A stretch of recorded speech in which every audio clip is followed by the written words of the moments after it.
Ed Roth Taylor is the son of a powerful noble family of ruffian. He is feared for his bullying and bad behavior at the academy where he acts like king. One day, Ed receives a letter from his family. The letter says he is disowned and removed from the family register. He loses everything: his title, his wealth, and even kicked out of his dorm room. Students at the academy gossip about his downfall. They still avoid him because of his bad reputation, but many believe he deserves his fate for trying to cheat during the entrance exam. Ed feels that life is unfair. The people who judge him don't know the real him. He isn't the villain they think he is. The truth is strange. He has been transported into his favorite video game, The Failed Swordsman of Sylvania. In this game, he isn't a hero or a genius, but a minor villain who appears only at the start of the story. This character is weak, powerless, and destined to end up as a beggar in the game's ending. Ed checks his stats and feels hopeless. His stamina, strength, and magic are embarrassingly low. He is supposed to be a student of magic, but even a farmer NPC has better stats. He realizes this is why his character is so insignificant in the game. But Ed doesn't want the ending where he becomes a beggar. He decides he will change his fate, no matter how hard it is. The academy is still his chance to build a new life. It is a top school, and anyone who graduates has a bright future. He knew it was extreme starting part of the scenario, but is also extremely important for him. Since his tuition for the first semester is already paid, Ed decides he will stay, work hard, and use his knowledge of the game to survive. His goal is to graduate and live a peaceful life. However, his low stats make him doubt if he can succeed. So, he decides to focus on surviving the next 10 days until the semester starts. To avoid the students and their stares, Ed leaves the academy grounds and goes into the nearby forest. On the first day, he tries cutting logs and moving them with magic. His weak magic drains his energy quickly, and he becomes hungry. Remembering a story from his grandfather, Ed tries to make stew from tree bark. It tastes awful and makes him feel sick. He realizes wood is better for building than for eating. Ed works hard to build a shelter. He cuts logs, makes a frame, and puts everything together. After hours of effort, his shelter is finally complete. His stats improve slightly and earns a small achievement. This gives him hope. Ed notices that not he is skilled with magic, but also good with his hands. Using his handy skills, he crafts a harpoon, which also unlocks an achievement. He uses the harpoon to catch fish, cooks them, and enjoys his first proper meal in 2 days. For the first time, he feels he can survive. While eating, Ed hears someone behind him. He turns and sees Princess Phinia. She is the third princess of the Klol Empire and the person who exposed his cheating during the entrance exam. Because of her, Ed lost everything.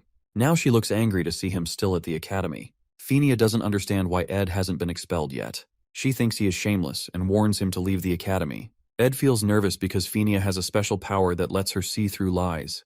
If she reports him, he will be expelled, and will be the end for him. As she scolds him, Ed sees his fish burning in the fire, adding to his frustration.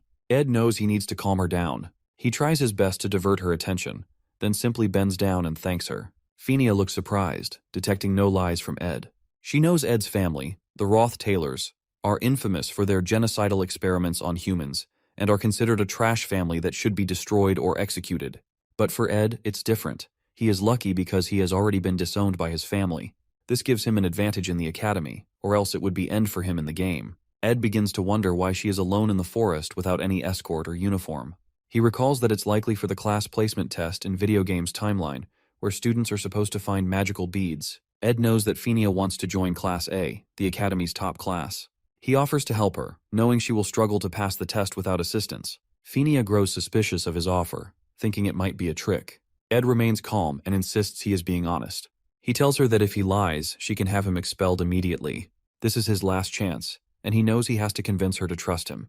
Ed helps Phinia by telling her the exact location of the magical bead, hidden under Marilda's guardian tree in the middle of the island. Following his instructions, she heads there and finds the bead, just as Ed had described. Phinia feels surprised and conflicted. The Ed she knew from 3 days ago was a cheater and a liar, but now she finds herself unable to understand this new version of him. The next day, the class placement tests come to an end, and the students gather to await their evaluations. Professor Glast arrives and asks everyone to present the beads they have collected. Some students come forward with different objects, like magical eggs, but they are placed in Class F for failing to meet the test's requirements. The professor explains that the beads needed for success lack magical power, which makes them harder to identify. 2 of these beads were found by the main protagonists, Jix and Lortel. Then, Professor Glast raises his hand and points to the final student who has retrieved the 3rd bead from the guardian tree.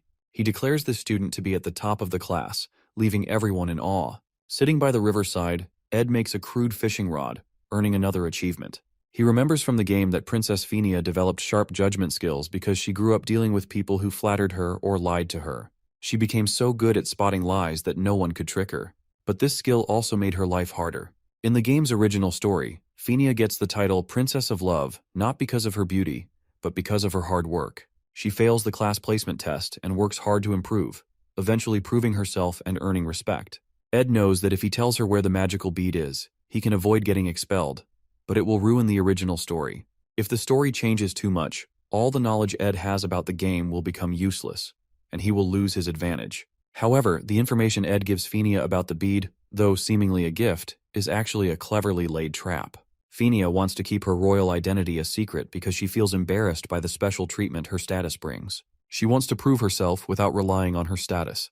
While the bead would guarantee her top results in the placement test, she cannot accept it because finding it without her own effort would compromise her values. Phinia is determined to walk the righteous path, which is how she earns the title Princess of Love in the original story. Since Ed can't lie to Phinia, he uses mind tricks to control the situation. As he predicts, Phinia refuses to take the bead, leaving her without the bead she needs to pass the test. Another student, Lucy, finds the bead instead. Phinia is angry and frustrated. She knows Ed told her the truth, so she can't punish him, but his actions ruined her chance to succeed on her own. Ed feels relieved and happy to have retained his spot in the academy and kept the story on track. He quickly heads back to the academy to attend the opening ceremony for the new semester. At the ceremony, Ed eats and enjoys the food, feeling more at ease than before. Many students notice the change in his behavior. The Ed they once knew as a bully and infamous troublemaker now seems like a completely different person. Ed's focus is now clear. His one and only goal is to graduate from the academy. Among the groups of students, there is one girl who can't help but notice Ed. She observes him closely, surprised by how much he seems to have changed, as if he's an entirely new person. On his first day back at the academy, the faculty praised everyone who has made to the academy into new improved form. However, Ed is unexpectedly called to meet the principal. He fears the worst and thinks he might be expelled. However, to his surprise, the principal only smiles and speaks calmly. Ed suspects that the princess might have reported him, but feels relieved when he realizes the principal doesn't seem to know about his actions at all. This experience makes Ed more cautious. He resolves to stick closely to the original story and avoid straying from it. While living in the forest, Ed's survival skills improve significantly over time. He becomes skilled at crafting good quality arrows and begins thinking about how to enchant his arrows with magic spells. One evening, after hunting for food to prepare dinner, Ed heads back to his tent. On his way, he notices a girl sitting under the Marilda tree. It is the same girl who had noticed him during the opening ceremony, Janica Failover. Janica is the genius spirit sorcerer of the second year, same year in which Ed is. She sees Ed and excitedly approaches him.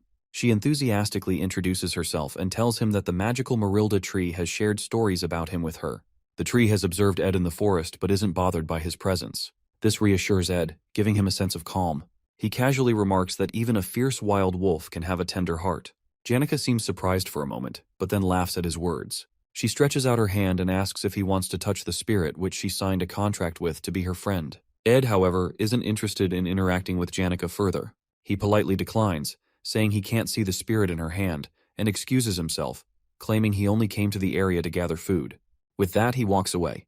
The real reason Ed keeps his distance from Janica is her crucial role in the original story. He knows that Janica Failover is a key character, and building a connection with her might alter the storyline, costing him any informational advantage he has to navigate the game's events. As Ed walks away, Janica calls her spirit friend, a wild wolf, Marilda, the guardian of the forest. She leans against Marilda, feeling comfortable, and starts talking to it. She thinks about Ed and finds him fascinating, just as Marilda told her earlier. Even though she tries hard to be nice to him, Ed only gives short yes or no answers. Still, she believes this won't be the last time they meet. The next morning, Ed works hard to avoid being late for the academy. His shelter is far from the campus, so getting there is always a challenge. But his efforts pay off, as his stats keep improving. Ed does everything himself: his chores, washing his clothes, and carefully managing his rations and supplies. He is determined to earn a scholarship. Janica can't help but watch him from a distance, curious about his routine. When Ed finally notices her, he yells and asks why she keeps following him. He demands to know if she even realizes who he is. Ed Roth Taylor, the most infamous and dangerous person at the academy. Ed tries to stay distant from Janica, despite her polite and friendly nature. She tells him she doesn't judge him based on others' opinions because she doesn't truly know him. Ed, however, is cautious and wary. He knows Janica may seem naive and innocent, but she is the final boss of Act 1. Ed decides it's safer not to get too close or engage with her more than necessary. Feeling overwhelmed by his challenges and hardships, Ed takes a risk and asks Janica for a favor. She becomes excited, thinking it's something important. But when Ed asks for money, her mood instantly changes. Money is Janica's weakness, and Ed knows this from the game's lore. She comes from a poor background and works hard to stay at the top of her class to maintain her scholarship. Without it, she wouldn't be able to continue her education. With a downcast expression, Janica apologizes and walks away, leaving Ed feeling conflicted. 3 days later, while hunting, Ed reflects on his conversation with Janica. He regrets asking her for money, but knows he has no choice but to avoid entangling himself with key characters to preserve the original storyline. When he returns to his tent and lifts the curtain, he is shocked to find another important figure from the game. Lucy Marcel, the rare genius and the most powerful mage, sleeping inside. Lucy wakes up and immediately complains about how loud Ed is, saying she can't sleep properly. When Ed demands to know why she is there, Lucy points to the area behind him. She calmly tells him that a spirit wants to speak to him, urging him to save Janica at all costs someday. Despite Lucy Marcel pointing behind him and claiming a spirit wants to speak to him, Ed still can't see anything. He feels frustrated. Not only has he barely managed to get Janica off his back, but now he has to deal with Lucy. Lucy, with her small stature and ability to walk on air, behaves like a stray cat, showing up anywhere she finds comfortable to nap. To make matters worse, she's now using Ed's campsite and resources to skip classes and rest. Ed blames himself for this situation and realizes he needs to act quickly before her presence causes the storyline to deviate further. While setting snare traps for hunting, Ed notices Lucy casually taking the bait, a chunk of beef, and eating it without a care. This frustrates him even more because no matter what he says, she completely ignores him. Ed realizes that if she has already come to his camp multiple times, she will likely keep returning. Worse still, as a seasoned player of the game, he knows there's no strategy to defeat Lucy. Determined to solve the problem, Ed recalls a specific detail from the game guides he read, something most players overlook. He decides to play his last card. Ed tells Lucy that he recently saw maids from Ophelis Hall searching for her. The moment she hears this, Lucy freezes in shock, her composure breaking for the first time. She hurriedly makes an excuse about remembering something urgent and vanishes into the air in no time. Ed feels relieved and silently thanks his knowledge of the game guides. He remembers that while Lucy is a formidable mage with no known weaknesses in combat, she always flees at the mention of dormitory maids. Apparently she has a habit of avoiding them, as the maids who takes care of Lucy chase after her. With Lucy gone, Ed feels a sense of triumph. He's confident her 2-day stay won't impact the storyline significantly, and is grateful it didn't take him long to figure out how to get rid of her. Once again, he has managed to protect the original story, though he can't help but note how satisfied he's starting to feel. As the game story progresses, the first major quest finally appears: Joint Combat Training. This is a mock one-on-one combat exercise where students use fake weapons to reduce lethality as much as possible. It is also the moment when all the main characters of the game are introduced and meet for the first time. Among them stands the main protagonist, the hero of the game, Taylor, the failing swordsman of Sylvania Academy. Ed shows little interest in the matches at first. He already knows the results since the winners are always the first-year main characters, including Taylor. However, one thing catches his attention: Janica. She appears again, full of the same enthusiasm as before. Despite Ed's repeated efforts to distance himself from her, she continues to stick to him like glue. Watching her persistence, Ed jokingly wonders if she might belong to some dog family, much like Lucy's cat family, given her wandering and clingy nature. Janica, trying to be helpful, shows Ed the match list. He ignores it at first, uninterested in the details. But when she casually mentions his name being on the list, Ed becomes alarmed. In the game's original storyline, Ed Roth Taylor is expelled by the time this quest takes place. Grabbing the list, he quickly scans it to find out who his opponent will be. Meanwhile, the most awaited fight of the event begins: the duel between the main protagonist, Taylor, and the powerful, cat-like mage, Lucy Marcel. Setting the list aside, Ed focuses on the fight. Despite his current circumstances, he still feels a deep connection to Taylor's character, having spent countless hours completing the game alongside him. Though Ed now inhabits a side character's role, he still wants to cheer for Taylor. The announcer calls Lucy to the ring. Ed vividly recalls this iconic moment from the game: Taylor gripping his sword for the first time, skillfully countering Lucy's spells, and catching her off guard. Lucy then uses intermediate lightning magic, which disqualifies her, granting Taylor the honor of being the first person ever to defeat her. Nostalgia sweeps over Ed, and he eagerly anticipates witnessing this scene unfold again. The referee rings the bell, and the match begins.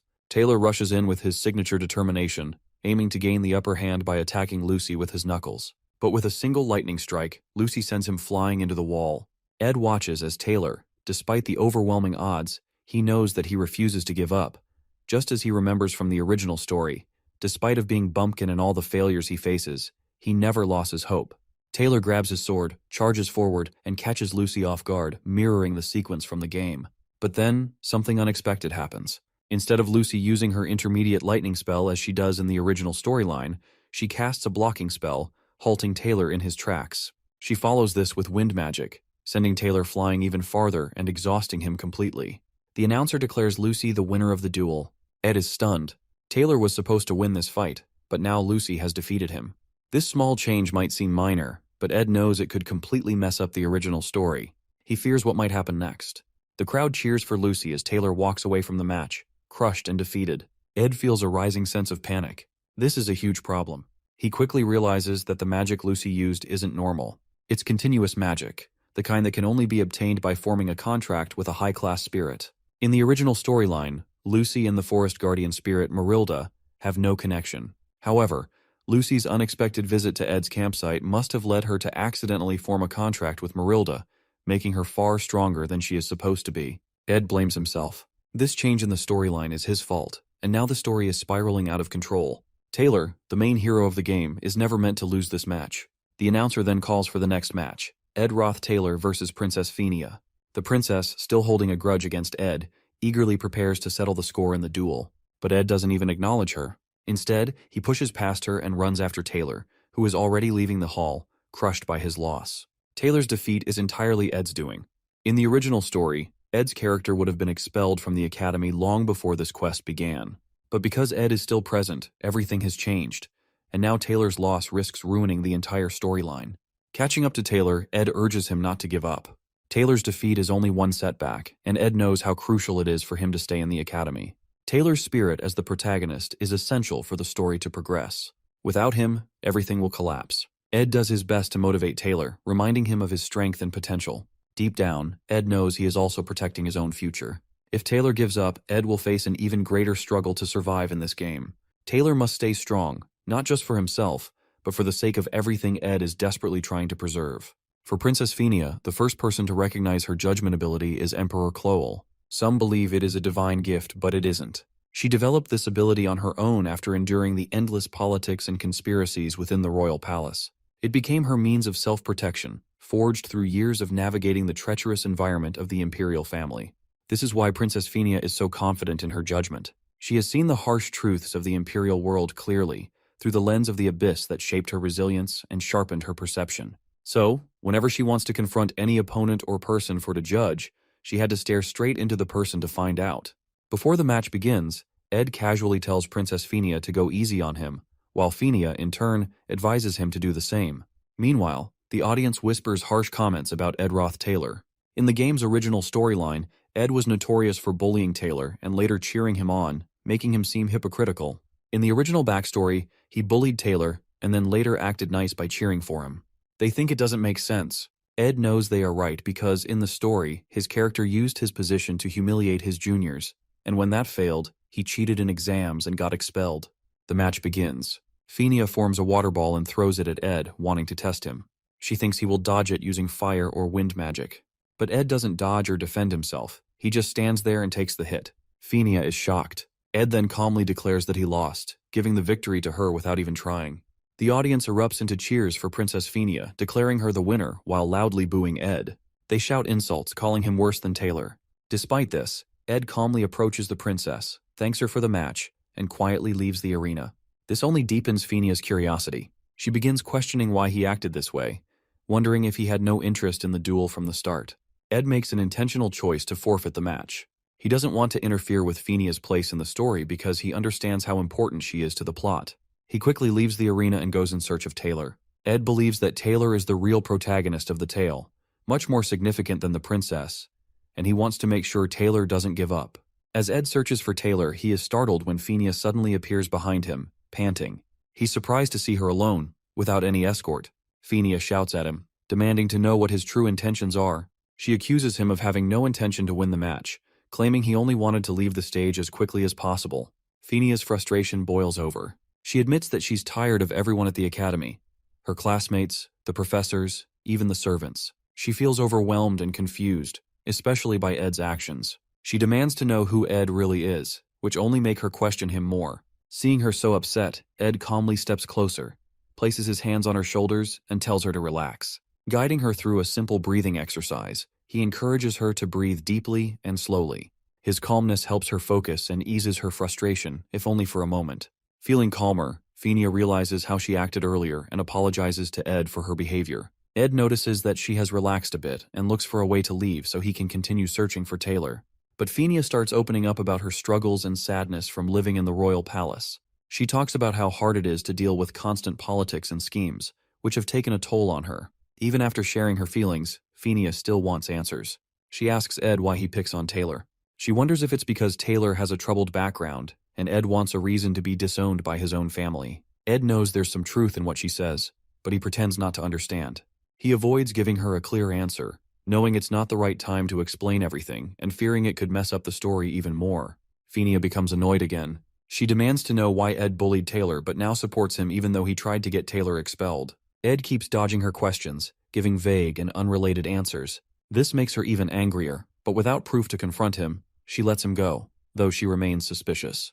At the door, Ed stops and turns back to Fenia. He tells her that while she needs to focus on the tricky politics, she also needs to rest. He reminds her that the academy isn't like the palace. Here, she doesn't need to worry about everything all the time. Fenia is caught off guard by Ed's advice. She's surprised he understands her struggles so well. It leaves her curious, as no one has ever seen through her like that before. Ed, aware that his words might have profound effect, leaves Fenia and continues searching for Taylor, hoping he isn't too late. Finally, he finds Taylor sitting alone, holding his broken sword, looking sad and lost. Just as Ed moves closer, someone steps in his way. Isla Triss, the main heroine of the game. She firmly tells Ed not to get any closer or bother Taylor, standing in his way to protect Taylor from further trouble. Isla blocks Ed and firmly tells him that Taylor doesn't need to deal with him anymore. She accuses Ed of causing enough harm already. Then, something surprising happens. Taylor, despite looking defeated and broken after the match, stands up. He confronts Ed with a determined expression, asking why Ed is still at the academy. Ed is surprised by Taylor's strength to keep going. Even after such a crushing setback, Taylor still shows his fighting spirit. Having played the game with him countless times, Ed knows that Taylor's strength lies in never giving up, no matter how strong the opponent. He also sees the positive influence of Isla, Taylor's childhood friend and biggest supporter, who is always there to motivate him and lift his spirits. As Taylor demands answers, asking what Ed's real intentions are, Ed simply praises Taylor's swordsmanship during the duel. He acknowledges Taylor's impressive skills, a genuine compliment stemming from his experience in the game, where he fought alongside Taylor until the very end in the game. Ed turns to leave, telling Taylor he just came to see him and isn't planning anything. He has no schemes or hidden motives. While Taylor might still doubt him, Ed feels relieved, not because the storyline is slightly off course, but because Taylor, the hero he knows so well, is standing strong. As Ed walks away, Taylor and Ayla glare at him, annoyed by his calm attitude, thinking he is trying to act cool despite everything.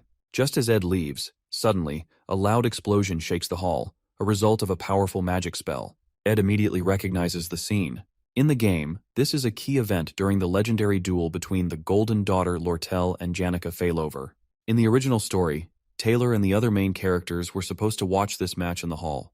But with the changes in the storyline, Taylor and Isla are now outside. Ed decides it's okay since the match is still happening and they may be watching from outside.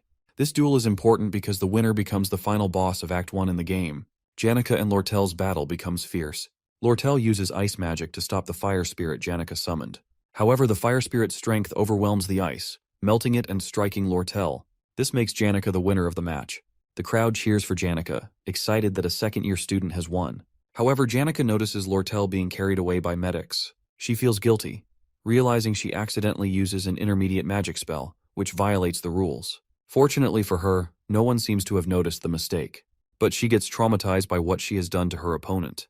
Unlike in the original game story, Lucy now defeats Taylor, and the whole quest concludes with Janica becoming the only senior winner, protecting the pride of the past enrolled students. Watching this, Ed notes that things are about to get even more hectic for Janica, but he considers this a relief as it might mean she won't bother him at his camp anymore. Ed decides he wants to avoid further involvement with the main characters, since getting tangled up with them only brings him headaches. 2 weeks pass after the joint combat training quest, and Ed focuses on improving himself. He significantly boosts his stats during this time. Now he can study and survive without relying on any of the main characters. His physique, stamina, and other skills grow stronger, making his body more resilient.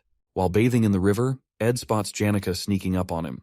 Embarrassed, he yells at her for invading his privacy. Later, they sit together near the campfire. Janica expresses how much she likes Ed's camp, describing it as a top-secret base perfect for adventures. She mentions she needs his advice on something and asks for his honest opinion. Curious, Ed asks why she came to him instead of seeking help from her other friends. Janica explains that after Ed left the hall, her match against Lortel ended in her victory. However, during the duel, she accidentally used an intermediate-level spell, which wasn't allowed, and injured Lortel. Now she feels guilty and can't shake the thought that she overreacted. She doesn't want reassurance from her friends, as they would likely tell her she did the right thing. Instead, she wants an honest opinion about whether she should apologize to Lortel. Ed tells Janica to do whatever feels right to her and to apologize if she believes it's the right thing to do. While Janica is bubbly, cheerful, and cherished by everyone as the perfect friend, feeling guilty or self-critical won't erase the mistakes already made. People may encourage her and take her side, but that alone won't undo what has happened. Hearing Ed's straightforward opinion, Janica feels happy that he doesn't take sides blindly. She notices how much Ed has changed compared to the person he was last year. Though she is a lively and smiley girl, she is also a keen observer. She remembers how, when Ed once asked her for money, he didn't show the desperation most people would. Instead, his behavior subtly signaled her to keep her distance from him. Janica finds Ed intriguing and admits she likes him a lot. She tells him she wishes more people were like him, as he has become a source of strange but comforting reassurance for her. The next day at the academy, Ed finds himself in serious trouble as Lortel keeps following him and calling out to him, despite his best efforts to ignore her. He knows exactly why this is happening. The game, The Failed Swordsman of Sylvania, is considered a masterpiece, with only a few players managing to reach its true ending. Most new players encounter bad endings early in the story, often caused by wrong decisions or failing to save important characters. These choices lead to tragic outcomes, such as the hero being killed or broken, ultimately resulting in a game over. Lortel, in the early stages of the game, is a hidden hero assigned to a specific role. Unlike Fenia, who is openly admired, Lortel is treated as a villain from the start. Her true nature and importance are only revealed in the later parts of the story. To prevent losing control of the narrative and risking a bad outcome, Ed decides to avoid falling into Lortel's plans. He resolves not to play along with her intentions, and to stay cautious about every decision he makes. As Lortel keeps following Ed, persistently asking him to stop and listen, she eventually steps in front of him, flashing an innocent, angelic smile. She politely requests him to spare 2 hours to hear what she has to say. Ed, clearly annoyed, asks how long she plans to trail behind him. Lortel playfully responds that she didn't expect him to ignore her for so long, gritting his teeth as if her presence didn't bother him at all. Lortel, being the only daughter of the magnate elite Ketchel, is no ordinary student. As part of the elite, she is deeply entangled in the political rivalry with Princess Fenia for control over the academy. Ed, however, has no interest in getting involved in her schemes. Determined not to fall into her cunning trap, he briskly resumes walking, hoping to shake her off. Undeterred, Lortel continues with her sweet, flattering words, trying to win his attention. She even offers to help him with anything he needs. Ed, unimpressed, advises her not to make promises she doesn't truly mean. Yet Lortel refuses to give up. She steps in front of him again, this time with even more charm, claiming to have great respect for him despite the rumors of him being arrogant and self-centered. To make her offer more enticing, Lortel takes out 3 gold coins, worth an entire month's earnings for most students, and presents them as a down payment, hoping to finally get Ed's attention. Lortel makes her offer. She wants Ed to be friends with Janica. With a sly, fox-like smile, she slips 3 gold coins into his pocket, saying that having more people on her side is always a good thing. Ed studies her carefully and, with a hint of curiosity, asks if the famed Golden Daughter also buys her connections. Impressed by Lortel's understanding of her political position, Ed realizes she is already strategizing for control of the academy. Despite being a first-year student, she is gathering allies to strengthen her influence, which Ed finds remarkable. He extends his hand for a handshake, acknowledging her ambition. During the handshake, Ed shares a lesson with her. He says that for people who have always been rich, even a small moment of poverty can break their spirit. But for those in desperate situations, even a small amount of money can make them abandon their pride, betray their families, or even sell themselves. Taking advantage of desperate people is surprisingly easy and common, and he is neither desperate nor wants to take money for any cunning offers. After saying this, Ed pulls his hand away, places the coins back in her palm. Then he walks off, leaving Lortel stunned and amused by his cleverness. Ed feels frustration, knowing that accepting the money could have made things easier for him, but he can't risk altering the storyline. Lortel Ketchum doesn't feel insulted by Ed's straightforward rejection. She understands the balance of benefits and risks all too well. In the game, she is the ideal business strategist, always seizing any opportunity that comes her way. Her character is known to turn situations to her advantage in the game. In other words, Lortel has a determined attitude to turn Janica Failover into one of her allies for political benefits. At night, Janica visits Lortel's quarters. Lortel greets her with a playful smile, teasing that she hadn't expected a visit. It's their first meeting since their intense duel. Janica apologizes for using an intermediate-level spell during the joint combat exercise, acknowledging the rules she unintentionally broke. Noticing Lortel's injuries still visible, she expresses concern. However, Lortel brushes it off lightly, assuring Janica that her wounds will heal soon. Then, with a playful grin, Janica casually shifts the topic and asks if Lortel's conversation with Ed goes well, adding a bit of dramatic tension. Lortel catches off guard, tries to deflect the question, claiming she doesn't understand what Janica is referring to. Janica, grinning knowingly, reveals her spirit powers, saying that although she usually keeps her spirits away from personal matters, they enjoy eavesdropping on conversations. This revelation momentarily stuns Lortel, leaving her at a loss for words. Seizing the moment, Janica asserts her seniority, leans in real close and calls out Lortel's strategy of using gold coins to gain allies. She emphasizes that sincerity and genuine bonds cannot be bought. To make Lortel feel a little jealous, Janica then talks about Ed's approach, saying it was much more genuine and heartfelt than Lortel's way of doing things. Janica laughs, feeling hilarious of herself for showing her authority as a senior. She thinks maybe she bragged a bit too much. Before leaving Lortel's room, she says sorry again for hurting her during the training, remarking that one day she'll be strong enough to summon a high-level spirit like hers, but she needs to keep working harder for it. As Janica leaves, Lortel thinks about her. She realizes Janica isn't as innocent as she seems. Behind her cheerful and friendly personality, Janica is strong and uses her happy attitude to survive in the dark world. But right now, Lortel feels Janica seems a bit different, like she's dealing with something difficult. Back at his camp, Ed is hanging his laundry when a strong gust of wind blows it all down. It's caused by Belle Maya, the senior maid from Sylvania's Ophilis dormitory, who once kicked him out of the dorms. Seeing how he's living now, she comments that it's surprising but admits she's happy to see some positive changes in him. Ophilis hall maids are known for their perfection in everything, from cleaning to cooking. Ed can't help but stare at the basket Belle is holding, filled with the finest ingredients she collected from the forest. Shocked to see her at his camp, Belle tells Ed not to be so much shy as he can ask her anything he wants. Taking advantage of the moment, Ed asks for the basket. He knows it will help him improve his crafting skills to make medicines, food, and other useful things. Seeing a chance to be good friend with the maid, Ed uses the basket to craft new tools and food. At sunset, he sits and enjoys his hard work, even having some fun. But the rest doesn't last long. Suddenly someone crashes down from the sky, destroying Ed's entire tent, nearly killing him with the crash. It's Lucy. Seeing his precious camp ruined, Ed is furious. He angrily tells Lucy she almost killed him. When he demands an explanation, she admits it was Belle Maya who was moody for some reason and got angry with her earlier for skipping class that morning. In her panic, she decided to teleport to the only safe place she could think of, Ed's camp, accidentally wrecking it in the process. Feeling no remorse, Lucy complains she's hungry and asks Ed if he has any beef jerky. Furious, Ed smacks her on the head and yells at her for causing such a big mess.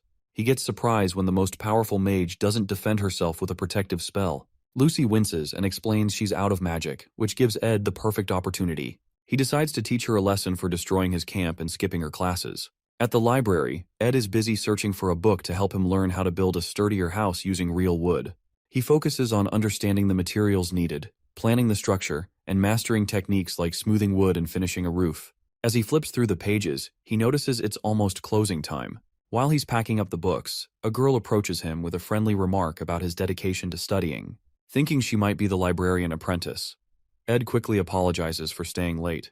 The girl, smiling warmly, reassures him that it's not a problem. She says seeing someone study so seriously motivates her to work harder too. She introduces herself as Elka Islin, a first-year student in the Faculty of Magic.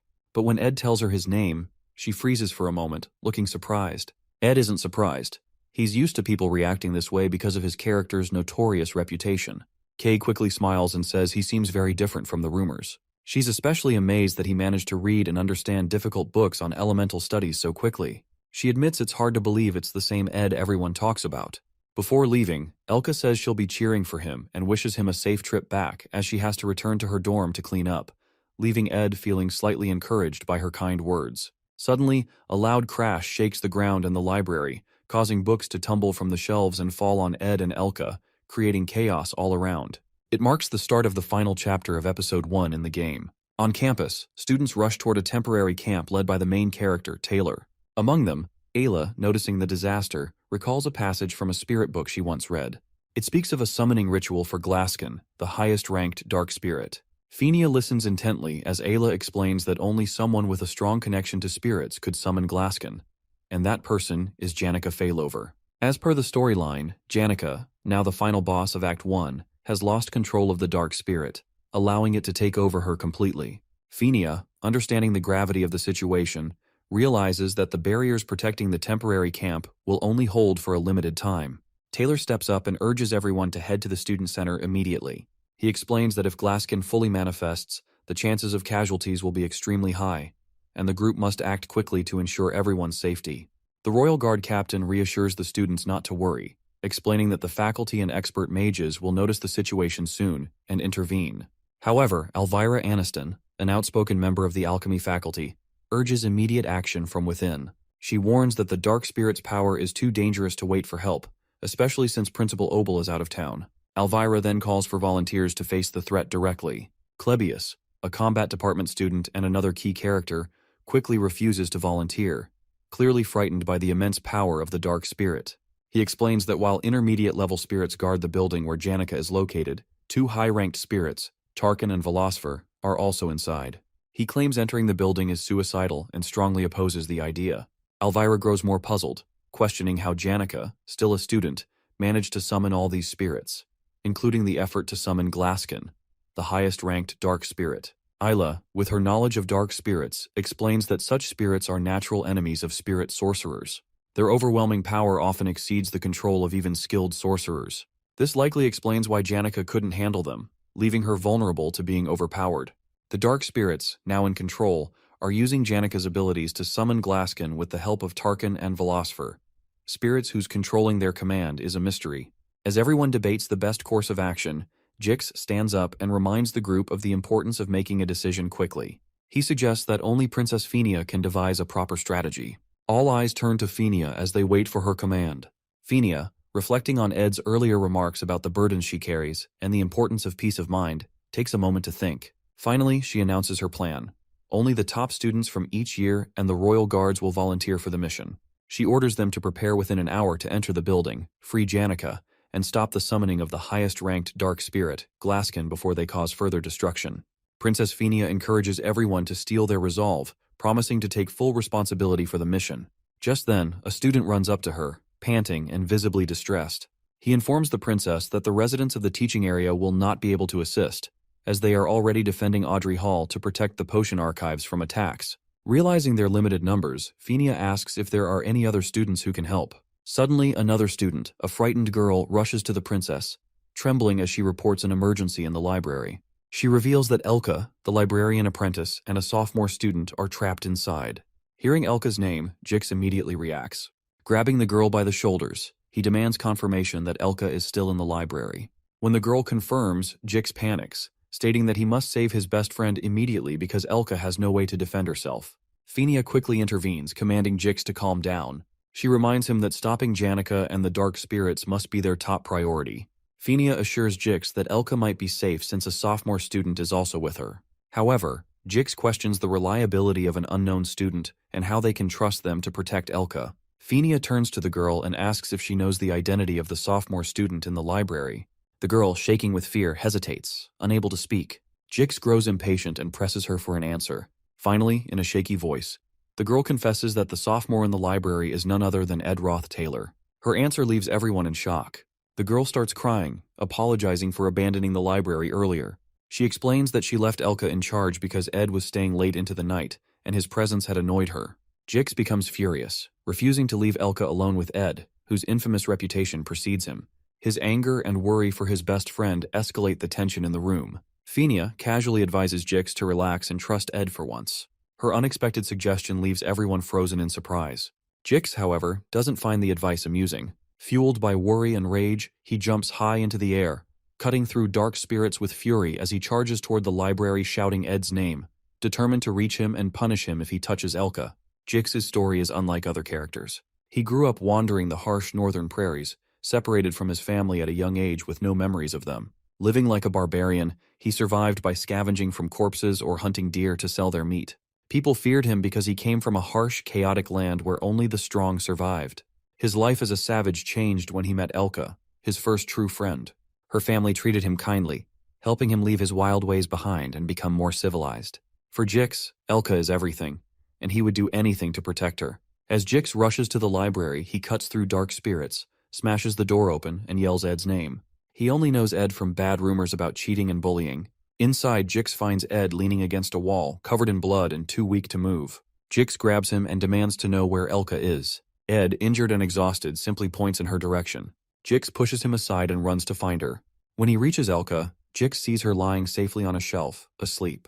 He feels relieved but notices the barricaded bookcases protecting her. He wonders who set them up. Then, he spots a blood-stained coat covering her and a board with instructions written on it. Realizing the blood isn't hers, he understands that Ed had protected her, fighting off dark spirits and guarding her even while injured. Moments earlier, Ed uses his strength from training to lift the heavy bookshelves and carry the unconscious Elka.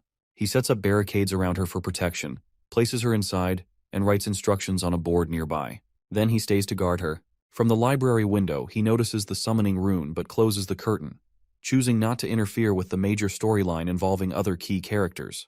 He reflects on Janika's impressive connection with spirits and wonders how she could have turned to the dark side, summoning and controlling materialized spirits, something he finds impossible for himself. When dark spirits approach Elka, Ed fights them head-on. After defeating the intermediate-level spirits, he notices his stats have slightly improved. Surprisingly, he even unlocks some spirit connection abilities, leaving him curious about his potential. As Jix carries Elka to safety, he asks Ed what happened in the library. Ed casually replies that he was just training. Jix laughs at the response and thanks Ed for saving Elka, promising to repay the favor someday. Ed recognizes Jix as Taylor's trusted ally and best friend in the game. Knowing Jix plays a crucial role in the storyline, Ed advises Jix to join Taylor and follow his lead to fix the ongoing chaos. Jix is surprised by Ed speaking so highly of Taylor, as they barely interact. However, Ed's motive is to ensure Taylor unlocks his slash element, essential for defeating the high-ranked spirit, Tarkin, with Jix's help, as it happens in the original game storyline. Jix thanks Ed for the advice and leaves, allowing Ed to finally rest. As Ed sits to relax, he notices something strange. Jix and Taylor aren't friends yet. He remembers that in the original game, Taylor and Jix become friends after a duel where Taylor learns the slash element by cutting through Jix's magic. This event was supposed to happen before the Act 1 finale, but now things are happening earlier than planned. Without their friendship, Taylor hasn't learned the slash element, which is key to defeating Tarkin. Ed realizes the storyline is falling apart and changing. Back at the camp, Jix returns with Elka and apologizes for being late. The team tells him it's no use. They already tried and failed to invade. The captain, soldiers, and some students are injured, and they've had to retreat. Now, they don't have the strength to fight Tarkin again. Ed arrives at the camp, surprising everyone. Seeing the situation, he realizes the ritual to summon Glaskin is almost complete. If they don't act soon, everything will be destroyed. Ed knows stepping in will change the storyline, but he has no choice if he wants to save the game world. He takes charge, forming two teams and deciding to lead one himself. From now on, Ed chooses to step into the storyline to stop the disaster. Seeing Ed Roth Taylor, everyone is shocked and keeps their eyes fixed on him. Klebius ridiculously laughs at Ed's suggestion, thinking it's a joke, but Jix interrupts, urging everyone to hear Ed out. Ed explained the situation. To reach Janica, they had to distract Tarkin, the fire spirit, and deal with Philosopher, the darkness spirit controlling her. Tarkin was protected by a strong shell, which they saw during their first attempt, and that was why they couldn't hurt it. Ed suggested splitting into two teams, one to lure Tarkin away, and the other to reach Janica directly. Lortel disagrees, saying it's impossible since they lack the training to handle a spirit as powerful as Tarkin. She reminds them they only escaped the first encounter by sheer luck. Ed agrees it's a huge risk but insists there's no other option. If they can take out Janica, Tarkin will lose its power. The group then decides who will be in the bait team. Taylor volunteers, but Ed immediately stops him, assigning Taylor should be in the combat group. Ed assigns himself, Lortel, and Clebius to the bait team, which makes both of them scared and nervous. As Lortel and Clebius argue with Ed, Princess Phenia speaks up. The princess said she didn't fully trust Ed, but she agreed with his plan. She split the group. Taylor, Elvira, Jix, and herself would go to stop Janica, while Ed, Lortel, and Clebius would lure Tarkin away. Before they set out, Phenia gives one final command to everyone that no matter what happens, don't die. As Ed and his team reach Nail Hall Corridor, they see Tarkin, the fire spirit, standing menacingly. Ed reminds the team to follow the plan before starting their mission to distract Tarkin. Clebius, looking scared, hesitates, but Ed encourages him to stay calm. Clebius tells himself that their only job is to distract Tarkin, and the other team will handle the rest. Building up his courage, he attacks Tarkin and manages to grab its attention. Feeling relieved, Clebius turns around to ask what to do next, only to find he's all alone. Realizing he's been left behind, he panics as Tarkin starts chasing him. Running as fast as he can, Clebius yells angrily, blaming Ed and the situation for his trouble. Watching Clebius being chased, Ed calmly tells Lortel to focus on her part, assuring her that Clebius is doing his job. Lortel jokingly suggests they could let Clebius be sacrificed, but Ed strongly disagrees, saying he doesn't plan to let anyone get hurt. Ed knows Clebius well because he understands the story. Even though Clebius seems scared and unsure, Ed knows he has hidden strength. With Tarkin distracted, Ed gives Lortel her most important task to handle the spirit. Lortel stands outside the hall, focusing on her task to create an entry path for the other team and deliver a key attack on Tarkin. As she prepares, she thinks about Ed. Despite his bad reputation, he seems surprisingly cool to her.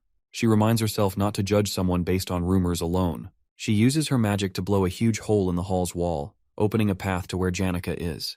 Her powerful move surprises Princess Phenia and the others. Earlier, Ed notices Lortel's hidden magic skills and decides this is the perfect chance to use them. He trusts her with this important role, and she feels grateful for his confidence. With the path open, Lortel turns to fight Tarkin, the fire spirit. Meanwhile, Clebius runs toward them, shouting and apologizing for being scared earlier. He begs for help as Tarkin chases him. Ed quickly realizes Tarkin's protective shell blocks all attacks, just like before. They need something powerful enough to break it. Using his knowledge of the storyline, Ed grabs a pouch and climbs to the roof of the hall. Lortel protects herself and Clebius by creating a massive ice wall to block Tarkin's fire attack. On the roof, Ed finds Lucy sleeping. She isn't supposed to be part of this event, but since the story has already changed, Ed decides to involve her. He opens his pouch filled with beef jerky and tosses some into Lucy's mouth to wake her. Once she wakes up, he throws her at Tarkin while shouting for everyone to get down. Lucy, startled and crying out at Ed for being mean, unleashed her high-rank ability, Divine Punishment, to shatter Tarkin's protective shell, making it weak. With the spirit now vulnerable, Ed sees his chance. He rushes forward with all his strength to deliver the final blow to Tarkin. In Janica's whole life, people call her a symbol of hope. Her parents, friends, and teachers are always proud of her, piling on high expectations. But for Janica, it's just been this heavy weight she's carried since she was a kid. As she thinks about all of this, and these memories feel like they're shattering into tiny pieces. Then the hall's wall explodes. The subduing team charges in to rescue her. But instead of relief, Janica just greets them with this eerie smile. Velosphere, the dark spirit, is fully in control of her now. Outside, Ed is trying to keep it together. He knows the final act chapter will end before dawn. He checks on Lucy, wondering if she's okay after all her effort earlier. Lortel informs him about Lucy somewhere nearby, rolling around out after breaking Tarkin's shell. Lortel adds that she's been throwing ice spears at Tarkin, but it's still standing strong. Ed figures the only way to end this is to go straight for Tarkin's throat. But Lucy, who already runs out of energy, and Clebius, who's being chased around by the fire spirit, is way too panicked to land a proper hit. Ed knows what he has to do. He's going to take care of this himself. He turns to Lortel, tells her he's putting his life in her hands to keep Tarkin still. Lortel, ever the skeptic, calls it a wild gamble, but Ed just grins and says it's an investment in getting rid of the monster for her. This gets her attention as that's her area of expertise. She smiles, saying he's way cooler than the princess, who's always acting like a royal monarch. Fired up, Lortel starts setting traps with her ice magic. Just as Ed charges toward Tarkin, another massive dark spirit shows up on the top of the hall building, the right hand of Glaskin, making the whole situation even worse. Ed figures Taylor's team must be at the final stage of their fight, but he can't let that distract him. He trusts Lortel will not mess up, even with all this chaos. As Tarkin is about to launch a fire blast straight at Ed, Lortel nails the timing, using her traps to block the attack and give Ed an opening. He slides in close, channels his wind magic, and slices right through Tarkin's throat. The fiery beast finally goes down. As the dust settles, Ed checks his stats and grins.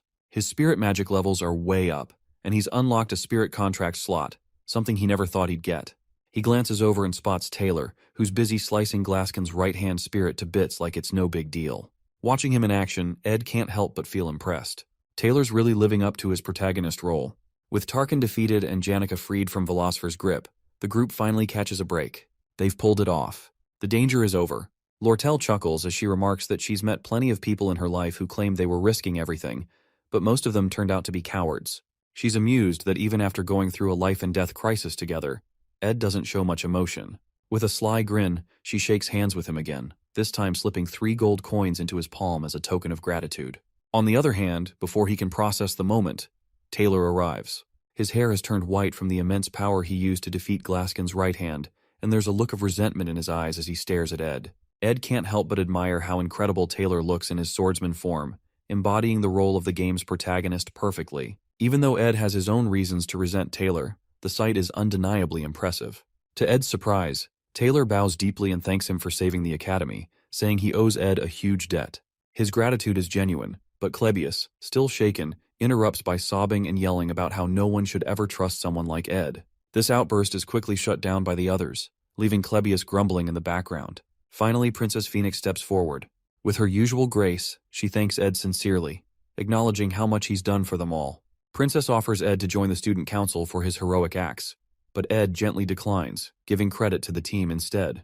Elvira teases him in her usual playful manner, while Jix jumps in, insisting that she show some respect. Ed can't help but smile as he watches the group interact. Seeing all the key characters together makes him feel warm inside. Even though Ed has been staying away from the main characters to keep the storyline intact, he feels a quiet sense of fulfillment watching them grow and bond. Each character has their own path. Taylor grows stronger through every trial. Isla becomes more resilient alongside him. Fenia embraces her role as a monarch and matures into adulthood, and others play their part to build toward a collective success. Ed steps away from the group, heading to the hall to check on Janica. Despite sensing that the storyline might have shifted slightly, he knows his role is to guide the protagonists while staying in the background, ensuring they each shine in their own way. Ed finds a bruised and battered Janica hiding in the chest inside the destroyed hall. Back on the ground, when Ed asks everyone why Janica turns berserk, Lortel shares her theory. She explains that when she visits Janica's room, it is covered with letters and posts on the walls, along with piles of gifts from people outside the academy, mostly from family and friends with high expectations for her success. Lortel believes the overwhelming pressure makes Janica obsessive and vulnerable, forcing her to honor everyone with replies and thanks. The dark spirit Velosfer exploits this darkness in Janica, turning her into a berserk spirit mage to summon Glaskin. Ed wonders why the final act happens so early. He realizes that during the joint combat training, Taylor is supposed to defeat Lucy and gain fame, but instead, Taylor's loss shifts the storyline. The audience becomes fans of Janica, the only senior to win against a first-year student, putting her under immense pressure to maintain her standards. Ed then notes that while both Lucy and Janica make contracts with spirits, Lucy spends more time in the forest, strengthening her bond naturally. Janica, however, lacks that connection, and Ed blames himself for being in the forest and altering the game's storyline. Janica tells Ed she feels forgotten amidst the chaos, which hurts her. She admits that after wreaking havoc on such a grand stage, she thinks others will look for her but they don't. Ed consoles her, making her laugh a little. Janica says she doesn't expect him to find her so quickly and just wants to stay hidden a little longer, as she feels close to ugly crying. This makes Ed tear up as well. Ed recalls Marilda, the spirit wolf, telling him to save Janica one day. He realizes this moment is what he means, preventing Janica from falling into such despairs. Ed now gets why the wolf said those words to him. Everyone else is putting a lot of pressure on Janica, while Ed keeps his distance, making Janica feel like he's the one she can rely on.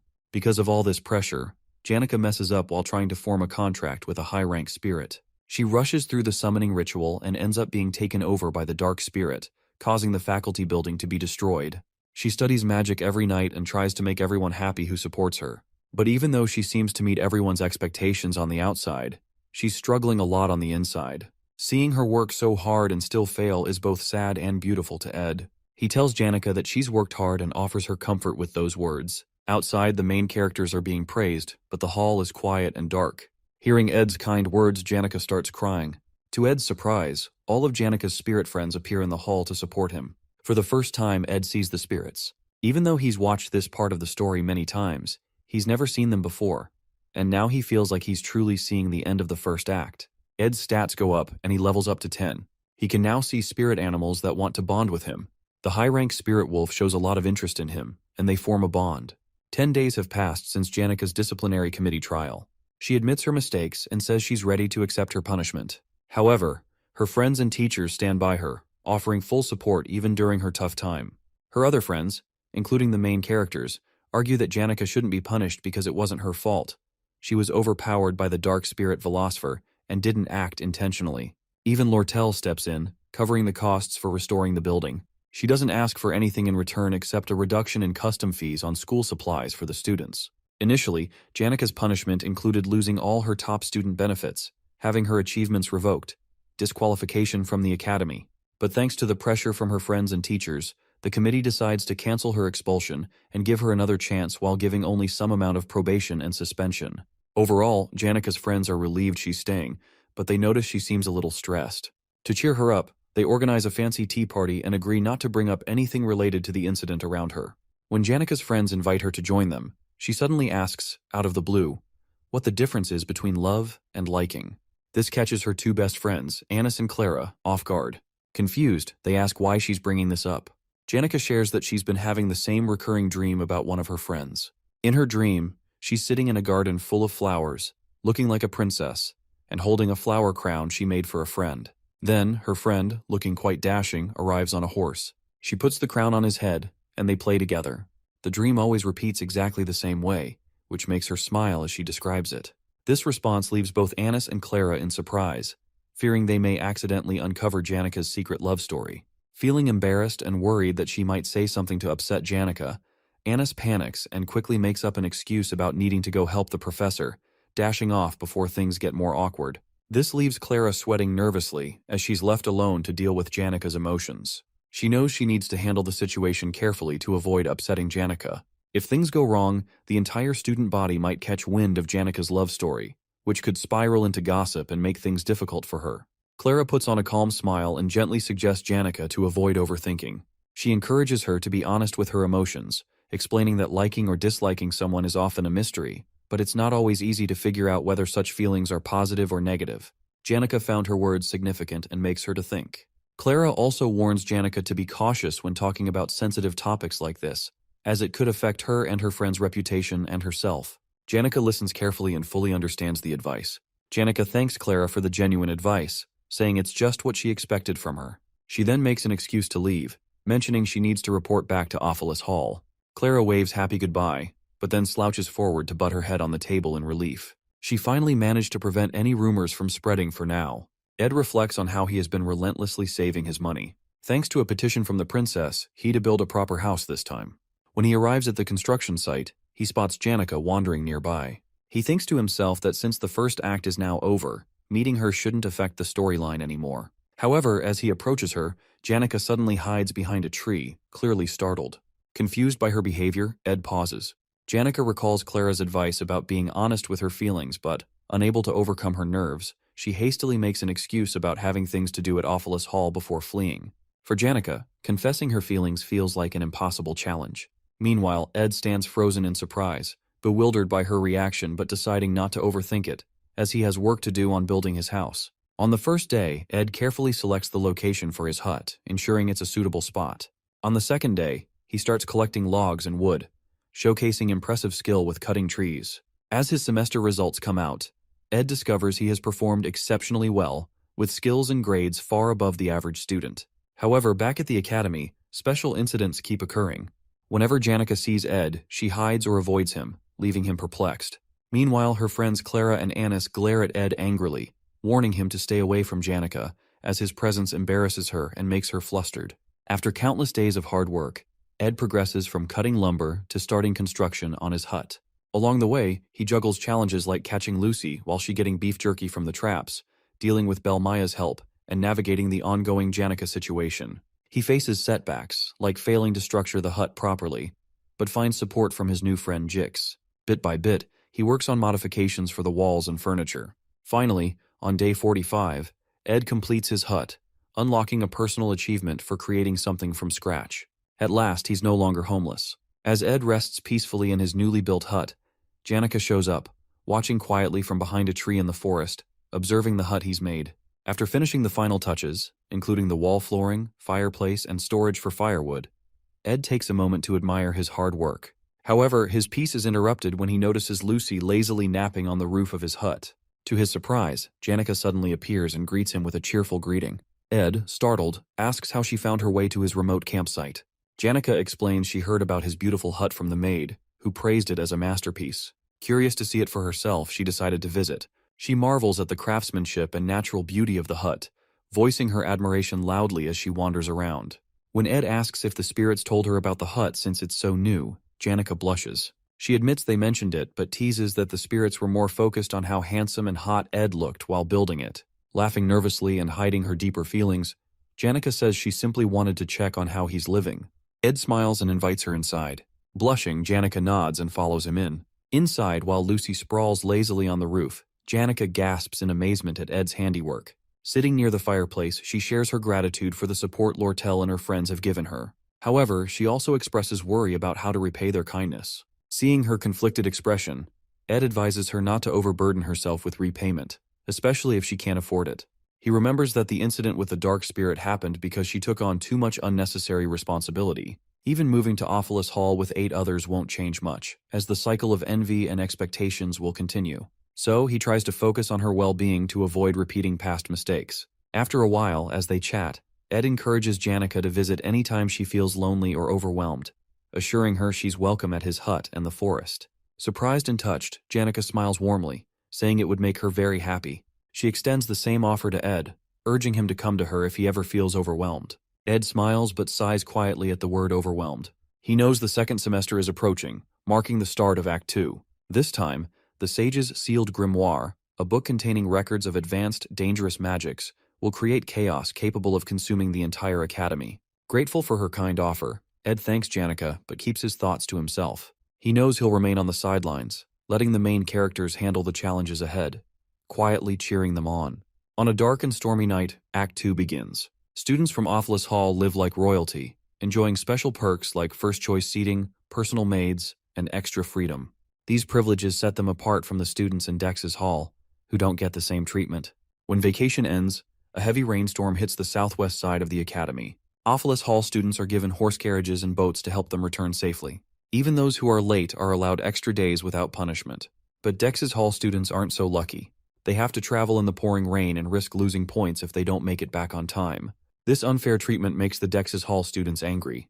They come together to protest and demand equal treatment.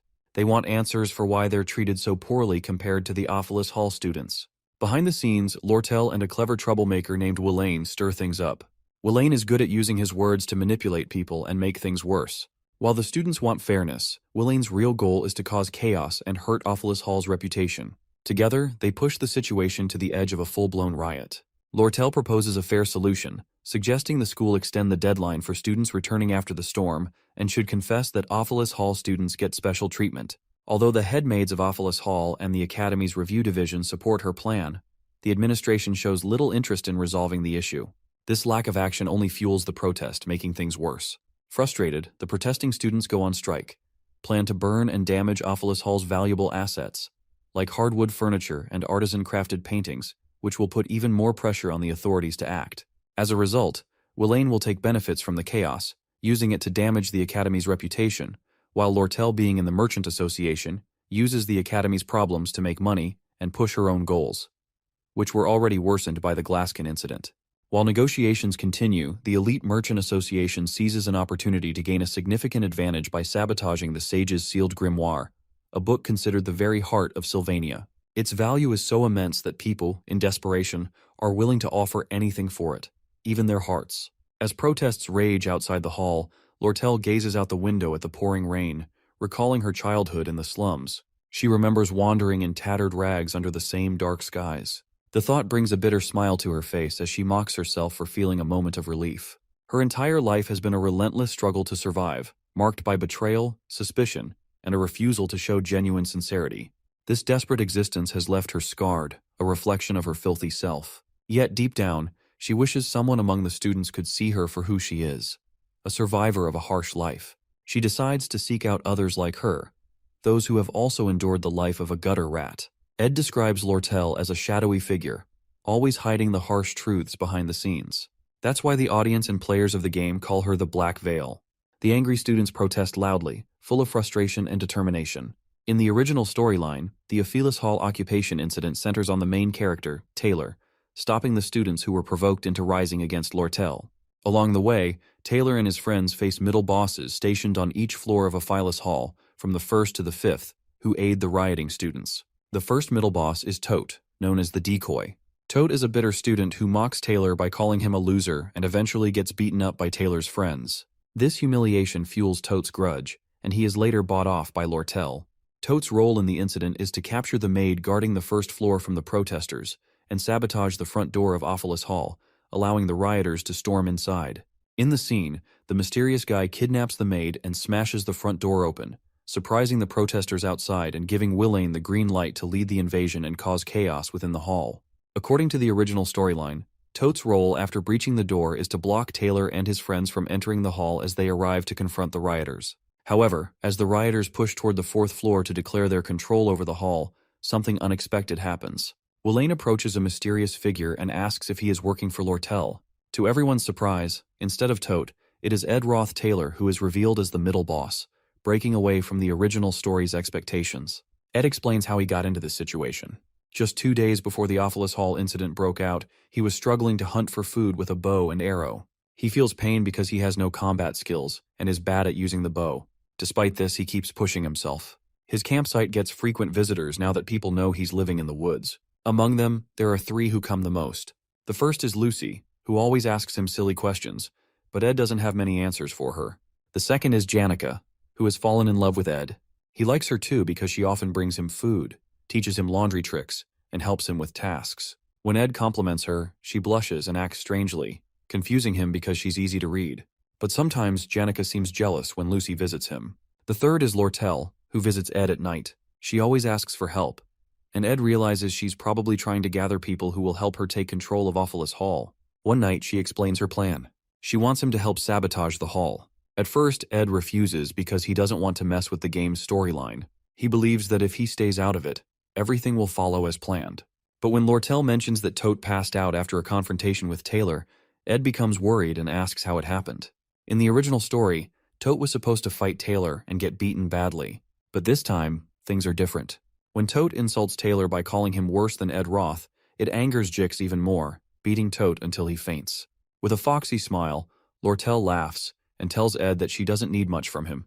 Just one simple task, which is take the keys from the maid and open the door when the protesting students flock outside the hall. Ed realizes that if the hall doors stay closed and Lortel's plan fails, things will spiral out of control and the story will fall apart. Even though he doesn't want to get involved, he knows he has to do something to keep Act 2 on track.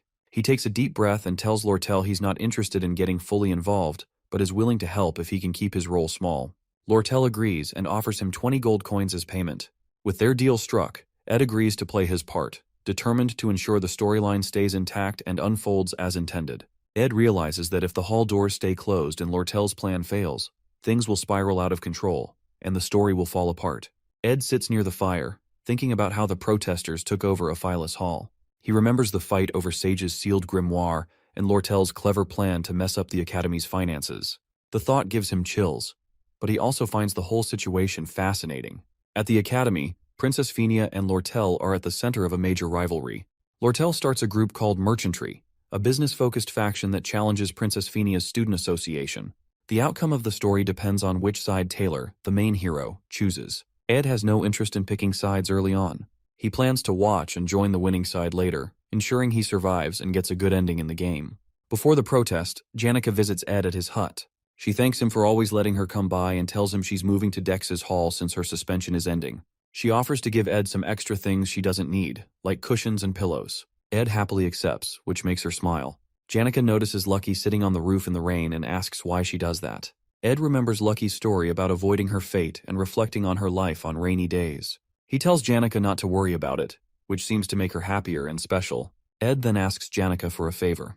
He knows that when the protesters invade Ophelis Hall, magical protection runes will activate and lock everyone in their rooms for safety. Still, he doesn't want Janica caught in the mess, so he asks her to meet him at the Rose Garden outside the hall at 9 p.m. Janica thinks Ed is planning to confess his feelings and gets excited. She runs off, blushing and waving goodbye. Ed, however, just wants her to be safe and feels relieved knowing she'll be out of harm's way. Back at the protest, Jix is in his room exercising. He notices someone sneaking to the back door of Ophelis Hall. It's Ed, who is let in by a maid.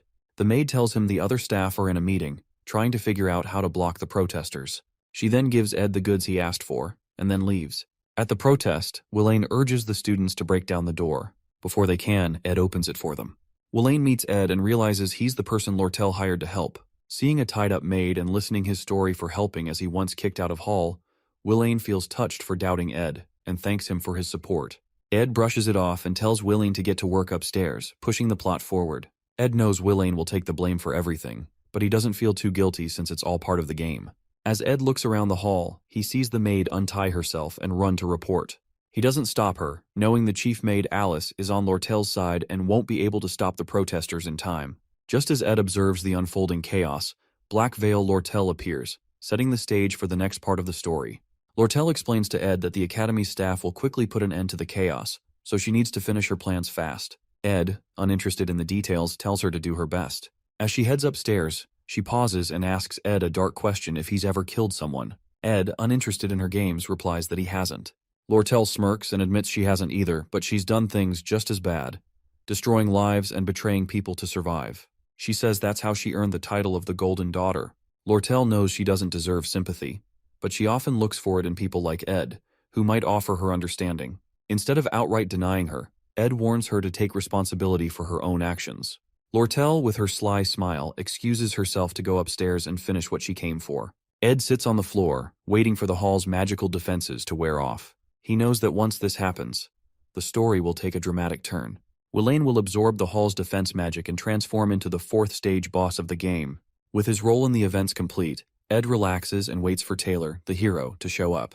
This is the part of the story where the spotlight is on the hero and the boss. Ed has no intention of interfering or changing the plot. He knows his job now is to play the role of a minor villain, take some hits, and keep the story moving along. It's a necessary sacrifice to ensure the game stays on track. At the Rose Garden, Janica sits nervously, waiting for Ed. Her eyes drift toward a golden carriage parked nearby, and she wonders who it belongs to, especially so late at night. She notices a letter on the bench from Ed, apologizing for being late and promising to join her as soon as he finishes some work. Blushing, she assumes he's planning something special for her and resolves to wait for as long as it takes. Janica's mind is full of thoughts about Ed. For the past 3 days, she hasn't been able to stop thinking about him, even losing sleep over it. She also feels conflicted because Marlita, the spirit wolf, informed her about other girls visiting Ed's hut, making her feel both guilty and heartbroken. Still, her feelings for Ed are strong, and she's determined to wait no matter what. As she sits, Janica suddenly becomes self-conscious about her appearance. She wonders if her flower hairpin looks good enough or if the Cosmos hairpin would be better. Overthinking it, she decides to run back to her hall to change the hairpin and then quickly return. Meanwhile, outside Ophelis Hall, Taylor and his friends Elvira and Isla arrive. They see the trail of footprints leading toward the hall's open main gate and realize the protesters have stormed inside. Elvira becomes furious at the thought of her belongings being damaged and rushes into the hall. Concerned that Elvira might use dangerous magic, Taylor and Ayla follow her to stop her from escalating the situation.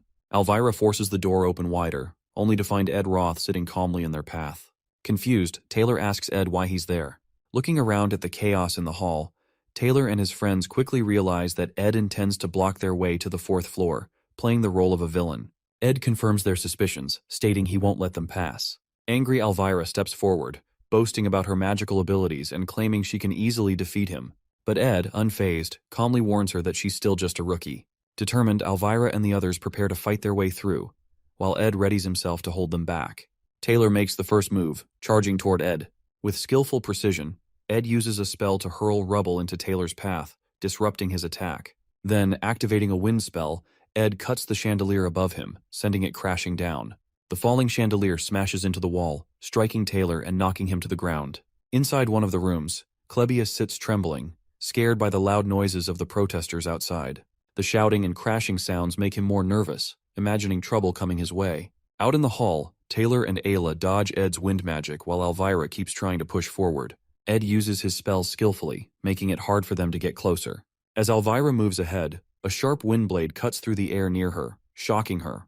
Her bag falls, spilling her important spells and items onto the floor. Seeing this, Elvira turns back to grab her things, but Ed casts a fire spell, creating a wall of flames around her dropped items. Now she can't reach them. Ed moves quickly and thinks ahead, controlling the fight like it's second nature. Elvira, frustrated, starts blaming Jix for not warning them properly about how strong Ed is. She realizes they underestimated him. His magic is far more powerful than they thought. With Ed holding them back so effectively, Elvira realizes something crucial. Ed understands the Academy's biggest flaw. The students rely too much on magic tools and elixirs, leaving them with almost no real combat skills. She reflects on her own overconfidence, relying on spells and dismissing magic rings and necklaces as inconvenient. Now, she sees how Ed has outsmarted her, dropping the chandelier, using a small opening to cast a firewall, and targeting her bag. The first year's top alchemy student is rendered completely helpless. Frustrated and furious, Elvira curses Ed for being so cunning and yells his name in anger. Determined not to give up, she throws a magic spirit bead onto the ground, summoning a spirit rabbit. She applies a fire-resistant formula to the creature, amplifying its strength and turning it into a monstrous berserk attacker. The rabbit becomes her weapon to regain control. Meanwhile, Isla and Taylor struggle to navigate the firewalls Ed has set up. Isla attempts to use a water spell to douse the flames, but the firewalls are protected by wind magic, striking back at anyone who gets too close. Taylor shields Ayla from the sharp wind blades and encourages her to keep trying. He knows Isla excels in magic theory and is above average at casting basic spells, but Ed's precise targeting keeps them pinned down, unable to move forward. Elvira calls out to Taylor, asking if he can take Ed down if he gets close. Without waiting for an answer, she orders her spirit rabbit to attack, using it as a distraction to create an opening for Taylor. The rabbit charges at Ed, its amplified strength making it a real threat. At the same time, Taylor pushes himself forward, trying to seize the opportunity to close the gap. While Ed is distracted by the rabbit, Elvira rushes toward her bag, ignoring the firewalls and narrowly avoiding Ed's spells. Finally, she reaches her scattered items, smiling in relief as she clutches her spells once again. Despite the chaos, she feels hopeful, ready to turn the tide of the battle. As Elvira regains her spells, Ed quickly casts a Windblade spell and hurls it toward her while fending off the spirit rabbit. Spotting the incoming attack, Elvira confidently shuts her eyes and casts a release magic spell. The spell neutralizes all of Ed's active magic, turning it into harmless chemical reagents and temporarily preventing him from using any magic at all. With the rabbit spirit now gone and his magic disabled, Ed realizes he's outmatched and makes a run for it. Taylor doesn't let him escape, chasing him up the stairs. At the top, Ed grabs a bucket of fire oil he had prepared earlier, spilling it across the floor. The oil ignites, flames quickly spreading. Alarmed, Taylor and the others hesitate, worried the fire could consume the entire hall and endanger everyone inside. But Taylor, resolute in stopping Ed and ending the chaos, uses an elemental slash to extinguish the flames and clear a path. He charges toward Ed without hesitation. Meanwhile, Elvira notices something unusual. The carpets in the hall have been removed, and the windows are wide open. It clicks in her mind. Ed had prepared the area to minimize the fire's dangers. Before she can warn Taylor that Ed might not be the villain he appears to be, Taylor closes the gap and engages him. As Taylor gets within striking distance, Ed raises his bow and fires an arrow. Not at Taylor, but at Ayla. The arrow whistles past Taylor, aiming straight for her. At the last moment, Elvira leaps into action, intercepting the arrow with her claw hand tool. She notices the arrow's tip is wrapped in cloth, not sharp. Alarmed, she yells a warning to Taylor, suspecting Ed might have another trick up his sleeve. Taylor reaches Ed and swings his sword. Ed blocks with his bow, holding him off briefly. Then, a noise from above grabs Ed's attention. Clebius has escaped his room. Realizing the next phase of the act in the game is now in motion, Ed sighs in relief, his role complete. Resigned, Ed lets Taylor's next strike land. The force of Taylor's elemental slash sends him flying into the wall. The battle ends with Ed defeated, leaving everyone stunned and questioning his true motives as if he was playing a deeper game all along. With Ed finally defeated, Taylor grabs him and demands to know why he went so far to stop them. Elvira watches uneasily, feeling that Ed had been toying with them the entire fight. It doesn't add up. Ed is a second-year student with more experience, and if he truly wanted to overpower them, he could have ambushed them after the chandelier fell. Instead, he stood his ground and deliberately engaged them, seemingly more to delay than to win. The group senses something is off, as if Ed's actions are driven by a deeper motive. Frustrated, Taylor shoves him away. Weak and injured, Ed speaks in a quiet but firm voice, telling them to go upstairs if they're done wasting time on him and to stop the real chaos. His words leave them stunned. Elvira demands to know why he tried so hard to hold them back if he's now telling them to go. Taylor and Isla press him for answers, their confusion mounting. Elvira, her voice rising with frustration, yells that she won't leave until Ed tells them the truth. She's determined to uncover his intentions, suspecting there's more to his actions than meets the eye. Before Ed can respond, the hall door creaks open behind them. A girl enters, shielding herself from the rain with a hood. As she steps inside, her eyes widen at the scene before her. Taylor, Elvira, and Ayla standing over a battered and bloodied Ed, with the hall in complete disarray. It's Janica. She had been waiting for Ed at the Rose Garden, thinking he might be at the pavilion nearby, but seeing him like this, her heart sinks. Shocked and concerned, she cries out, asking what they've done to the hall, and to Ed.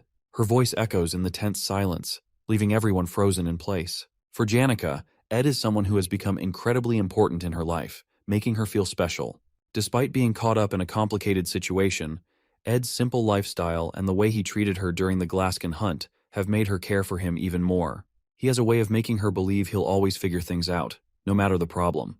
As she stands there, seeing Ed battered and surrounded by chaos, she starts to reflect on everything he's done for her. She now understands he has lured her out of Ophelis Hall to protect her from the disaster, knowing she had already been punished for her involvement in the Glaskin incident.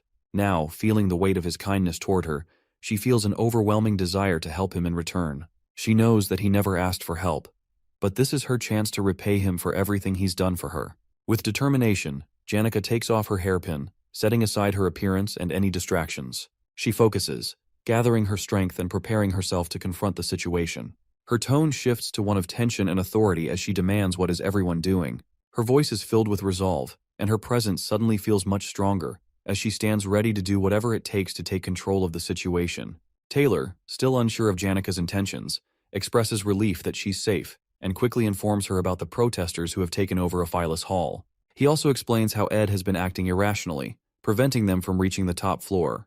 Taylor suggests that Ed might be trying to protect someone else hidden within the hall. However, Elvira interrupts him sharply, pointing out the drastic change in Janica's demeanor. She warns that Janica could now be their enemy. Suddenly, Janica releases a powerful aura, creating immense air pressure that swirls violently through the hall. Ed, alarmed, calls out her name, but she, now fully possessed by her magic, calmly reassures him to be okay. Taylor and his group stand frozen, sweating and wide-eyed as they witness her summoning an entire battalion of intermediate-level spirit beasts, showcasing overwhelming power. Realizing the grave danger, Elvira panics and insists that they retreat, acknowledging that fighting Janica, now seemingly unstoppable, is far beyond their abilities. But Taylor, being the heroic character he is, refuses to back down. His unwavering determination to face any challenge keeps him rooted in place. Elvira desperately tries to make him see reason, but Taylor's resolve remains unshaken. At that moment, Ed intervenes. Despite his weakened state, he grabs Taylor and shoves him aside, saving him from a crushing blow by one of Janica's spirit beasts. Ed orders Taylor and his group to leave and stick to their original plan. Confused and shaken, they question why Ed, who had been so intent on stopping them, is now urging them to go upstairs. Elvira, reluctant to leave, argues against abandoning the fight. In response, Ed lightly bonks her on the head, handing her bag of chemicals back, and sternly tells them to do as he says. Realizing they have no choice, they leave Ed behind with Janica and rush upstairs. While Janica is still immersed in her summoning magic, Ed approaches her slowly. Janica, noticing him, tries to reassure him that she will handle everything, and that he doesn't need to push himself anymore. But Ed, weak and battered, softly calls her name. He places his trembling hands on her shoulders, stunning her. It's the first time he's ever touched her in such a way, and the gesture leaves her momentarily speechless. In a weak voice, Ed gently asks her to call off her spirits, explaining that the wind is too strong and he can barely stand. Seeing him in such a pitiful state, Janica's heart softens. She immediately cancels her magic, dismissing the spirit beasts and restoring calm to the hall. Taylor and his group, watching from the stairs, are shocked that Ed has managed to stop Janica so effortlessly. Ed then turns to them and urges them to go quickly, emphasizing that time is running out.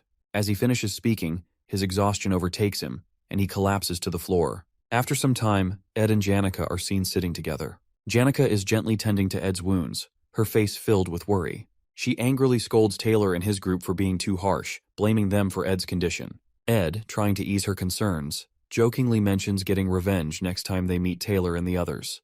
This makes Janica even more worried, and she urges Ed to promise her not to get hurt again.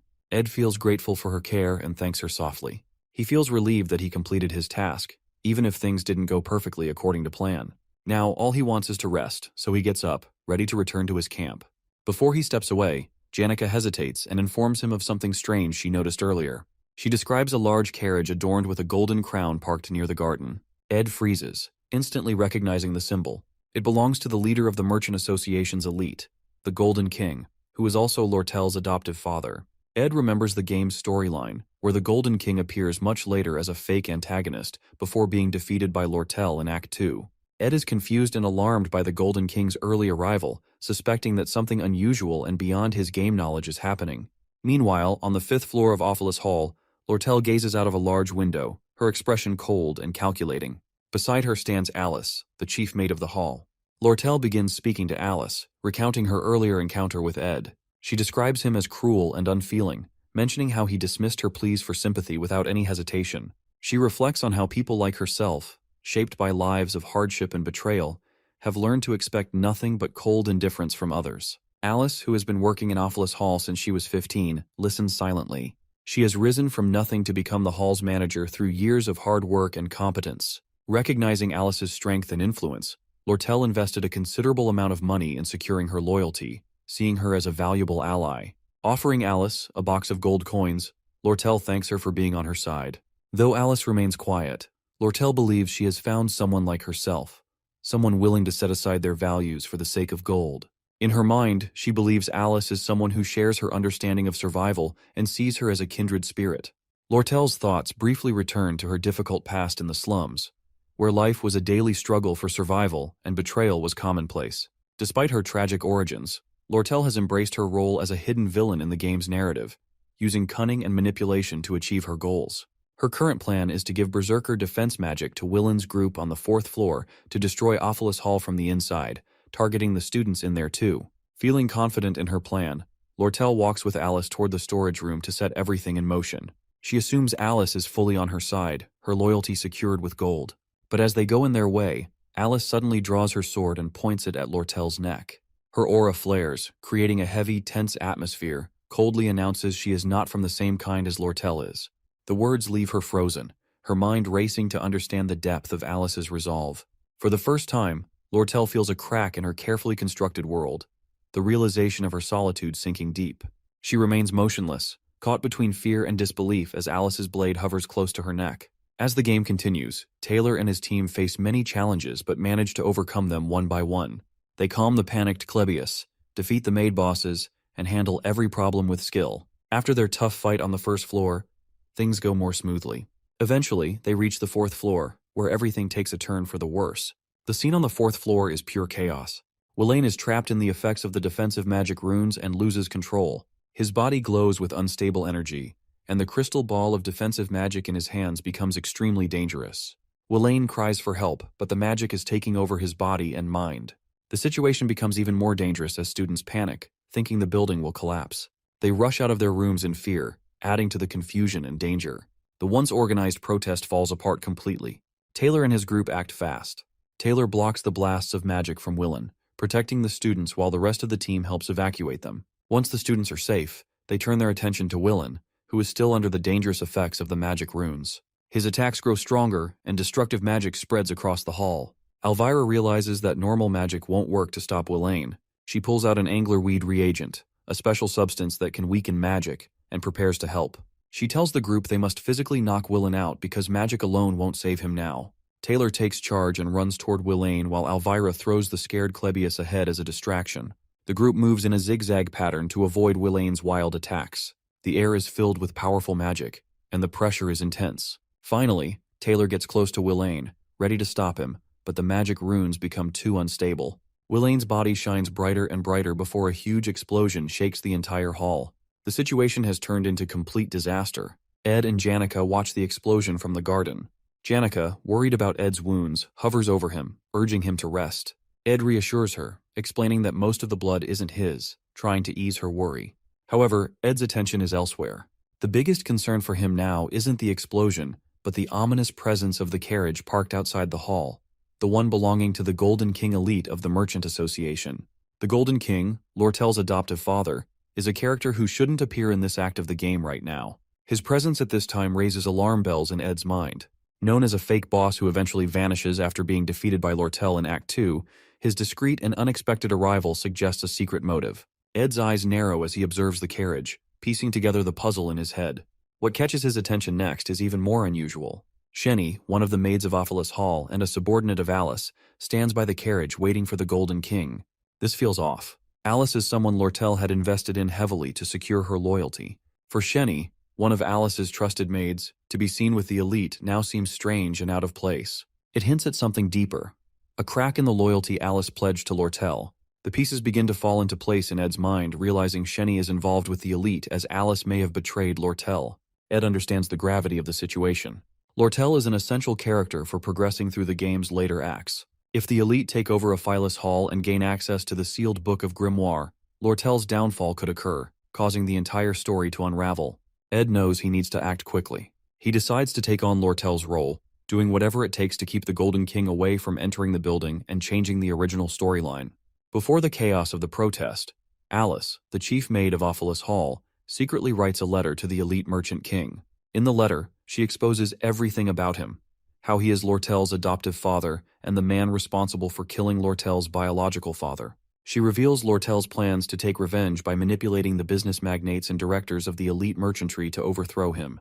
She also shares details about Lortel's scheme to acquire or sabotage the sage's sealed grimoire, a critical move intended to strike the Golden King by surprise and remove him from power in the Merchant Association. Alice ends the letter with a bold demand for more money than what Lortel has offered her, promising to switch sides and create a dramatic turn of events in the Golden King's favor. Now, with her sword pressed against Lortel's neck, Alice waits for the Golden King's arrival at Ophelis Hall. Lortel, usually clever and confident, is now shaken. She pleads with Alice, questioning her betrayal and pointing out that they both wanted revenge against the Golden King. Alice sighs and apologizes, but delivers a brutal truth. She tells Lortel that they, including the Golden King, are not so different, driven by ambition and survival. Her words cut deep, leaving Lortel speechless. Suddenly, an explosion echoes through the hall as the door bursts open. Taylor and his group arrive, dragging a restrained and defeated Willain behind them. They are battered but still resolute.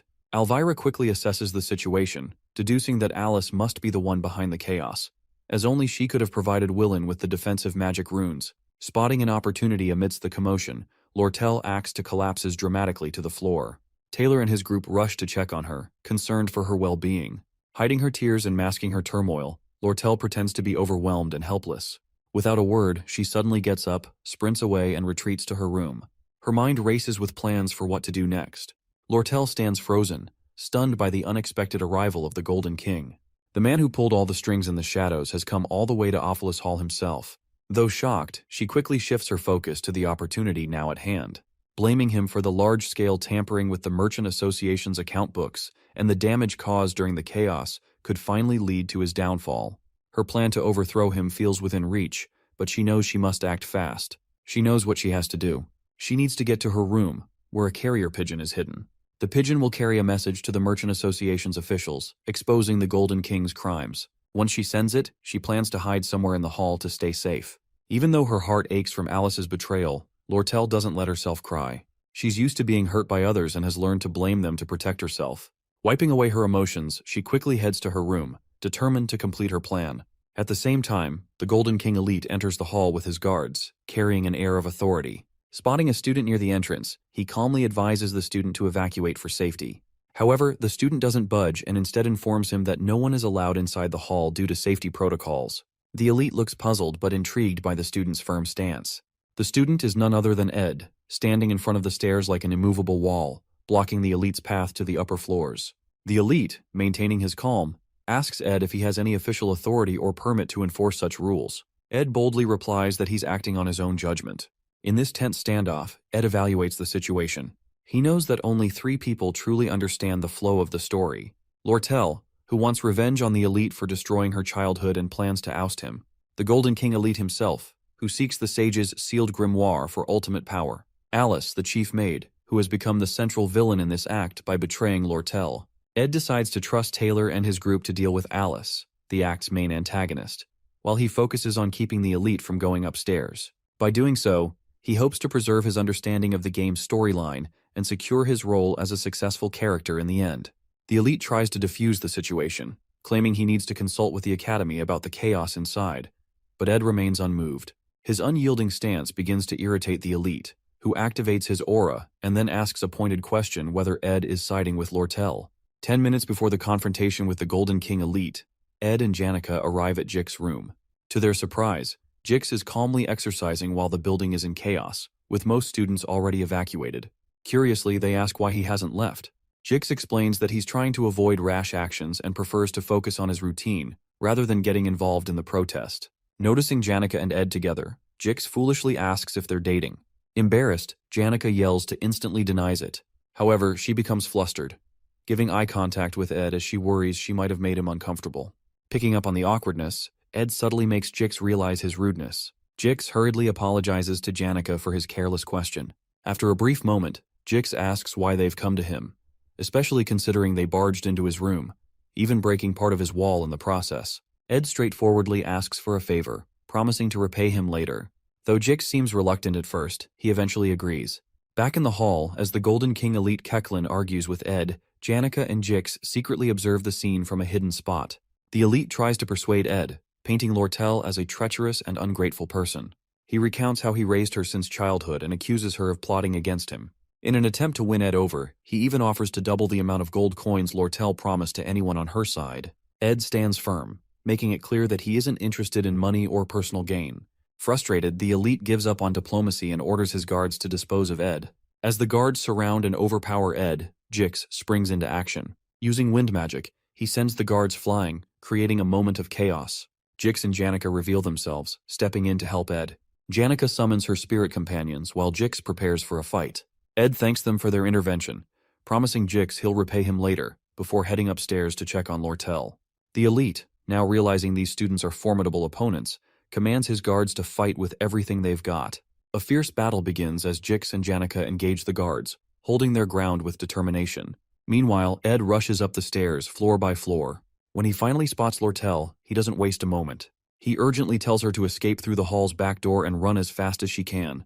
In Lortel's world, kindness and goodwill always come with a price. A reason, a tag, or a coin. Everyone she's trusted has only shown loyalty because she invested in them. Now, as she reflects on her choices, she regrets the foolish mistake of believing in anything else. She looked up to Janica Failover, who seemed to grow up surrounded by love and care from others without expecting anything in return. Watching Janica and Ed's connection, built on trust and understanding, made Lortel wonder if she could ever have that kind of bond with someone. But now, betrayed by Alice after sharing all her plans, she feels foolish and scolds herself for ever thinking she could live a life like Janica's, one filled with trust and genuine relationships. Lortel convinces herself she should have stayed true to her cold, calculating self. Among the 5 people she trusted to occupy the hall, Alice betrayed her by siding with the elite. The twin maids, Shenny and Kelly, joined Alice, and even Willen leaned toward the elite's side. The only one left was Ed. But Lortel feels he'll eventually betray her too. After all, why wouldn't he? As they run through the hall, Ed asks Lortel if Alice betrayed her. Lortel suddenly stops and stands still. Her voice is low and regretful as she apologizes, saying she can't guarantee the 20 gold coins she promised him. The situation is too unstable now, and she's lost control.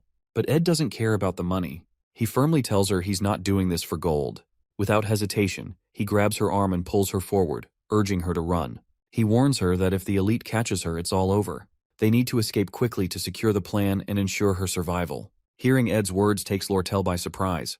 For the first time, she wonders if Ed sees something in her worth believing in. She starts to question her assumptions about trust, wondering if maybe there are people who act without ulterior motives. Still, the idea confuses and unsettles her. As they run, Ed asks her what's really going on with the Merchant Association and why the elite came to the academy himself. Lortel explains about her adoptive father, Elite Ketchlin, has been covering losses due to manipulating market prices through secret deals and monopolizing the armor trade within the association. This scheme has left him in desperate need of money to secure his power and position in the association. To fix his financial problems, Ketchlin plans to sell Sage's sealed grimoire for a high price. He sent Lortel to the academy to find a way to steal or sabotage the grimoire. For years, Lortel has worked to build alliances within the Merchant Association, buying the loyalty of merchants and committee members and turning them into her side. Her ultimate goal is to expose her adoptive father's manipulations and remove him from power, avenging her past. Ed realizes that Kecklin's desperation explains why he's arrived earlier than expected in the story. His rushed actions to monopolize the armor trade and secure the grimoire have put him in a vulnerable position. Ed knows how important it is to keep Lortel safe to ensure her plans succeed. Lortel knows her plans can only work if her father is away from the merchantry headquarters. With him gone, the merchants on her side will have the chance to transfer the rights of sale to her. Ed quickly pieces everything together. He realizes that Lortel has been using this elaborate plan to disrupt the Academy's finances by burning Ophelis Hall. This chaos would push the negotiations for the sage's sealed grimoire in Elite's favor. Now, Elite Ketchlin's urgent need for money has brought him to the Academy, giving Lortel a perfect opportunity to send a message to her allies and execute her plan to bankrupt him. Surprised by Ed's sharp understanding, Lortel informs she has a carrier pigeon ready to deliver the message to her allies. However, she also reveals that her father expects her to get caught and plans to use it to expose the traitors inside the merchantry. When they reach Lortel's room, Ed pauses and gives her detailed instructions. He tells her to stay hidden and avoid being seen by anyone. He explains how she can escape using the horsemen in the quarters, ride to the Arkan Mountains. He advises her to leave the horse carriage at a spot to mislead Elite's guards, and then hide at his place in the forest for 3 days, as he will write and send the message to her allies from her room in the hall. Ed notices someone suspicious guarding the back door and warns Lortel to wait until it's safe. He firmly grabs her shoulders and emphasizes the importance of staying hidden. Lortel is stunned by how calmly and decisively Ed handles everything, and for the first time, she starts to trust him. When Ed sees her frozen in thought, Lortel suddenly asks in a soft, innocent voice why he is helping her so much. Ed simply replies he is doing it for no reason, as he just feels like he should help her. With that, he leaves the room. Alone in her room, Lortel sits down, confused by her feelings. She hears a loud beating sound and soon realizes it's her own heartbeat. For the first time, someone has helped her with kindness, expecting nothing in return. This unfamiliar warmth fills her with emotions she has never felt before. Meanwhile, at the back door, Shenny, one of the twin maids, stands guard. Ed approaches, ready to confront her. As Taylor's group battles fiercely with Alice, the chief maid, the stakes rise. Alice gathers all the hall's runes and takes control of their magic, using them to launch powerful attacks. Despite her expertise as a veteran intermediate magic user, Alice cannot match Taylor's strength. Being the hero of the game-failed swordsman of Sylvania, Taylor's determination and skill are unmatched. With this, the final battle of Act 2 begins. Meanwhile, Ed confronts Shenny, one of the twin maids, at the back door. Shenny draws her sword, ready to fight. As she dashes forward with a lightning-fast attack aimed at Ed's leg, he uses his quick reflexes to dodge her strike. Ed, being a skilled player of the game, already knows her fighting patterns and starts anticipating her moves. He jams her sword with his foot and grabs her hands just as she tries to draw her knives, disarming her. But Shenny isn't done yet. Sharing a magical ability with her twin sister Kelly, due to their shared birth star, she uses low-level telekinesis to hurl objects and blades at Ed while attempting to stab him. Despite taking some hits, the wounds aren't deep due to her unrefined magic. Ed pulls the blades from his body and manages to pin Shenny down, pressing his knee against her back to immobilize her. As Shenny struggles, she begins crying and yelling about how she cannot fail Alice, revealing her deep loyalty to the maid. Ed calmly tells her that Alice will lose. But Shenny shares Alice's backstory, how Alice raised orphans and saved lives, including Shenny's. Meanwhile, Taylor and Klebius, with help from Elvira and Isla, close in on Alice. Taylor uses his powerful slash-element attack, causing a massive explosion that shakes the entire floor. Seeing the explosion, Shenny screams in despair before passing out from shock and exhaustion. Ed, unaffected by the emotional backstory, stays focused on surviving the game. He drags the unconscious Shenny into the hall and props her against the wall before quickly leaving. He knows that these side stories won't affect the main plot and chooses to prioritize his own survival as the story progresses. Ed reaches Lortel's room, noticing the neatly arranged books, luxurious wooden furniture, and decorations. He's impressed by how perfectly the room matches Lortel's character. Without wasting time, he writes a message, attaches it to the pigeon, and sends it flying toward the headquarters. This gives them a crucial time advantage since Elite Ketchlin, currently in Sylvania, will take at least 3 days to return to the headquarters. Later that night, under a rain-soaked sky, Ed, battered and tired with cuts and bruises, limps toward his hut to rest and heal. He successfully stopped Elite from reaching the hall, with Jix and Janika's help, and created an escape route for Lortel. His quick thinking left Elite with no choice but to chase the horse carriage Lortel hired. Everything was falling into place, and the storyline remained intact. As Ed finally reaches his hut, expecting Lortel to already be there, he's startled by an unsettling scene. Lortel, holding a knife, walks toward him with a dark and sinister expression. Panic sets in as Ed begins to think she might be the true mastermind, eliminating everyone one by one and now targeting him. His body tenses, unable to move as his thoughts spiral. But as Lortel draws closer, she unexpectedly tears a piece of her clothes and patches up his wounds. Ed's fears vanish, replaced by relief and confusion. Lortel, with soft and caring eyes, helps him to the hut where she's already prepared a warm fire. Lortel asks Ed they should warm up first by sitting together. Her cheeks blushes faintly. Ed and Lortel sit together by the fire, the warmth helping Ed dry off and recover. As they chat, Lortel mentions the carriage driver who promised to draw attention away from her by diverting the elite's guards, even at the risk of his own life. Ed, curious, wonders how she managed to gain such loyalty. Then, remembering that it's Lortel Kechlin, he decides not to ask further and remains silent. After a pause, Lortel thanks Ed for his help and reminds him that she now owes him a significant favor. Noticing his quiet demeanor, she teases him for being so dull. Ed politely replies to just only hand him over the 20 gold coins as per their deal when the time comes. They sit for a while before Lortel breaks it with a question about him and Janica being close. She asks, as her voice carrying a hint of curiosity. Ed speaks highly of Janica, describing her as kind and dependable. Lortel listens quietly, her expression softening but showing a hint of sadness. After a moment, she adds her own compliments about Janica, though her tone is glum. Sensing something behind her tone, Ed asks what she wants to say. Lortel takes a deep breath before sighing lightly. In a better mood with a faint smile, she says she is not like Janica, who is caring, always thinking of others. At the same time, in Awfulest Hall, Jix and Janica are doing their best to hold off Elite Kechlin and his guards. However, things take a turn when Elite gets a report from one of his men that Lortel has escaped. Without wasting time, he leaves the hall to chase after her. The fight isn't going well for Jix. He's struggling, and it's clear he's no match for the guards. But Janica, who was nervous before, suddenly activates her spirit magic aura. A powerful tornado forms in the hall, throwing guards in all directions as her spirits unleash their full strength. Jix panics and yells at her to stop, worried about the destruction and casualties. Janica pauses, then turns to him with an unsettling, almost eerie smile. Her eyes gleam with a strange intensity, as she calmly says she is not mad at all. The next day, at Ed's hut, he is busy washing his ruined academy uniform. After the long and exhausting night, he skipped classes to take care of things. Jix arrives with a spare uniform for Ed and shares some surprising news. He explains what happened after the incident. Welaine has taken all the blame for the destruction of Awfulest Hall, while Chief Maid Alice, who was captured, hasn't said a word about what happened. Lortel has vanished, safely hiding in Ed's hut, and there's no news yet from Elite Kechlin. As Jix talks, Ed feels relieved. His plan worked, and now all he has to do is wait for the carrier pigeon to return with good news. Stretching his sore muscles, Ed feels the aches and pains from the night's events, but stays determined to keep moving forward. Later, Ed notices something new. His stats have improved, and he has reached the intermediate craftsman rank.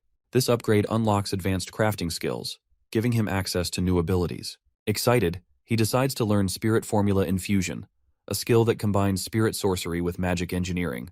With this ability, Ed can form contracts with spirits and create powerful weapons, magical artifacts, and useful tools. Feeling more confident in his abilities, Ed starts planning how to use these new skills for the challenges ahead. Later that day, Janica visits Ed with a cheerful smile. Ed is exercising outside the hut when she arrives and takes a seat beside him. Curious, Ed asks why she isn't in class. Janica explains that she's feeling tired and needed a break, so she decided to come to the woods for some fresh air. Concerned, Ed asks if she got hurt because of him. Janica shakes her head and smiles reassuringly, saying she's fine. Then with a slight frown, she asks if Lortel is doing okay. Ed tells her that Lortel is resting inside the hut, which makes Janica feel a little jealous, though she hides it well. Inside the hut, Lortel leans back, feeling relieved that the chaos of the Awfulest Hall incident is finally over. However, her work isn't done yet. She still needs to persuade the chief maid, Alice, to help lay the groundwork for negotiating the purchase of Sage's sealed grimoire. For now, though, she waits anxiously for a reply from the elite merchant's headquarters. While waiting, Lortel can't help but notice how safe and comforted she feels in Ed's presence. His unconditional kindness and trust make her heart race, and for the first time, she feels something more precious than gold. Blushing, she realizes she doesn't want to lose Ed to Janica, whose life is already full of family and friends. Lortel quietly resolves to win Ed over, even if it means competing with Janica. Spending 3 days with Ed only deepens Lortel's feelings for him. She starts to develop a bit of a fixation, even imagining showering him with gold if that's what it takes to win his affection. But then, she decides a different approach might be better, one that feels more natural. She resolves to show him sympathy and kindness, and even considers helping him with his tuition to subtly gain his favor. Lortel's heart races with determination. For the first time in her life, she's discovered something worth more than wealth, and she's ready to fight for it, no matter what it takes. Fantasizing about Ed makes Lortel feel embarrassed and awkward, especially since she has never had a boyfriend before. Suddenly, Sleepy Lucy barges into the hut and claims her spot near the window. However, Ed quickly intervenes, dragging Lucy out and setting her up in the small tent outside the hut, which he had made specifically for her. Ed then apologizes to Lortel, asking if he disturbed her. Lortel feels unsettled by Lucy's presence in Ed's hut, seeing her as yet another rival for his attention and labeling her in her mind as a natural disaster. On the second morning, Lortel wakes up early, hoping to spend some time alone with Ed. However, to her disappointment, she finds Janica already with him as usual. Sighing, she turns back, noticing Lucy still asleep in the hut as well. Meanwhile, Ed works on crafting homemade bricks, adding another achievement to his stats, and learning the stonemasonry skill. Using this new skill, he builds a brick fireplace inside the hut. Later, he grills beef jerky for everyone, and they all dine together. As they eat, Lortel remarks that since nothing significant has happened that morning, it means everything is going according to plan. Ed thanks her for the good news but warns them not to let their guard down. Feeling a bit competitive with Janica, Lortel offers to compensate Ed with supplies and goods instead of the 20 gold coins they agreed on earlier. Ed appreciates her offer and asks if she has any construction materials or spare magic engineering equipment.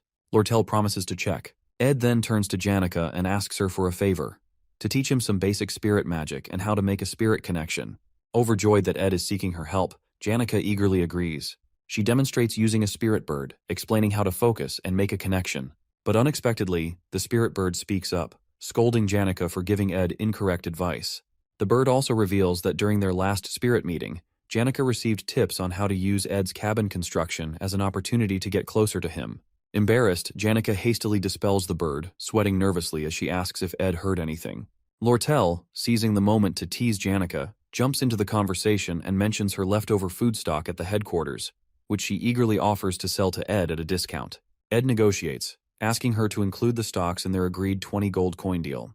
Playfully, Lortel suggests giving the supplies for free, further annoying Janica and sparking a light-hearted debate between the two women. Ed sits back, eating his beef jerky with amusement, realizing he can now learn both spirit magic and magic engineering with the help of Janica and Lortel. As their conversation continues, a new figure appears at Ed's hut. It is Belle Maya, the new chief maid of Ophelis Hall. She apologizes for the sudden visit, explaining that she brings bad news, a message from the former chief maid, Alice. Hearing this, Lortel's expression shifts to worry, and the atmosphere becomes tense with suspense. Before Belle Maya's visit to the hall, Clara, one of Janica's friends, drops by to see her. Clara gossips with Belle, revealing a top-secret piece of news, but she warns Belle not to show any shock or let it slip. Leaning in close, Clara whispers that her friend Janica is in love with Ed Roth Taylor. Belle feels conflicted, trying not to show any surprise while maintaining her composure. The two chats about Ed, who has a reputation as a troublemaker but seems to be improving his image lately. Clara admits she supports her friend Janica, but can't help noticing that Janica keeps bringing up Lortel's name. She confesses that she doesn't understand either of them. Relationships, she says, are all about balance, and Janica is too naive for the game. Clara complains that Ed is acting clueless, completely ignoring the obvious hints Janica keeps dropping.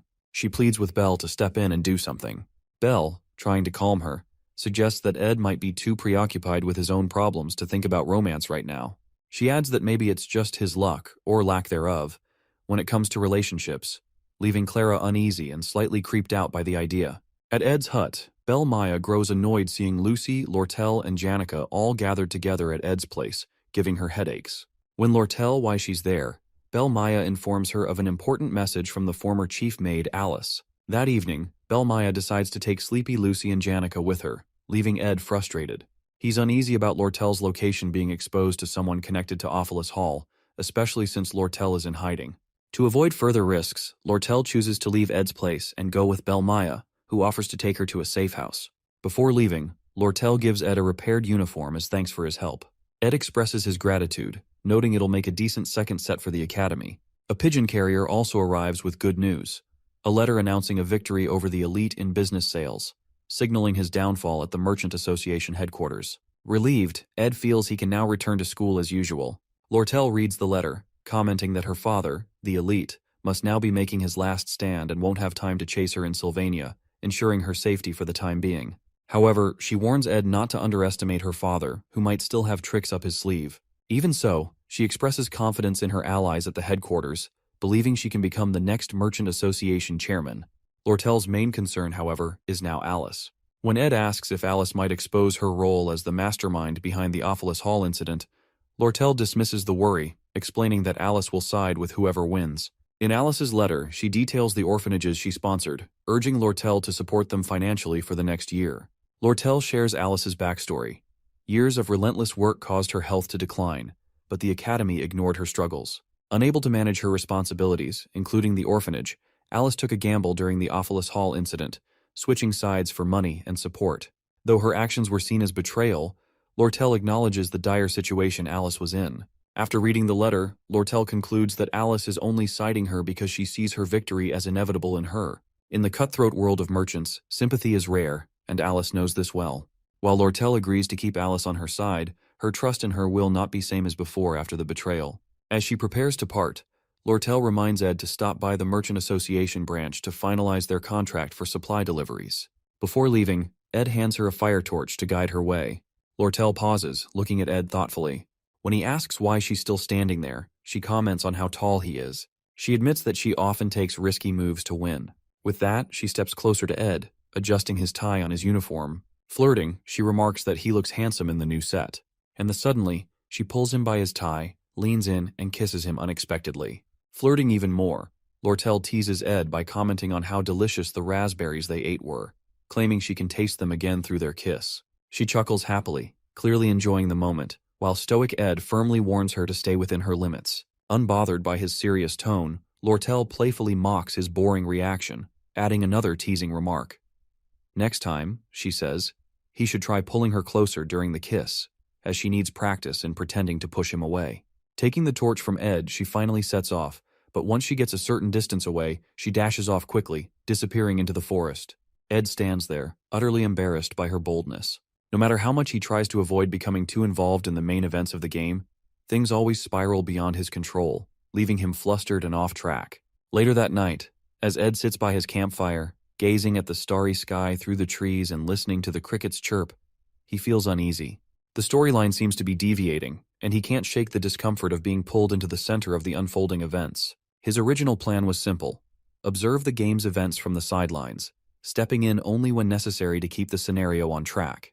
He has no ambition beyond surviving, graduating from the academy, and carefully managing his stats. However, the plan that seemed so straightforward now feels like an endless and reckless challenge. As summer quietly fades into fall, Ed reflects on how quickly time is passing and wonders what twist the game might throw at him next. The next day at the lake, Janica gathers with her spirit friends to discuss her growing concerns about Lortel and how to handle her. The spirits inform Janica about the incident between Ed and Lortel, which immediately infuriates her. The spirit labels Lortel as an intimidating foxy redhead as Janica anxiously asks how Ed reacted. She breathes a sigh of relief when she learns that Ed responded coldly and didn't show any emotion. However, her relief is short-lived as Spirit Tarkin warns her that Lortel's persistence will only intensify if Janica doesn't act quickly to secure Ed's attention. Amid a flurry of ridiculous and cringy suggestions from the Spirit Tarkin, the other spirits take Tarkin away for a while. Spirit Marlita offers a more sensible idea. Marilda advises Janica to create a memorable and thrilling experience with Ed to make him think about her. After some thought, Janica decides that sharing a meal together might be a good start. That evening, Ed prepared his new recipe he learned and let Lucy have a taste of it. However, upon tasting it, she immediately recoils in disgust, exclaiming that it tastes awful. Ed listens to her criticism without reacting, calmly noting down his mistakes and deciding to delay perfecting his cooking skills until he receives a wider variety of ingredients from the stock deliveries. Despite the setback, Ed gains an upgrade in his stats, advancing to an intermediate level in craftsmanship. He reflects on how his core stats significantly affect his practical skills and resolves to balance and improve all his stats efficiently. However, Ed's packed schedule leaves him little time to focus on personal development. Between attending classes, honing survival skills, and keeping a close eye on the progression of the game's scenario, his hands are full. He observes that Taylor's combat abilities are steadily improving. Isla continues to support Taylor, and Princess Phineas seems to be on track. Still, Ed knows the pivotal event in the storyline, Phineas' clash with Lortel, is approaching. He's also aware that another key character, Clarice, won't enroll until next year, so he doesn't need to worry about her yet. While Elite's early dismissal creates some uncertainty regarding Lortel, Ed is sure it won't stop her from pursuing the Sage's sealed grimoire. As the Academy Day comes to an end, Ed steps outside, looking back at the main building. He realizes it's time to start monitoring the faculty building closely since the final boss of Act 2 is about to emerge. Meanwhile, in a quiet room within the academy, someone receives a letter revealing the mastermind behind the Ophilus Hall incident. That person who receives letter is none other than Professor Glast. Professor Glast stands in his quiet office while his assistant, Claire Elfin, stood nearby. Trying to impress him, Claire praised his sharp thinking for suspecting someone behind the Ophilus Hall incident. However, Glast, a no-nonsense figure, ignores her attempts at charm. Removing his glasses, he exudes a dark and intimidating aura, ordering Claire to find the divine science thesis he had asked for earlier. Startled by his stern tone, Claire quickly rushes out to do as he says. At the Ophilus Hall faculty building, Claire receives all the materials about the incident from Annis. Relieved, Claire thanked her and started looking through the files of students involved. Among the files of students linked to the incident, 3 catch her attention: Ed Roth-Taylor, Jix, and Janica. While most of the case seemed straightforward, Claire couldn't help but feel something unusual about Ed's file. His reputation and some missing pieces made her curious. That evening, Ed visited the Sylvania Merchant Association branch to collect the supplies he'd ordered under his contract with Lortel. Lortel, clearly enjoying his company, teasingly apologized for forgetting the contract details, as she is using it just an excuse to make him visit again. She prepares tea and snacks, inviting him to sit and chat. As they talk, she tells him to pick up his magic equipment at the counter when he leaves. Trying to keep his attention, Lortel shows off her fancy dress, asking how she looked for an important meeting. But Ed, uninterested, simply asked what kind of meeting it's. Lortel smiles, amused by how little he noticed her flirting. Then the conversation shifted to Ed's cabin. Lortel suggests he may need furniture, but Ed explains her company's products were too expensive for him. Lortel agrees but says she cannot give away items for free because of her merchant ethics. Suddenly she used her magic to break a chair's leg, claiming it is now damaged and she will throw it away tomorrow. She hinted that Ed, with his crafting skills, could fix it. Ed thanked her for the broken chair, still keeping his calm and serious demeanor. Lortel, entertained by how he never shows much emotion, moves closer to him. Sitting on the table nearby, she teasingly says she has made her move and asks if he doesn't see her as a woman. She boldly admits that she isn't helping him out of kindness, but because she has her reasons. Smiling confidently, she tells him she is determined to stick around and get the answers he is searching for, making it clear she has no plans to let him ignore her. Ed calmly responds, making it clear he isn't looking for any answers from her, and has no interest in getting involved in battles he knows he cannot win. Despite her attempts to get closer, he stays composed and distant. Lortel, unfazed. Lortel smiles and warns him that one day, it won't just be her struggling to hold back feelings for him. Her smile is the same as always, calm and confident. Ed notices she never shows her true feelings, whether she's winning or in trouble. He realizes it's part of her nature as a merchant, always keeping her cards close to her chest and never letting her emotions give her away. At the academy during recess, Janica excitedly teaches Ed how to control a spirit. Using her staff, she explains that he should focus on his magic to try to form a connection and summons a small fire spirit named Mug. Mug appears serious and promises to serve Ed well, surprising him. Ed remembers that before he came into this world, when he played the game as Ed, he once formed a bond with a spirit duck. They used to laugh and joke around, but in the end, he let it go. However, looking at Mug now, he feels this will be different. Curious about Mug's strict nature, Ed asks Janica why he acts that way. Janica laughs and explains that Mug is a good spirit with great energy efficiency and was carefully chosen by the high-level spirit, Tarkin. Since Ed wanted a strong spirit, she picked the best one for him. After going through a tough selection process, Mug is finally handed over to Ed, and he successfully forms his first spirit connection. Holding Mug, Ed is impressed to see how warm it is, almost like a portable heater. He checks its abilities and stats, and Janica happily tells him that Mug is a great survival tool because it doesn't need wood for heat. Seeing Ed happy, Janica smiles, even though he still looks tired. Before leaving, she reminds him to let her know if he ever needs more help. She offers to teach him more about spirit connections, and suggests that he will learn faster if he spends more time with her. As Janica talks with Ed, she suddenly changes her tone and expression. Just as she promises to come the next day to help him, she quickly switches, claiming she is very busy and that many others are waiting in line for her lessons. She remembers her spirits and her friend Clara advising her to keep things cool with Ed and not get too close too fast. Smiling awkwardly, she says it's a bit too much for her to teach him magic all the time. Ed, feeling guilty, apologizes for taking advantage of her kindness and offers to pay her for her help as a token of appreciation. Hearing him mention money, Janica gets upset and insists that she's helping him out of friendship, not for payment. She calls his offer cold and reminds him that they are close friends, and such things shouldn't come between them. Confused, Ed points out that she was the one who mentioned compensation earlier. Realizing she contradicted herself, Janica gets flustered and embarrassed. To make things right, she admits that her friend Clara told her she's too generous and needs to learn to say no sometimes. Ed appreciates her honesty and agrees that Clara is right.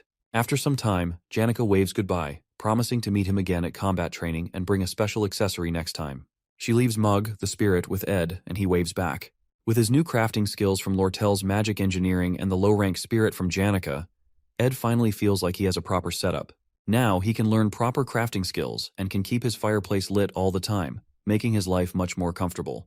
Looking out of his hut's window at the night sky, he suddenly remembers that he forgot to check the traps and heads out. Meanwhile, deep in the forest, Claire Elfin is investigating Ed, suspecting him to be the mastermind behind the Ophelis Hall incident. With everything she knows, his disownment by his family and his lack of connections to Ophelis Hall, he stands out among the other students and teachers. Reports say he often appears in the woods, which leads her here. As she carefully moves through the forest, she suddenly hears footsteps and quickly hides. What she sees is terrifying. A man carrying Lucy over his shoulder while dragging a dead deer behind him. The man doesn't use magic but seems to rely on raw combat skills, which makes Claire realize that it's not Principal Obel. At that moment, her suspicions are confirmed as that man isn't Principal Obel at all. It is Ed Roth Taylor, the true mastermind behind the Ophelis Hall incident. Realizing her intuition is correct, Claire feels proud of her detective skills. She quietly follows Ed through the forest, surprised to discover his hidden hut. Watching from a distance, she sees Ed throw Lucy into a tent he set up for her and place the deer near the fireplace. After that, Ed heads inside his hut, planning to sleep early for tomorrow's work.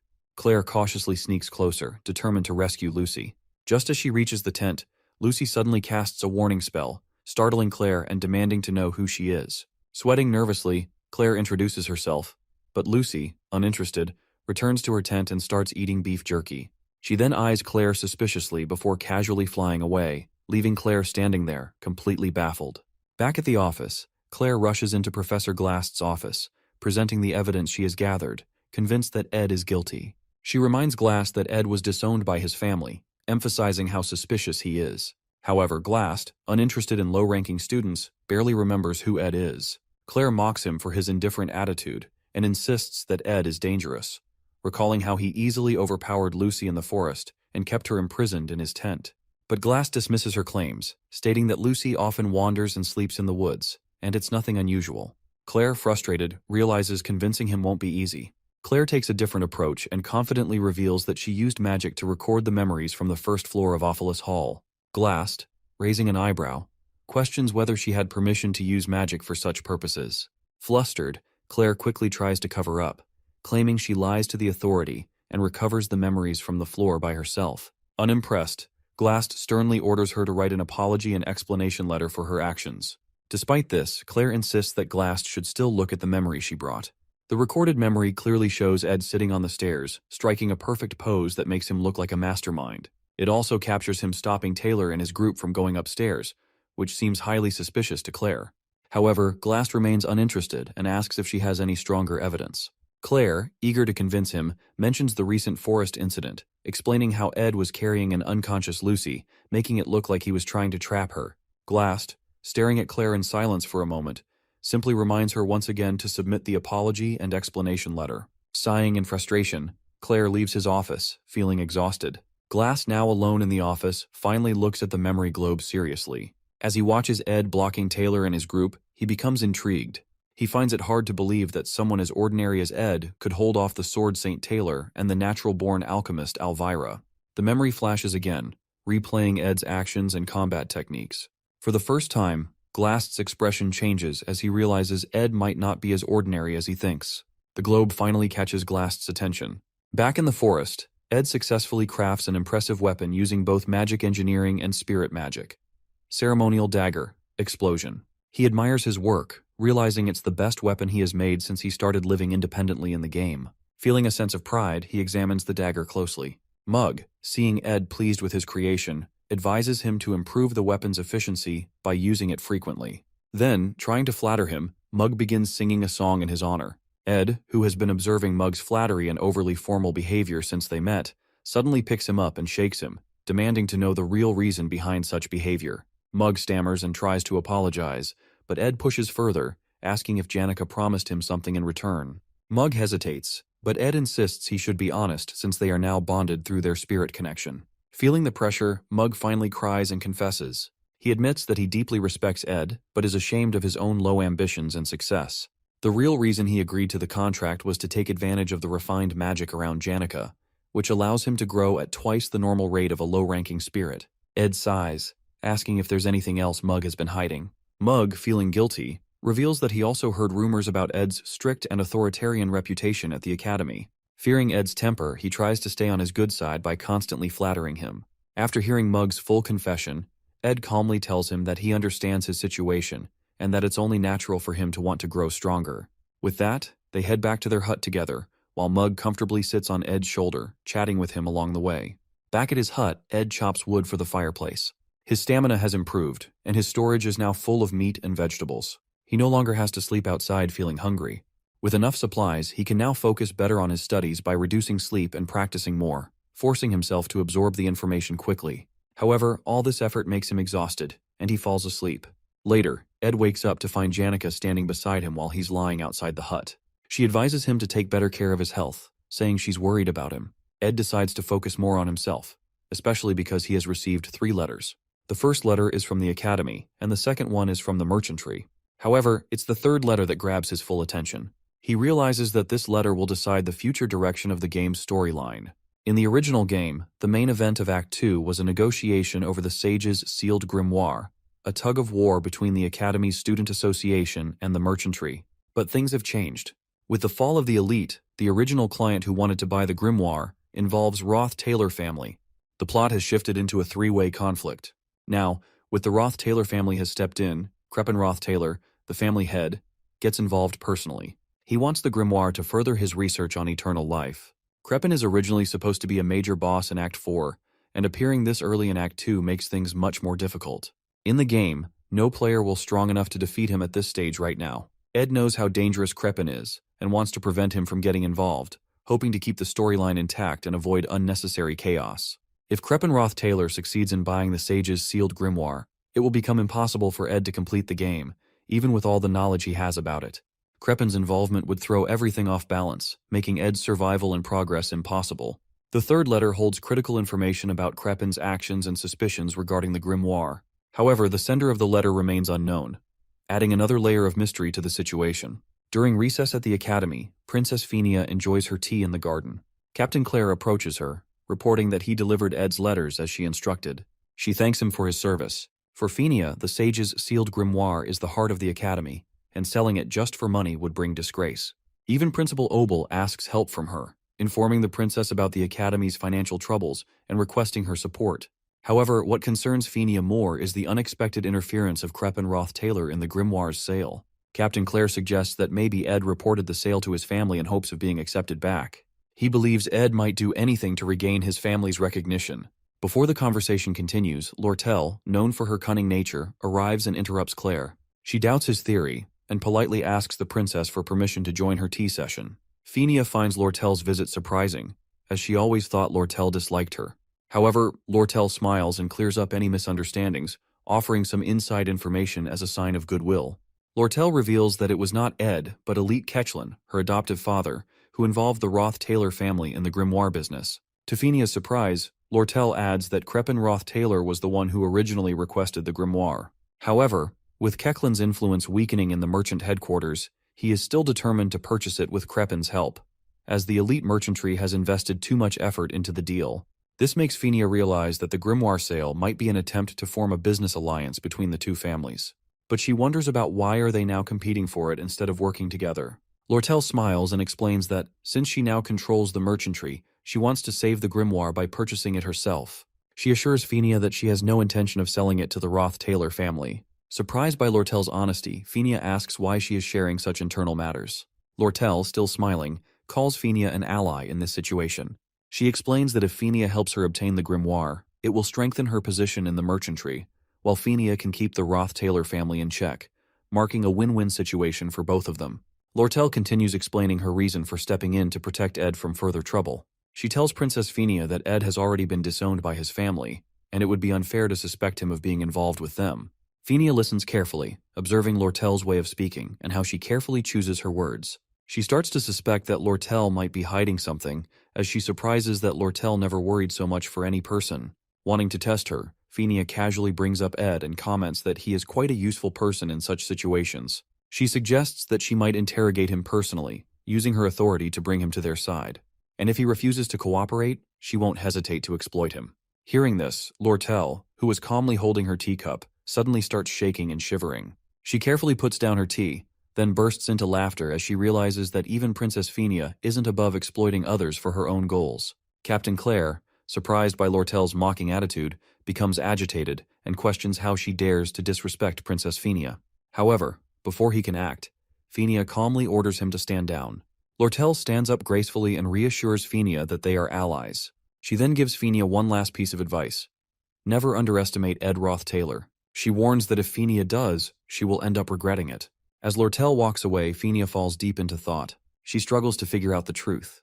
Is Ed really the one behind Crepin Roth-Taylor's sudden involvement in the bidding? Or could it be Lortel, who always acts so confident and never bows, even to a princess?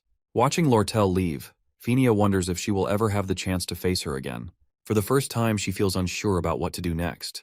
At the merchantry branch, Lortel spots Ed with Janica and can't help but feel a little jealous. Janica, noticing Lortel's gaze, greets her teasingly. Lortel, who had prepared only 2 cups of rosemary tea, one for herself and one for Ed, now finds herself reluctantly offering a glass of cold water to Janica. Janica smirks and teases Lortel for not having extra tea ready for guests. Lortel, keeping her cool, fires back, reminding Janica that as a merchant, she can't afford to waste her merchandise so easily. Ed, visibly tired and drained, takes the cold water instead and hands his tea to Janica. This small gesture makes Janica happy, while Lortel watches, feeling slightly annoyed as Janica continues to tease her. After some time, Lortel presents the magic engineering equipment she promised Ed. As the glamorous tools are unveiled, Janica suddenly yells in protest. She accuses Lortel of breaking merchant ethics by offering Ed brand new equipment for free. Janica's jealousy flares up, suspecting Lortel of trying to win Ed over with expensive gifts. Lortel, maintaining her composure, brings the equipment closer and points out the minor defects, assuring Janica that they aren't brand new. But Janica, unconvinced, insists that Lortel might have done this on purpose. Lortel just laughs, further fueling Janica's irritation. As Ed looks at the equipment, he hesitates, telling Lortel that he can't accept more free items, especially since he hasn't even paid her for the previous ones. He reminds her that this is already the 4th time she's offering him something. However, Lortel waves off his concerns, saying that since he's her regular customer, he can always renew his contract, and there's no issue at all. Janica, sensing Lortel's clever tactics, suggests Ed quickly finish his payments and cut ties with Lortel before he ends up too deep in debt. Lortel, unimpressed, tells Janica to mind her own business, sparking a playful but competitive argument between them, both clearly trying to get Ed's attention. As the two continue their banter, Ed suddenly feels a strange sensation take over his body, a light, floating feeling, as if he's drifting in water. It's something he experiences when he's overworked. His mind, occupied with thoughts about dealing with the grimoire problem and building a better mattress for proper sleep, can't keep up with his exhaustion. Before he can react, he collapses to the ground. Lortel and Janica immediately rush to his side. At Sylvania Academy, Princess Fenia reflects on Ed's calm and precise demeanor, whether it was when she saw him fishing at his camp or during the Glaskin incident. His composed attitude and reputation among students, who claim he only focuses on his studies, make her rethink Lortel's words. She begins to question whether her assumptions about Ed were wrong and decides she needs to confirm it one final time. To do this, she is the one who sends Ed the 3rd letter, an invitation to visit her at the royal residence, a letter meant to be highly secret. As she reviews her schedule for the next day, she asks Captain Claire about Ed's expected visit. However, Captain Claire delivers unexpected news that Ed has collapsed from overwork. This revelation surprises Princess Fenia. In the game, when a character accumulates exhaustion status, they are usually given several rest days to recover. Now, despite all the pressing matters and preparations for the Crepin Roth-Taylor event, Ed is forced to rest, delaying his plans. When Ed wakes up in his hut, his body feels incredibly heavy, and a strange warmth spreads through his lower belly. Looking down, he finds Lucy sleeping on top of him, mumbling in her sleep. Seeing her sleeping so soundly, Ed is reminded of how unnaturally light she is when he threw her during the Glaskin incident, making him question whether she's even human. But with his exhaustion, he lacks the strength to even move her off. Noticing the new blankets and mattress around him, he assumes that the merchantry must have brought him here to recover. Just as Lucy wakes up, she immediately starts talking about how hungry she is. Upon realizing Ed is finally awake, she offers him mana treatment, helping to restore his distorted mana flow. Lucy mentions that she has been doing this treatment repeatedly while he was in his weakened state. Once she finishes, she drifts back to sleep right next to him. Before falling asleep, Lucy gives Ed some advice. Not to keep getting sick because it's a hassle for her, and warns Ed that being weak can be dangerous. Ed knows her grandfather died bedridden from an illness like he is now. So, he thanks her sincerely for the magic treatment and her concern. Just then, Jix enters the hut without knocking, checking if the stove is working properly to keep the place warm for Ed. Seeing Jix walk in so casually, Lucy quickly flies away from the camp to another location, feeling embarrassed. Now fully awake, Ed contemplates how he seems to attract so many people in this so-called open society, despite his efforts to stay independent. Turning to Jix, he asks why he's here, to which Jix replies that he has been checking in on him while others are out. As they talk, Jix casually mentions that it's autumn season, offering Ed a bowl of soup. Still processing everything, Ed asks if there's any news from Sylvania Academy. Jix shares updates about the Academy exploration problem, mentioning that Taylor and Klebois managed it well, and other incidents like the Demon of the Sewers Act, which seem to be under control according to the storyline. This reassures Ed that nothing critical has changed and everything is going according to the storyline. However, the most important event, the struggle over the Sage's sealed grimoire, is still looming. Ed urgently asks how long he has been unconscious. When Jix tells him it's been 10 days, Ed realizes with shock that the main event has already started. To add more worry in Ed's attention, Jix further informs that Lortel gets no choice but to leave for an important negotiation in his absence. Panicking, Ed immediately jumps up, insisting that Jix help him send a message to Lortel right away. Meanwhile, at Sylvania Academy, the bidding war over the Sage's sealed grimoire has begun. The major players are gathered. Princess Phinia Kloll representing the Student Association, Lortel from the Elite Merchantry, and an unexpected third party. The man who has deviated from the original storyline, stepping into the hall with an imposing presence.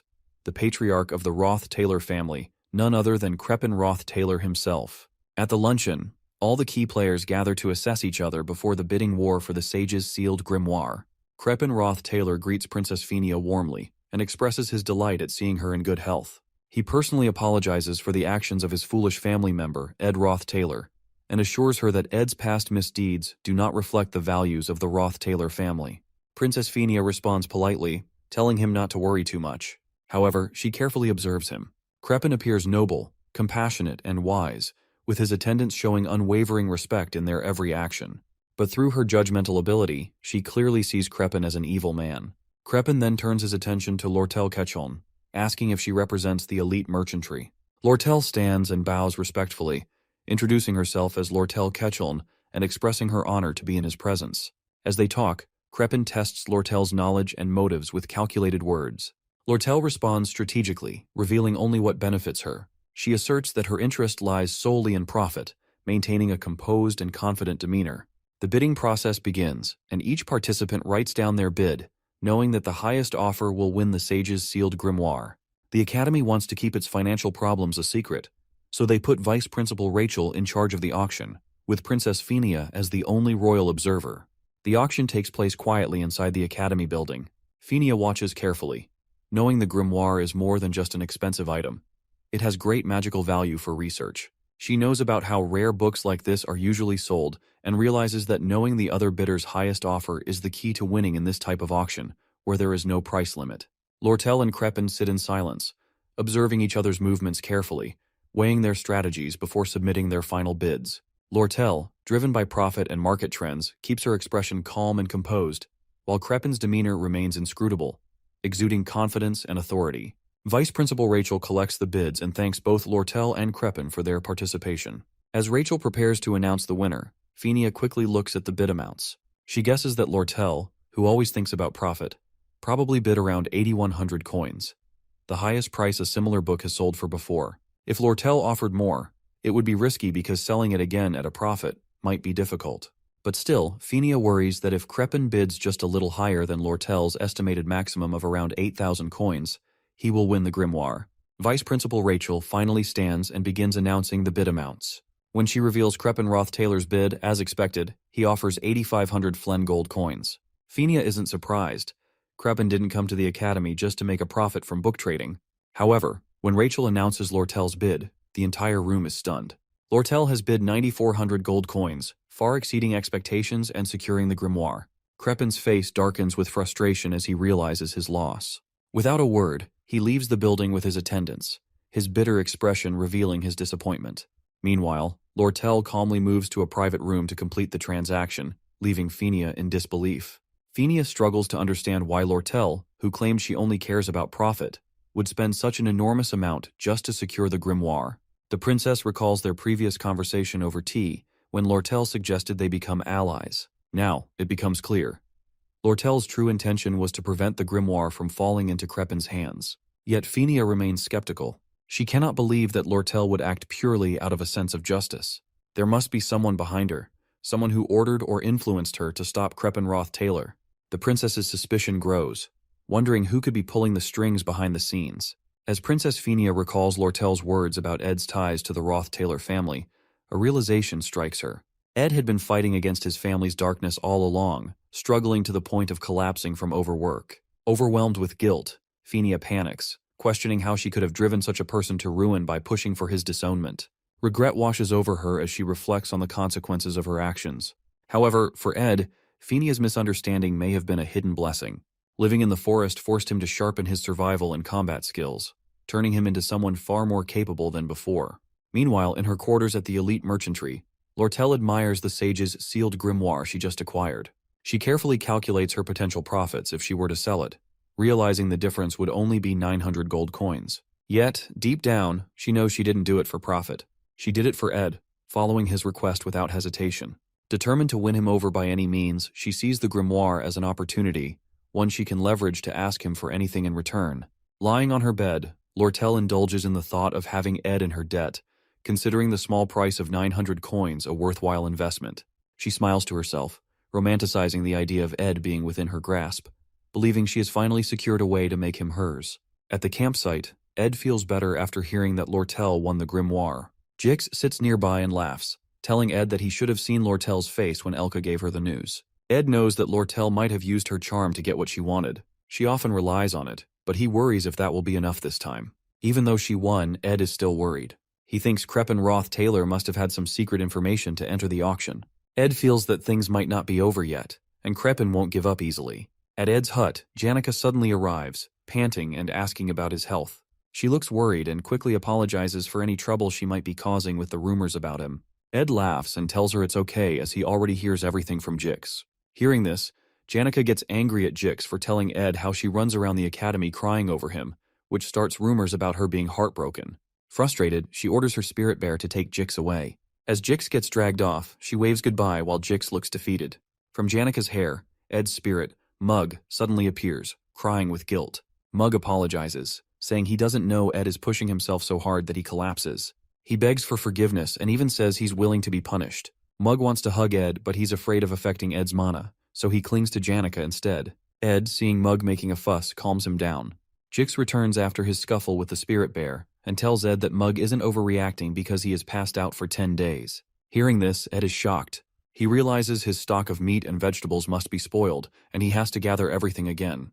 But this time, Jix and Janica offer to help him out. Seeing their determination, Ed feels grateful. He thinks back to when he first builds his wooden shelter and sleeps alone in the forest. Now, with friends supporting him, he realizes he's not truly alone anymore. Janica watches Ed, noticing how tired he looks. She remembers her earlier conversation with her spirit friend Marilda. Sitting under a magical forest tree, they talk about Ed. Marilda tells Janica that this is her perfect chance to get closer to Ed before the cunning Lortel pulls another scheme to win him over. Marilda, acting as a dating expert, advises Janica to start dressing like a countryside housewife to appeal to Ed. Janica tries on a shabby-looking outfit, feeling unsure, but Marilda encourages her and says it is fine. Marilda then gives Janica tips on how to make progress with Ed the next time they meet. But as Janica hesitates, acting too innocent, Marilda gets frustrated. She leans in and asks what Janica is planning to do once she gets closer to Ed. Hearing Janica's unsure response, Marilda howls in frustration, scolding her for being too naive. She warns that if Janica doesn't act now, she might lose her chance forever. Ed is growing stronger every day, and he won't always be in such tough situations where he needs support. Feeling pressured by Marilda's scolding, Janica finally comes up with a plan. She whispers it to Marilda, who nods in approval, saying it is a pretty good idea. At night, after eating a nice stew that Janica makes for him, Ed gets up to rest as he is still tired despite all the help he receives from Jix and Janica. His main focus is on recovering. As he lays down on his bed, the door suddenly opens, and Janica appears, standing there. With a romantic pose and soft voice, she tells Ed that he looks really tired. Ed, seeing Janica doesn't return back, starts wondering if she is planning something. Janica, looking at Ed with romantic eyes, walks into the room. As Ed asks what she is planning, she only smiles and moves closer to his bed. She then sits down beside him. Trying to seduce him, she softly says that he needs to admit he is having a hard time, reminding him that exhaustion affects everyone both physically and mentally. She tells him that she understands how tough his schedule is and how much he is enduring, more than anyone else. Janica then confesses that Ed has helped her the most, simply by staying quietly by her side when everyone else rushed to offer support. She wants him to acknowledge his struggles so that he can finally rest peacefully beside her, as she also wishes to support him quietly. Seeing how much Janica cares, Ed rests his head on the pillow and finally admits that he is really having a hard time. Just by saying it out loud, he feels a deep sense of relief and quickly drifts into a peaceful sleep. By morning, he wakes up to find Janica sleeping beside him. But what makes him happiest is that his fatigue is completely gone, and he feels fully recovered, all thanks to Janica. In the morning, after waking up, Ed is surprised to see Lortel visiting him. They get to the river to sit there. She looks happy to see him feeling better, but she also tries to gain his sympathy by mentioning her own health issues, claiming she's suffering from chronic fatigue. At first, Ed thinks she's just exaggerating, but when she struggles to walk over to him, wincing from joint pain, he realizes she might really be unwell. She finally sits down next to him with some effort. Concerned, Ed asks why she came all the way to the forest when she's both busy and not feeling well. But Lortel, who mainly came to see Ed, brushes off his concern and says she has something important to tell him. She reveals that she is renaming her merchantry into a trading company and offers Ed a key role in it. She wants him to help manage assets, products, and external affairs, offering him the position of co-executive. Lortel tries to convince Ed by saying he would visit the company every day and they would be just one wall apart. She also promises him great benefits, including shares in her personal assets. In her mind, she dreams of this as a step closer to being together with Ed, almost like they are married. As Lortel continues talking, lost in her own thoughts, Ed hesitantly interrupts and asks if she doesn't think it's a bit much to go this far for him. Hearing this, Lortel takes a deep breath, pulls up the hood of her cloak, and looks at him seriously. She tells Ed that he doesn't understand anything. She explains that she knows what he must be thinking, that something is wrong with her, or that he can't make such an important decision based on the fleeting emotions of a young girl like herself. Lortel acknowledges that Ed wants to keep things professional until the very end, but he doesn't realize what she has been through. After living a life where hundreds of gold coins come and go, and facing betrayal countless times, she has come to understand one thing. She needs someone she can truly trust, someone who will never betray her, even if all her wealth disappears one day. She tells Ed that while most people have family or friends to rely on, she has seen too much. Great merchants rising and falling, fortunes vanishing overnight. And through it all, her biggest fear is that one day, something might happen to her, leaving her with no one to trust. Finally, with a deep, heartfelt expression, Lortel asks Ed to stay by her side forever, no matter what happens. Ed looks at Lortel in surprise, but she just laughs and says she almost had him fooled. Frustrated, Ed yells at her for being too emotionally manipulative. Lortel, still laughing, admits with a smile that she has a habit of touching people's hearts and making them waver. As they sit together for a while, Lortel takes a deep breath and says that her feelings aren't a lie after all. However, Ed tells her that he plans to graduate from Sylvania Academy first and doesn't intend to leave until then, and tells to consider her co-executive offer only after his graduation. Lortel, smiling, stands up and tells Ed she can wait for him to graduate. But then, with a playful smirk, she shows him the grimoire document letter. She reminds him that he's in her debt and warns him that she'll use it as a free pass to win him over someday. Waving goodbye with the letter in hand, she cheerfully tells him it was great seeing him again and walks away. As Lortel leaves, Ed sighs, feeling like he's made a mistake. He realizes he truly does owe her for the sage's sealed grimoire, and now he feels stuck. Meanwhile, as Lortel walks back, she feels nervous about the risky move she just pulled. She had wanted to confidently tell Ed that he belongs to her now, but seeing his serious reaction completely threw off her plan. She even forgot to give him his change for the magic engineering products he bought from her, and now feels awkward about seeing him again. Deciding to quietly drop off the change at his hut, she heads back. But as she reaches Ed's hut, she's shocked to see Janica already there, stepping outside after just waking up. Both women freeze in surprise, gasping at the sight of each other. They immediately start questioning why the other is there, and tension rises. Anger and rivalry fill the air, marking the beginning of a new disaster, not just for them, but for Ed as well. Both are determined to win him over, no matter what it takes. Ed, after taking a refreshing bath in the river, gets back to his daily routine. He starts cutting logs for the fireplace, all while being constantly reminded by his spirit, Mug, not to overexert himself. Taking Mug's warning seriously, he carefully manages his stamina and completes all his tasks efficiently. Now that his food and firewood stocks are full, thanks to Jix and Janika's help, Ed can finally shift his focus back to his health and studies. With a clear mind, he turns his attention to the 3 letters he received before collapsing from exhaustion. The first letter is from Lortel, warning him to stay alert since neither of them knows what the elite might do next. The second letter is from Fenia, discussing Crepin's possible involvement in recent events. But it's the third letter that catches Ed's attention the most. It's a highly confidential message from an unexpected sender, Professor Glast, requesting a private meeting with him after the conference. Unfortunately for Ed, he couldn't meet Professor Glast because of his sudden collapse, leaving him in the dark about Glast's true intentions. However, based on what he knows from the game, Ed is well aware that Professor Glast is the final boss of Act 2, and the events of this act have already begun. In the game's story, Glast believes that only a few talented people can change the world. He wants to bring back Sylvania, the greatest sage in history. To do this, he has been studying espectual magic, which can change the natural laws of the world. However, Glast needs the sage's sealed grimoire to complete his plan. Since the Academy sold it to Lortel due to financial problems, Glast steals it. He then kidnaps Taylor's friend, Ayla, who has a special magic ability. He wants to put Sylvania's spirit inside her body to start a new era, but his plan is dangerous and crazy. In the game, Taylor fights through many obstacles and defeats Glast to save Ayla. In the end, Glast falls from the magic tower and says something important before he dies, but Ed can't remember what it was. What Ed does know is that Act 2's final battle begins when Ayla is kidnapped. He realizes that he must be ready for what's coming. In a tense moment, Ayla wakes up and finds herself locked inside a dark, damp dungeon, guarded by a terrifying demon from the underground waterway. Fear grips her as she realizes the horrible situation she's in. The eerie silence of the dungeon makes her heart pound, and she can't help but feel overwhelmed. However, Ayla soon realizes she's not alone. Another voice echoes in the dungeon, blaming her for ending up in this mess. Tears well up in Ayla's eyes as she yells at that person, calling him mean for blaming her at a time like this, insisting that she hates being stuck in this awful place.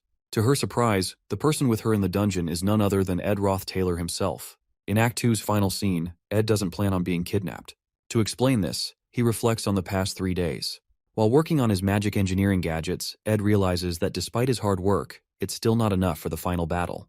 He needs better materials and blueprints. Suddenly, an idea clicks in his mind as he recalls a key detail from the final battle where they must enter a secret laboratory during the 3rd stage of Final Act battle, which is filled with valuable blueprints. Although Taylor is responsible for handling the middle boss battle in the secret laboratory, Ed is more interested in the contents of the lab. Knowing it's dangerous to go alone, he decides asks Janica for help.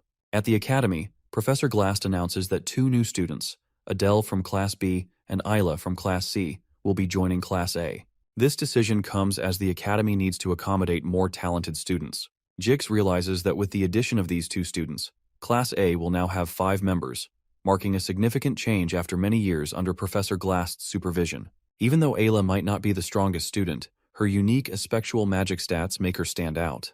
Curious, Jix asks Glast whether the class criteria are based strictly on talent.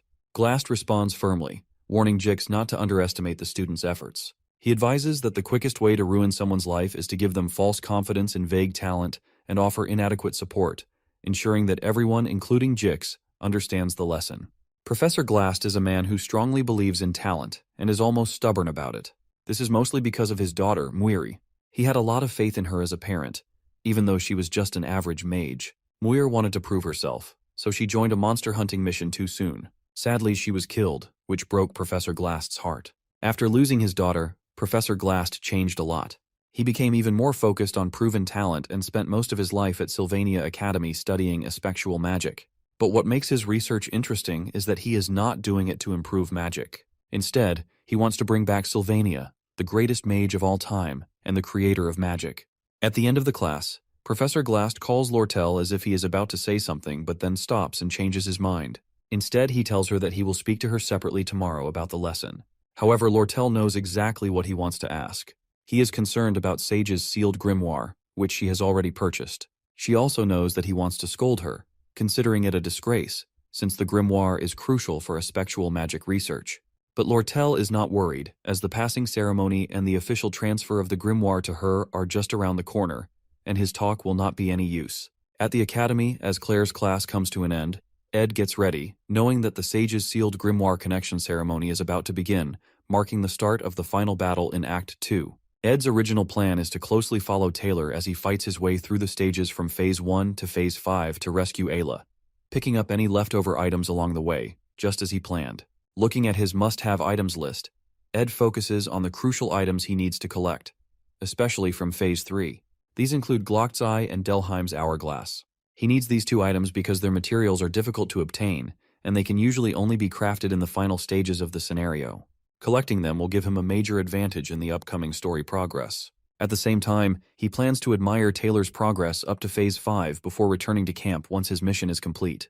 To get Janika's help, Ed tells her that they need to go to the underground waterway because he lost something there and wants to find it together. Even though he expects Janika to dislike dark and narrow spaces, she enthusiastically agrees to help. This makes Ed feel a little guilty, as he can sense her concern for him, but he knows he still needs her support for the battles ahead. Just as Ed is preparing to leave, Assistant Professor Claire arrives and informs him that Professor Glast wants to see him in his office. Surprised and confused, Ed cannot figure out why he is being called. However, he assumes it might be because Professor Glast had previously summoned him, but he was unable to respond at the time due to passing out. Thinking Glast might want to discuss something important, Ed decides to go to his office. Upon arriving, Ed is even more surprised to see Ayla already there. She immediately takes a defensive stance, still wary of Ed's intentions ever since the Ophelis Hall incident, where he shot an arrow at her. Ed, on the other hand, is confused to see Ayla standing safely in the office, instead of being kidnapped as expected for tomorrow's event. Puzzled about why he was called, Ed quickly senses something is off and begins scanning the professor's desk and surroundings for any clues that might indicate a change in the future storyline. Eventually, he discovers a report on Glast's desk, written by Claire, detailing her observations and investigations of Ed about the Ophelis Hall incident. At that moment, Ed realizes that Professor Glast knows about his abilities and actions, and may have figured out what he did. As he is still processing the situation, the office door suddenly opens, and Professor Glast walks in. Instinctively, Ed draws his dagger. Ayla, startled by Ed's sudden reaction, screams and rushes toward the professor for help. However, Ed is not the villain, Professor Glast is. He has now revealed himself as the final boss of Act 2. Without hesitation, Glast uses his espectual magic to trap Ayla in a time prison. Reacting quickly, Ed throws his dagger at Glast while calling out to Mug to trigger an explosion. However, the experienced professor effortlessly blocks the attack and even praises Ed's quick response and ability to search through his research materials in such a short time. Despite being impressed, Glast tells Ed that it will take more than that to understand his true motives. Taking cover, Ed asks why the professor is restraining him, and even promises to stay quiet and not interfere if Glast only needs Ayla for his plans. However, Glast refuses to leave any potential threats unchecked. After witnessing Ed's combat skills and resourcefulness, he decides to eliminate him as a potential obstacle. Realizing that even if he manages to escape now, Professor Glast will continue to pursue him, disrupting the original storyline. Ed contemplates his options. If he allows himself to be captured, there is a high chance he will be taken to the secret laboratory, the very place he wants to go. After weighing his choices, Ed ultimately surrenders and allows Glast to kidnap him. Observing Ed, Glast remarks that Ed is a product of effort, not talent.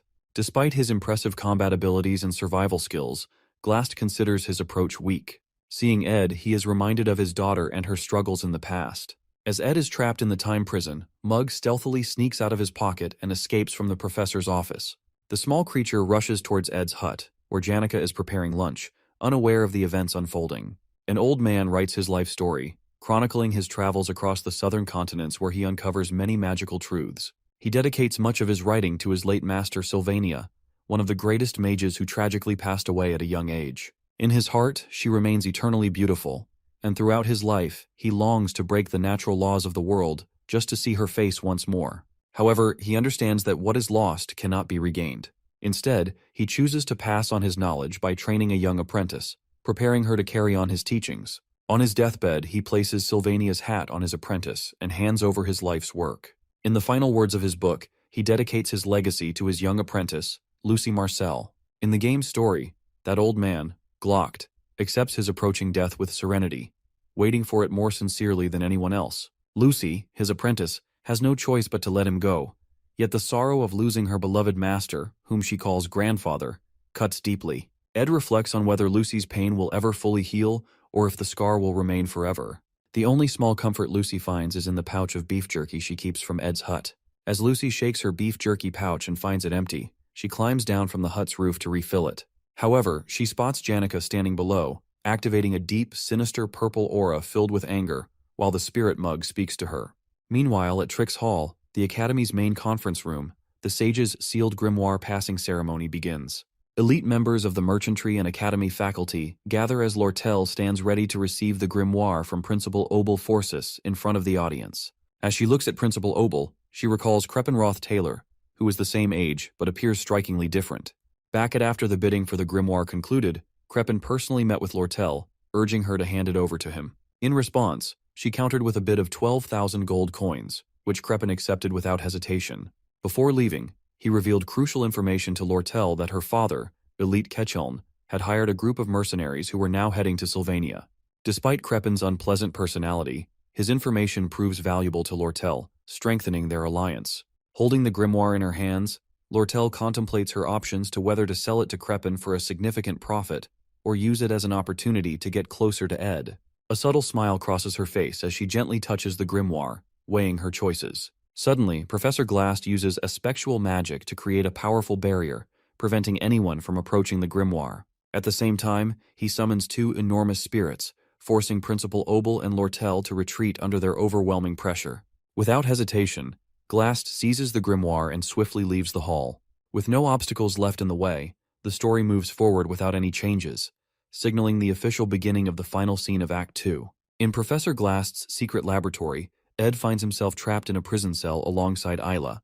Frustrated and angry, Ayla yells at Ed for being mean and expresses her hatred towards him. Suddenly, Coombe, Glast's friend and fellow researcher in Aspectual Studies, appears. He warns them to consider themselves lucky for not being used in experiments and advises them to stay quiet, fearing that the monstrous guard outside may awaken and put them in danger. However, Ed remains calm and responds confidently. Impressed by Ed's composure, Coombe tells them to sit silently and avoid any foolish actions, as he will be watching them closely. Ed leans back and waits patiently, expecting Taylor to barge in and rescue them. His plan is to seize the opportunity, gather all the magic engineering recipes and equipment, and quietly return to his hut. In the meantime, he tries to strike up a conversation with Ayla to pass the time. However, she snaps at him every time he speaks, still angry over the arrow he shot at her earlier. Ed attempts to calm her, insisting he holds no grudges and could have hurt her if he truly wanted to. Stunned by his reasoning, Isla continues to yell, calling him a liar. Finally, Ed firmly tells her to stop and wait patiently for Taylor. As tension lingers, Ed eventually apologizes, explaining that his actions were driven by his own circumstances. Hearing an apology from Ed for the first time, Isla is left speechless. Just then, Ed's spirit, Mug, appears, crying and asking if Ed is safe and unharmed. Seeing Mug, Ed feels relieved and grabs him tightly, finally having someone to talk to in the cell. Isla, surprised to see Ed with a spirit companion, suggests that Mug should go and warn others for help. Mug excitedly informs them that he has already asked Janica for help, and Lucy is also preparing to come. Hearing Lucy's name, Ed's mood shifts instantly. He becomes furious, realizing the disaster that will unfold if she arrives. In frustration, he spanks Mug, sending him flying across the cell. Coombe notices the commotion and approaches Ed, but Ed warns him to release them or risk facing serious trouble. Amused by Ed's confidence, Coombe ignores him and returns to his work. Meanwhile, Mug stealthily returns with the dungeon keys, having swiped them while Coombe was distracted. Ed quickly unlocks the cell and gets a chance to escape. Convincing Ayla to stay behind the cell as her leg hurts and dangerous monsters out there, after some hesitation and arguing, she reluctantly agrees. Without wasting time, Ed rushes out, determined to stop Lucy before she arrives and causes chaos. Ed knows that even the most dedicated players of the game avoid involving Lucy in major events, fearing the unpredictable changes she could bring. With his future hanging in the balance, Ed races against time to prevent Lucy from reaching the lab. At Ophelis Hall in Jick's room, Taylor arrives, bruised and exhausted, seeking Jick's help to rescue Ayla. Having lost track of Professor Glast after the events at Trix Hall, Taylor urgently requests Jick's assistance and plans to lead his companions into the underground waterway to pursue him. Meanwhile, Ed, having escaped from the laboratory, begins retracing his path in reverse order. Unlike the original scenario, he finds it amusing to experience the final scenario this way, but at the same time, he feels relieved. In this reversed sequence, all the monsters remain confined, which works in his favor. However, his greatest fear lies in the possible encounter between Lucy and Professor Glast, which could lead to a disastrous ending. Determined to prevent this outcome, Ed hurries to finish the scenario before things spiral out of control. Eventually, he reaches the secret library, where Raina, the librarian boss and a banshee, stands guard. Familiar with Raina's movement patterns, Ed decides to avoid engaging with her, leaving the battle for Taylor. He knows Taylor will benefit from the experience gained by defeating Raina and Coom, making future scenarios easier to clear. Quietly, Ed sneaks through the library, collecting only the necessary magical tools and magic engineering recipes while avoiding Raina's sight. As Ed watches Raina's movements from cover, Mug signals him to move. Carefully, they navigate the area, but suddenly, a violent earthquake shakes the ground. The unexpected tremor causes enough disturbance to alert Raina, who immediately spots Ed and Mug. In an instant, Raina locks onto them, and as she approaches, both Ed and Mug scream, realizing they are in serious trouble. 30 minutes before the earthquake, Principal Obel finally puts down the giants summoned by Professor Glast in Trix Hall, saving everyone. Lortel stands in surprise, unable to believe that Glast steals the grimoire right in front of the Academy's top faculty. Obel tries to calm everyone, assuring them that he takes full responsibility and will retrieve the grimoire. However, he expresses his concerns about Glast, suspecting that he is planning something dangerous. As the others listen in confusion, Obel explains the 3 major taboos of magic, which are seeking immortality, resurrecting the dead, and traveling through time. These acts defy the natural laws, disrupt time, and challenge human destiny. Lortel, remembering Glast's obsession with his late daughter and the legendary mage Sylvania, realizes that he might be using the grimoire to attempt one of these forbidden spells, which most likely to bring back the dead. Obel then asks Lortel what she thinks Glast will do if he has truly mastered a spectral magic for resurrection. Before she can answer, a faculty member rushes in, reporting that Taylor is spotted chasing Glast into the underground waterway. Worried about Taylor's safety, he also informs them that eyewitnesses see students being kidnapped, including Ayla and Ed. Hearing about Ed being kidnapped, Lortel stands in shock upon hearing the news. Believing that Principal Obel, the greatest mage of the time, will keep his promise to retrieve the grimoire, Lortel feels confident that he can easily rescue Ed and the other students as well. She decides that the most sensible thing to do is to wait in the hall. However, as she glances outside, she notices something massive moving in the distance. Curious, she grabs a pair of binoculars and sneaks to the window. Looking through them, she spots the entrance to the underground waterway and is shocked to see a huge spirit dragon, ridden by none other than Janica herself. Realizing that Janica is heading into the waterway, Lortel quickly makes up her mind. She orders her personnel to prepare for action, deciding that they will personally go to retrieve the grimoire and join the battle against Glast's madness. In the underground waterway, Janica spots Dorothy, a third-year student and one of Professor Glast's helpers. She grabs Dorothy for interrogation, but the sight of Janica's massive fiery dragon, Tarkin, leaves Dorothy trembling in fear. As Tarkin growls and Janica's dark aura intensifies, Dorothy faints on the spot. Confused about where to go next, Janica recalls the directions Dorothy mentioned before passing out. She sighs, feeling a bit guilty, and gently covers Dorothy's face to hide her sorry state. As Janica does so, Lortel arrives with her team, greeting Janica with a playful tone. Observing Janica's powerful spirits, Lortel realizes that Janica will do anything to ensure Ed's safety, even if it means destroying the entire waterway. However, jealousy creeps in as Lortel imagines a scenario where Janica wins, and Ed falls in love with her. Determined not to let that happen, Lortel approaches Janica with a cunning smile and casually tells her that Ed has already been rescued and returned to his hut, suggesting she should check on him. However, Janica, always sharp when it comes to Ed, doesn't fall for it. She questions Lortel logically, asking how Ed could have escaped when she was the first to arrive and didn't see anyone taking him. As the two engage in playful argument, Janica casually mentions that she also asked Lucy for help, but Lucy simply yawned and walked away, leaving the two of them to handle the situation. Realizing they are left with no choice, both Janica and Lortel decide to split up and search for Ed in different directions. Both of them rushes to find and save him, hoping to win him over. Meanwhile, inside the secret library where Ed and Mug are trapped by Raina, an unexpected event occurs. The roof suddenly collapses right on top of Raina, trapping her under the rubble. To Ed's horror, Lucy casually falls down from above, yawning and explaining that she got bored and decided to come help. Seeing Lucy now in the scenario, Ed looks at her in shock, realizing that things are going to get much worse now. While the event unfolds, Principal Obel and his friend watch the sunset, discussing whether they should step in to retrieve the grimoire or stay out of it.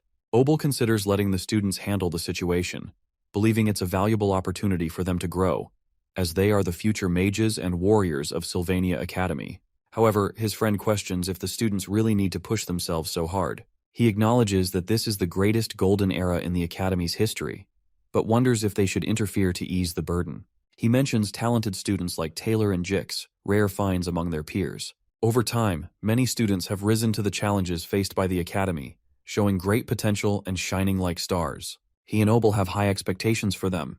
Hearing this, Obel's excitement rises. He feels something big is coming.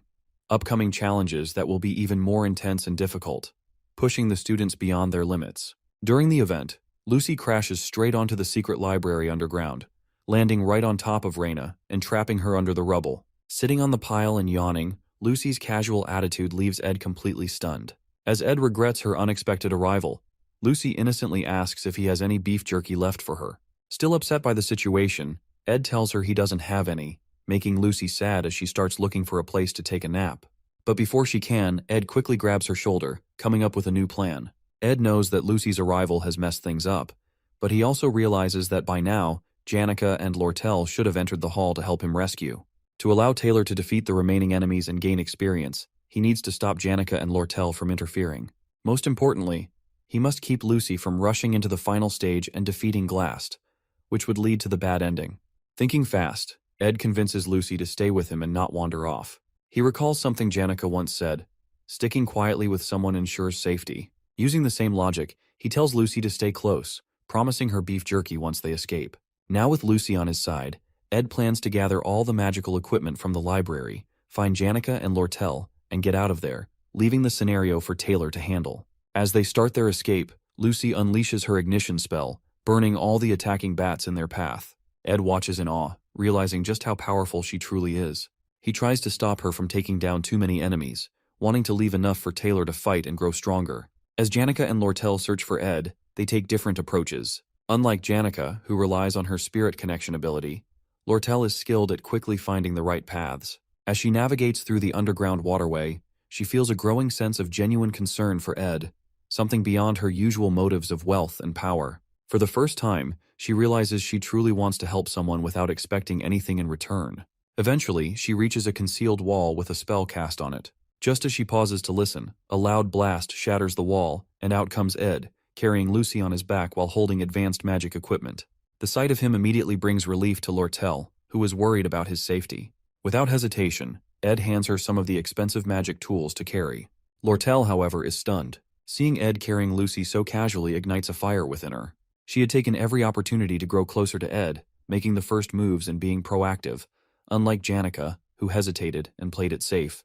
But now, with Lucy in the picture, it feels like all her efforts might be in vain. Her frustration builds, and she can't help but angrily yell Ed's name. But before she can say more, Ed suddenly pulls her close, looking straight into her eyes and telling her that he trusts her more than anyone else. Lortel freezes, completely caught off guard by his words and actions. Her heart races, and a deep blush spreads across her face. In that moment, all her anger melts away, replaced by happiness. She feels like she's finally making progress with Ed in a way she never expected. Before she can fully process the moment, one of her crew members rushes over, bringing urgent news about a major problem unfolding nearby. Meanwhile, Taylor and his group enter the underground waterway. Clebius, always scared and complaining, starts mumbling nonsense about wanting to leave. Annoyed, Elvira kicks his foot to shut him up. Clebius yells in pain and angrily asks why they even have to save Ed Roth along with Ayla. Taylor tries to calm him down, reminding him that Ayla is a good person and asking him to stay strong and help her. As they walk deeper into the waterway, Adele, the romantic and self-proclaimed fortune-teller of the group, raises her finger dramatically. She happily warns the group that something dangerous is ahead. Adele's prophecies are usually spot on, almost like she can see the future, which is why Taylor trusts her to guide them. Right as Adele points in the direction, an explosion happens. Suddenly, Tarkin, the fiery dragon spirit, appears, carrying Miss Claire. Janica is demanding Claire tell her where Professor Glast is. Terrified, Miss Claire stumbles and faints, just like Dorothy did earlier. Janica notices Taylor and his group nearby and greets them with a smile. But Taylor's group immediately gets defensive, preparing for a fight. Janica looks confused, but Taylor assumes she might be an enemy they have to face to move forward. Everyone is tense, except for Jix, who casually waves at Janica. Taylor, determined as always, readies himself to fight. But Jix stops him, sensing that there's been a misunderstanding. Before things escalate, someone yells for everyone to stop. Ed Roth and Lortel appear from another direction. Taylor freezes in shock. He now sees Janica, Lortel, and Ed together, and the realization hits him as it's impossible for his group to defeat them. Taylor remembers how Ed, with only basic magic and archery skills, managed to hold off his group and him during the Ophilis Hall incident. Now Ed looks even stronger, both physically and in combat ability. Taylor knows their chances of winning are 0. But to Taylor's surprise, Ed walks over and taps his shoulder. Ed calmly tells Taylor to focus on saving Ayla and defeating Glast. Ed assures that Taylor will now take care of the story while he will take care of the side threats, the elite Ketchuln. As Lortel's crew member rushes to her side, he delivers alarming news that the elite Ketchuln has arrived on Arkan Island, accompanied by mercenaries. Hearing this, Ed immediately understands the situation. The elite Ketchuln, the mid-boss of Act 2 in the game, wasn't properly defeated before. Because of this oversight, he has returned, taking advantage of the mistake Lortel made by leaving many of her trading company members behind. Without their leader, the elite had no trouble to take them down one by one. However, Ed knows he now holds a unique advantage, which is the magic tool that lets him see the future of the game. As he examines the unfolding events, Ed realizes everything is still following the original storyline. With Act 2 nearing its conclusion and Taylor progressing the main story, Ed sees his role clearly. If he can handle the new mid-boss, Elite Ketchuln, just as it happens in the original story, the plot will stay on track. Confident in his strategy, Ed encourages Taylor and his group, giving them a boost of morale. He wishes Taylor good luck, knowing that as the main character of the game, Taylor will face even greater challenges ahead. Trusting Taylor to handle the main storyline, Ed leaves him and his group to focus on their mission. Without hesitation, Ed heads outside, determined to confront the elite Ketchuln and eliminate this new threat before it disrupts the flow of the story. Ed thinks the elite might attack Lortel's trading company to find proof of her involvement in the armor sale scheme, which caused him to lose his position in the association. While they are running toward the trading company, Janica suddenly tells them to stop for a moment. But Ed insists they keep moving quickly. Janica stops in her tracks and forces Ed to stop as well. She reminds him that he already collapsed before and barely escaped from Glast's prison.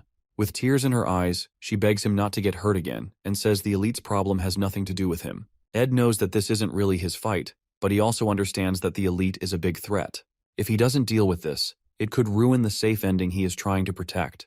He also realizes he'll need Janica's and Lortel's help to handle the situation. Lortel agrees with Janica and says it's her fault for involving Ed in her problems. She tells him he should be resting somewhere safe instead of putting himself in danger. Ed feels touched seeing Janica and Lortel getting along, even if it's just for a moment. But he knows this isn't the time to rest. He thanks them for caring about him, then firmly says that Lortel's problem isn't just someone else's problem for him. Hearing this, both Janica and Lortel freeze, surprised by Ed's words, changing the atmosphere completely. They stare at Ed, surprised and moved by what he said, as a new resolve begins to form among them. Ed insists they should keep running, eager to reach the exit as quickly as possible. As they run, he feels embarrassed and regretful about the awkward explanation he gives to Janica and Lortel. It's always hard for him to say things properly. Noticing Ed's troubled expression, Janica tries to lift his spirits. She tells him that he's right. It isn't just someone else's problem, as she reasons that if the elite takes over the trading company, Ed's contract will be ruined, cutting off his magic tool supplies. Hearing her explanation, Ed is impressed by how smart she is, as expected.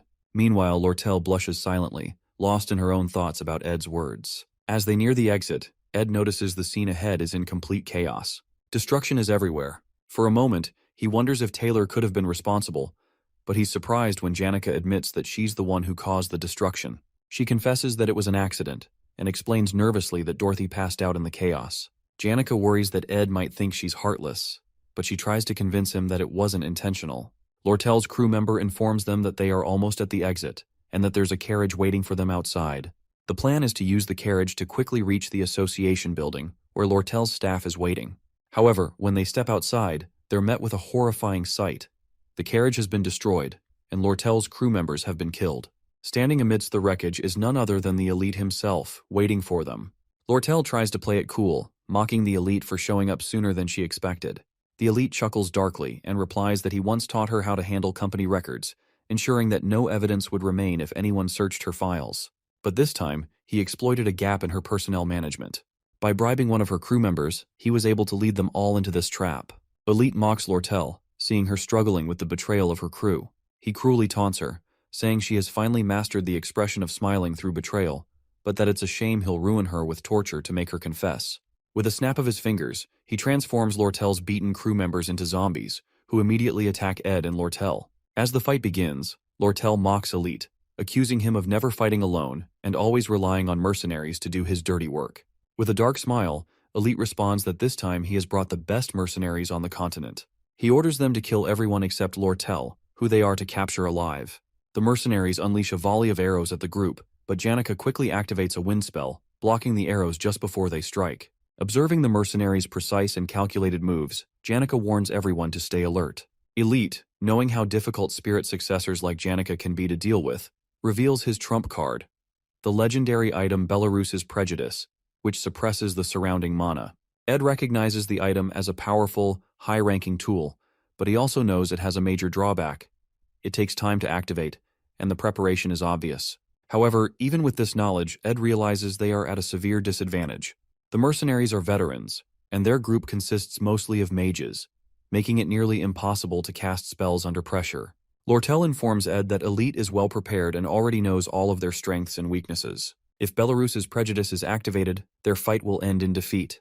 When she questions Elite about how he plans to deal with the Academy holding him accountable for his actions, Elite grins darkly, saying that it's better than losing his life. Ed feels the weight of the battle as he watches the chaos unfold. He regrets leaving this third-rate villain alive earlier in the story, as the butterfly effect of that decision has now made Elite an almost impossible foe to defeat. Remembering Elite's dark backstory, including how he killed Lortel's parents and his ruthless rise to power, Ed sees him as the ultimate villain. But despite the overwhelming odds, Ed remains determined.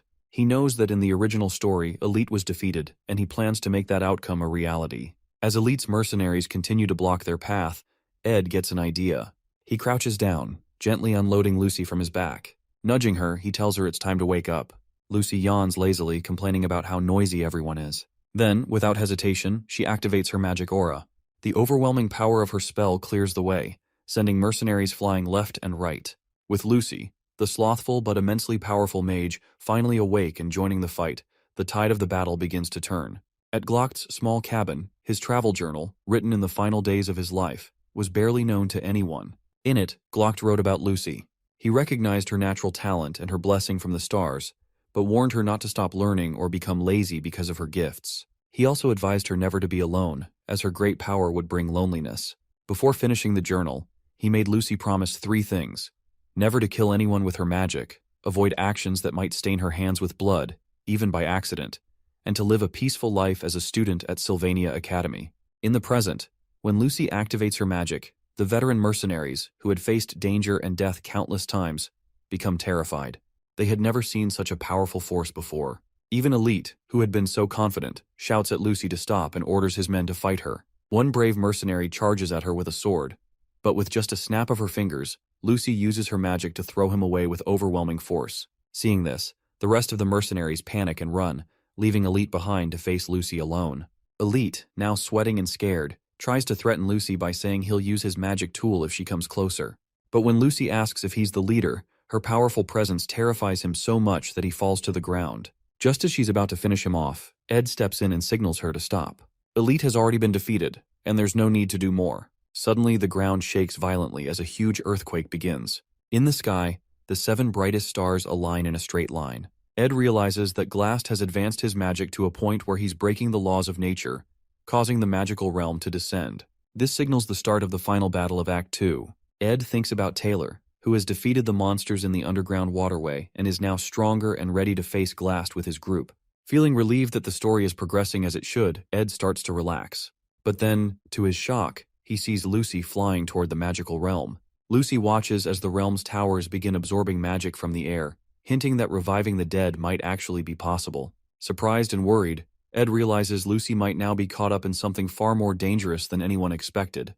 As Ed watches Lucy, he recalls the bad ending of the game. In the original storyline, Lucy naps on the roof of Trix Hall during this event. However, if players awaken her early and bring her to face Glast, he offers to revive her mentor, Glocked. This temptation causes Lucy to turn against the players, becoming an enemy and annihilates the entire group, including the hero, leading to a bad ending. No matter how skilled or dedicated a player is, there's no way to defeat Lucy. Ed now fears that his actions of being kidnapped and escaping the prison cell may have unintentionally triggered this bad ending. As Lucy watches the realm and Ed watches her nervously, Elite seizes the moment to activate his legendary magic tool to suppress Lucy's mana. With Lucy temporarily weakened, Elite orders a mercenary to attack Ed. The mercenary charges, but Ed, remaining calm, uses his Windblade magic to counter, throwing the attacker aside. Elite is stunned by Ed's skill. However, Lucy's overflowing mana proves too much for the tool to handle, and it shatters under the immense pressure. Once again, Elite finds himself defeated. Realizing his situation is hopeless, he falls to his knees, begging for mercy. But Lucy, furious, is ready to end his life. Just as she's about to strike, Ed steps in between them and urges her to stop. He reminds her that killing, even if it feels justified, is not the answer. His words echo Glock's advice to her about avoiding bloodshed and keeping her hands clean. Lucy hesitates, remembering her mentor's teachings. She spares Elite and turns her attention to the realm once more. As she prepares to leave, Ed asks where she's going. Lucy responds vaguely, but Ed presses further, asking if she will regret her decision. Lucy recalls Glock's final advice from his book, to be strong and accept that what's lost is lost. He dedicated his life and his writings to her, urging her to move forward. With a calm resolution, Lucy assures Ed she won't regret her choice and flies away, disappearing into the sky. With the battle over, Janica oversees the mercenaries, ensuring they retreat safely by boat. Meanwhile, Lortel captures Elite and takes responsibility for handing him over to the authorities for his crimes. With the situation under control, Ed climbs to the top of Trick's Hall. His body feels heavy, but he pushes forward, knowing he must reach Lucy. When he finally reaches the roof, he finds Lucy sitting alone, gazing at the realm. Quietly, Ed sits beside her. He reflects on how much Glock contributed to the Academy, even founding the scholarship that Ed benefits from. Despite living a frugal life, Glock donated all his wealth to the Academy, shaping the future of countless students. The Glock Hall, which Janica accidentally destroyed in Act 1, was built in his memory. Ed understands Lucy's sadness that this entire Academy is her mentor's legacy, and his presence lingers everywhere. For Lucy, the Academy is a constant reminder of Glock's life and sacrifices, a legacy. After sitting with Lucy for a moment, she suddenly asks Ed if he has any beef jerkies left. Ed shakes his head, chuckling softly as he tells her he doesn't have any. Curious, he then asks what she's doing all the way up on the roof. Lucy remains quiet for a moment before replying, her voice thoughtful and distant. She says she's just thinking about the old days while watching the realm. As the stars twinkle in the sky, Lucy begins to share her story. She recalls how, back in the day, she used to cry a lot because of all the sad things that happened to her. But at some point, the sadness started to fade. She explains that it wasn't because the pain went away. It was because so much time had passed. Her old man passed away a very long time ago, and even if she were to use a spectral magic to bring him back, he'd eventually leave again. She muses that he was already prepared for death, so much so that if she revived him, he'd probably be upset, die again, and scold her for it. She looks up at the sky, her voice quieter now, and says that resurrecting someone as legendary as Glock, a mage who dedicated his entire life to studying magic and using forbidden magic, would be nothing but an insult to his legacy. Calling herself selfish, she admits that her desire to bring him back was purely for herself, not for him. Ed listens carefully, letting her words sink in. He can't help but ask to make sure if she is okay. He knows Lucy's decision to give up on reviving Glock feels recent, almost like it might be a passing whim. If she changes her mind again, it could lead to something catastrophic. He wants to make sure she's truly at peace with her decision. To his surprise, Lucy doesn't respond with her usual sass or ask for beef jerkies again. Instead, she leans her head on his shoulder, seeking quiet comfort. Ed stays still, realizing that despite everything, Lucy has come to terms with her loss. Even though finding another spectral magic user like Glast in the future will be near impossible, and resurrection magic won't be available so easily, Lucy understands now that the dead are dead, and what's lost is lost. She's accepted that reality, and is beginning to heal, covering her wounds with the life she has now. Together they sit in silence, staring at the beautiful night sky as the stars seem brighter, and for a moment, the sky feels peaceful. As the second act finale begins, Taylor and his team finally find Professor Glast. A massive golem, summoned by Glast's spectral magic, stands before them. Trapped in its heart is Ayla, unconscious, about to be sacrificed. The final battle of Act begins. Jix and the others launch magic attacks at the golem, trying to create an opening for Taylor to save Ayla. Taylor rushes forward, but Glast blocks his way. While fighting, Glast remembers his life as a teacher. He spent his days reading ancient books, studying magic, and creating lessons for his students. He hardly noticed the seasons changing outside his window. His visitors, Dorothy, Miss Claire, and Principal Obel, who would stop by for tea, but Glast stayed focused on his work. However, one memory never left him: the death of his daughter, Muiri. That pain pushed him to do anything to bring her back. As Taylor tries to push forward, Jix and Elvira distract the golem. Glast uses his effectual magic to trap them in a time prison, freezing them in place. Just before freezing completely, Jix shouts for Taylor to dodge. Taylor barely avoids the spell and gets back up, never refusing to give up. Glast moves into the final stage of his plan to revive Muiri. Taylor uses his powerful slash strike to destroy the golem. The golem's destruction reverses all of Glast's creations, restoring time and freeing Jix and the others. Furious, Glast tries to fight back, but Jix hits him with an ice spell, freezing him momentarily.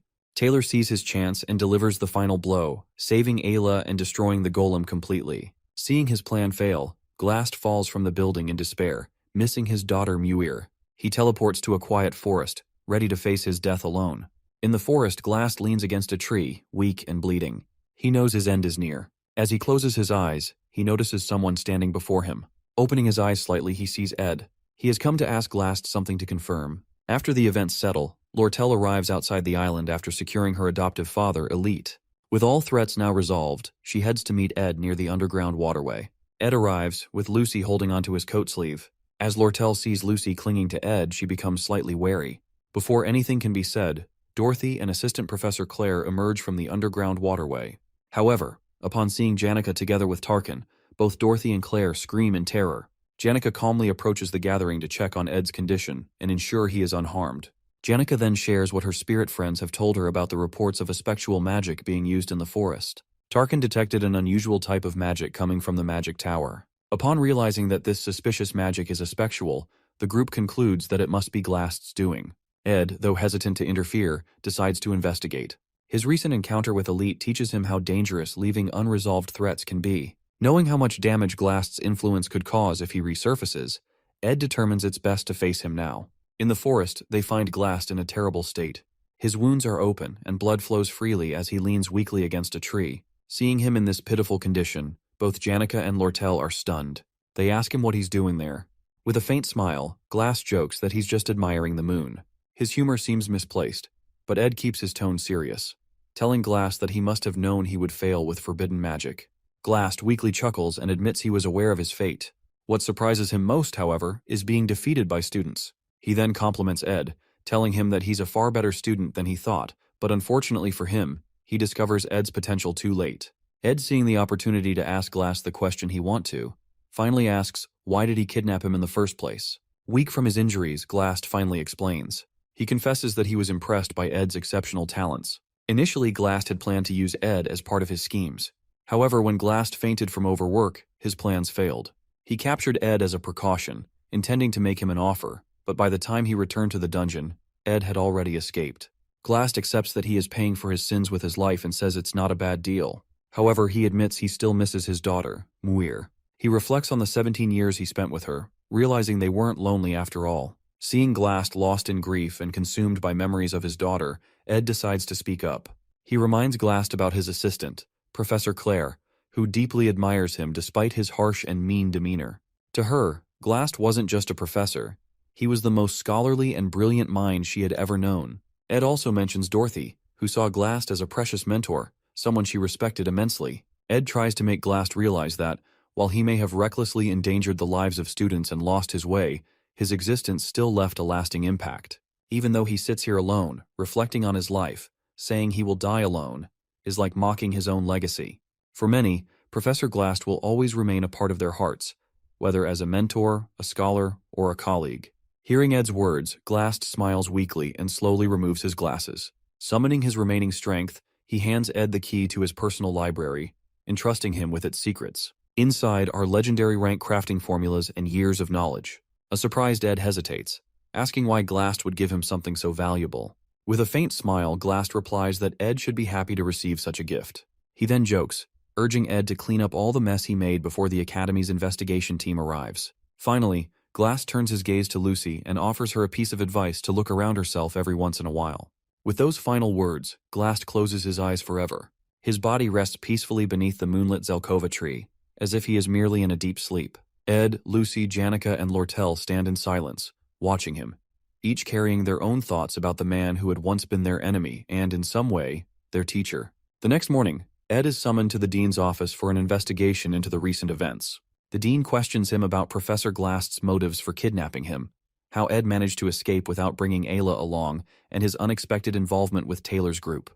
Ed explains everything him about his actions during the event, his encounters with Janica and Lortel, and how they worked together to resolve the dangerous situations. After hearing the full account, the dean pauses, observing Ed carefully. He expresses some suspicion, pointing out how Ed seems to know a lot while claiming to know very little. However, after reviewing Ed's past reports, including the Ophelis Hall incident and the recent Glast event, the dean acknowledges Ed's exceptional talent. Apologizing for the Academy's negligence and the suffering Ed endured, he decides to reward him. To Ed's surprise, instead of focusing solely on the report about the recent incident, the dean pulls out Ed's entire report card. After their conversation, Ed is dismissed from the office. Outside, Janica approaches Ed with a cheerful smile, asking if he's okay or if he's hurt. Ed, concerned about her, asks the same. Janica assures him she's fine, brushing off his concerns by saying her injuries are only minor rashes. As her spirit bird chirps something in her ear, Janica asks if Ed is really okay, or if he's hiding any pain. Ed, reflecting on everything that happened, tells Janica that he realized something during the event, that she is always the one working tirelessly to help, and often ends up suffering in the process. Feeling guilty, Ed apologizes for taking her kindness for granted and unintentionally causing her pain.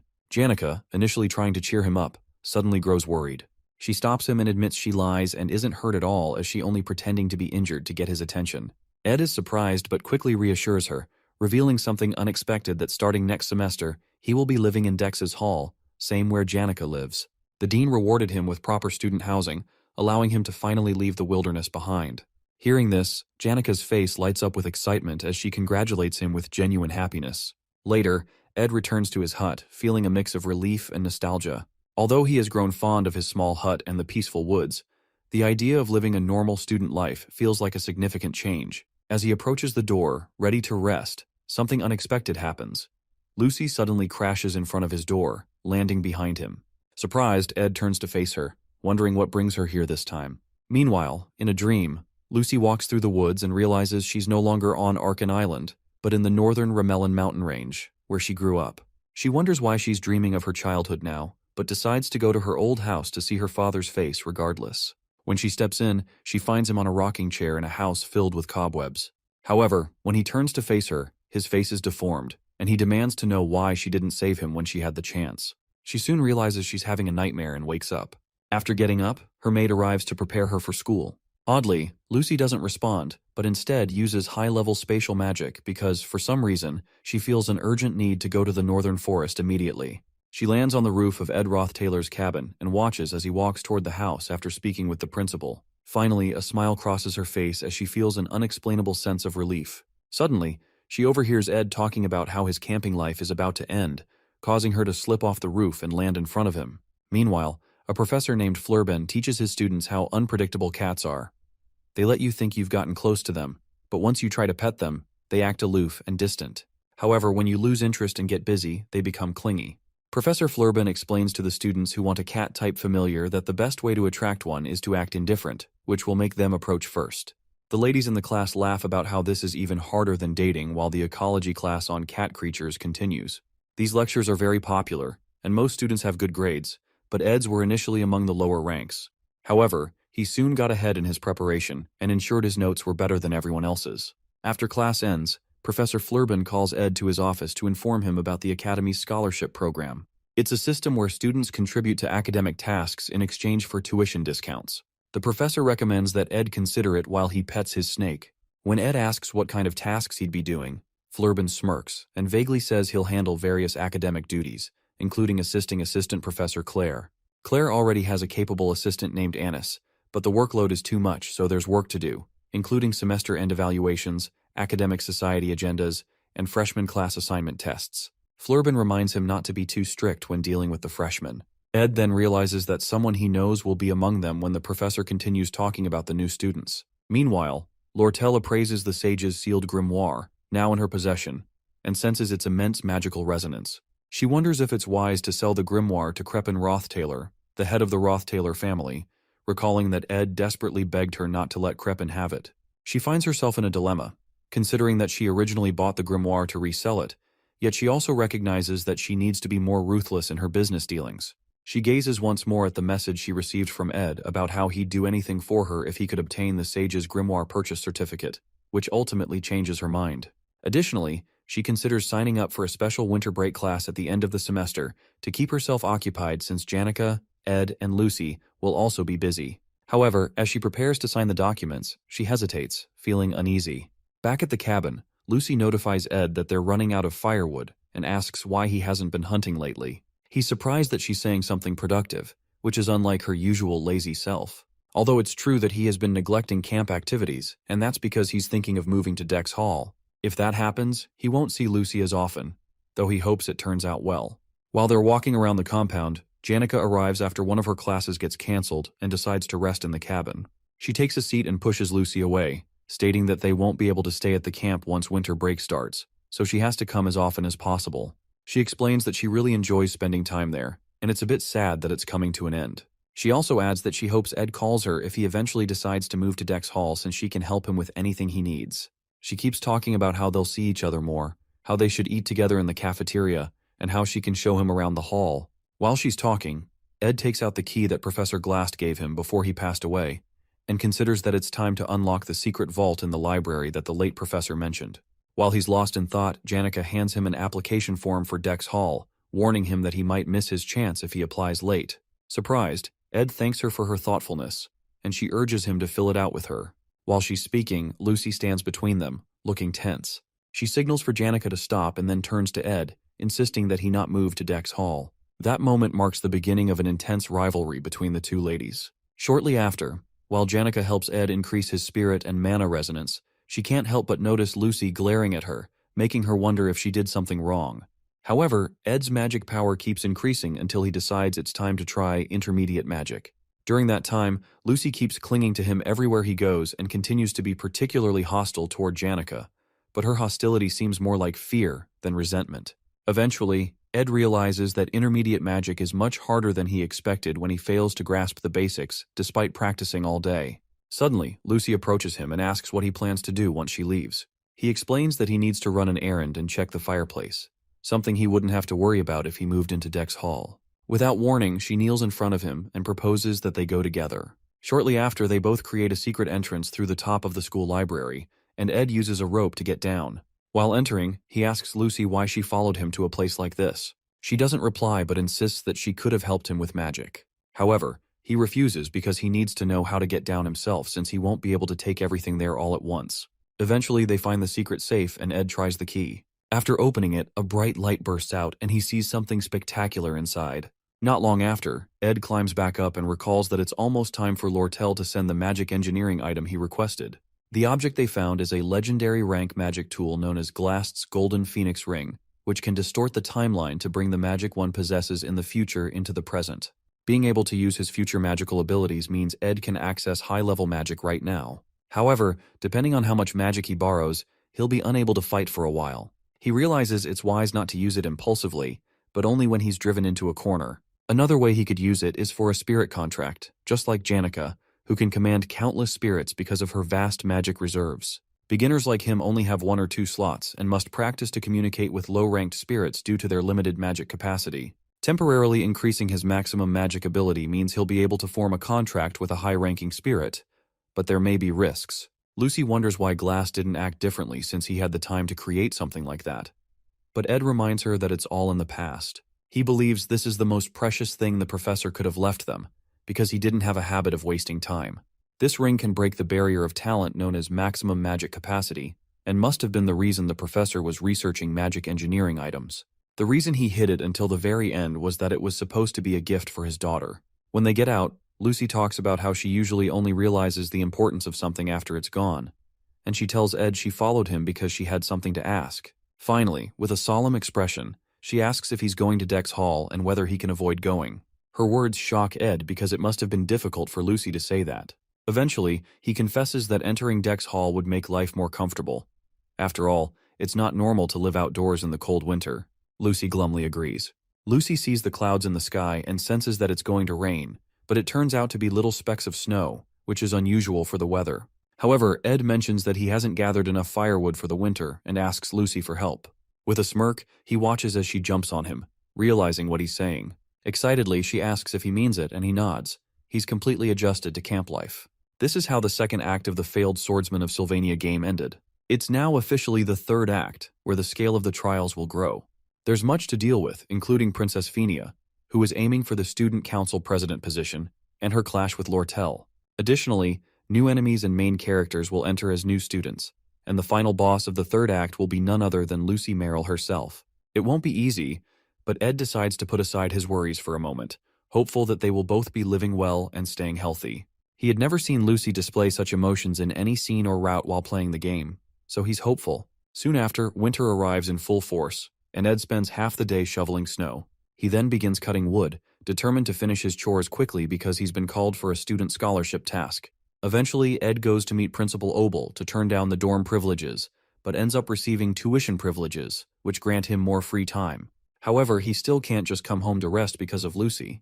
He's given up on throwing her out, not because she'd get cold, her protection magic ensures she won't, but because it would make him feel bad. Finally, he steps out to practice with the ring and attempts to contact Marilda, the guardian spirit of the forest. Meanwhile, Janica is lured to the Laplace bakery with high-quality refreshments by her friend Clara, as there was no other way to get her to come out, while Anis is also present.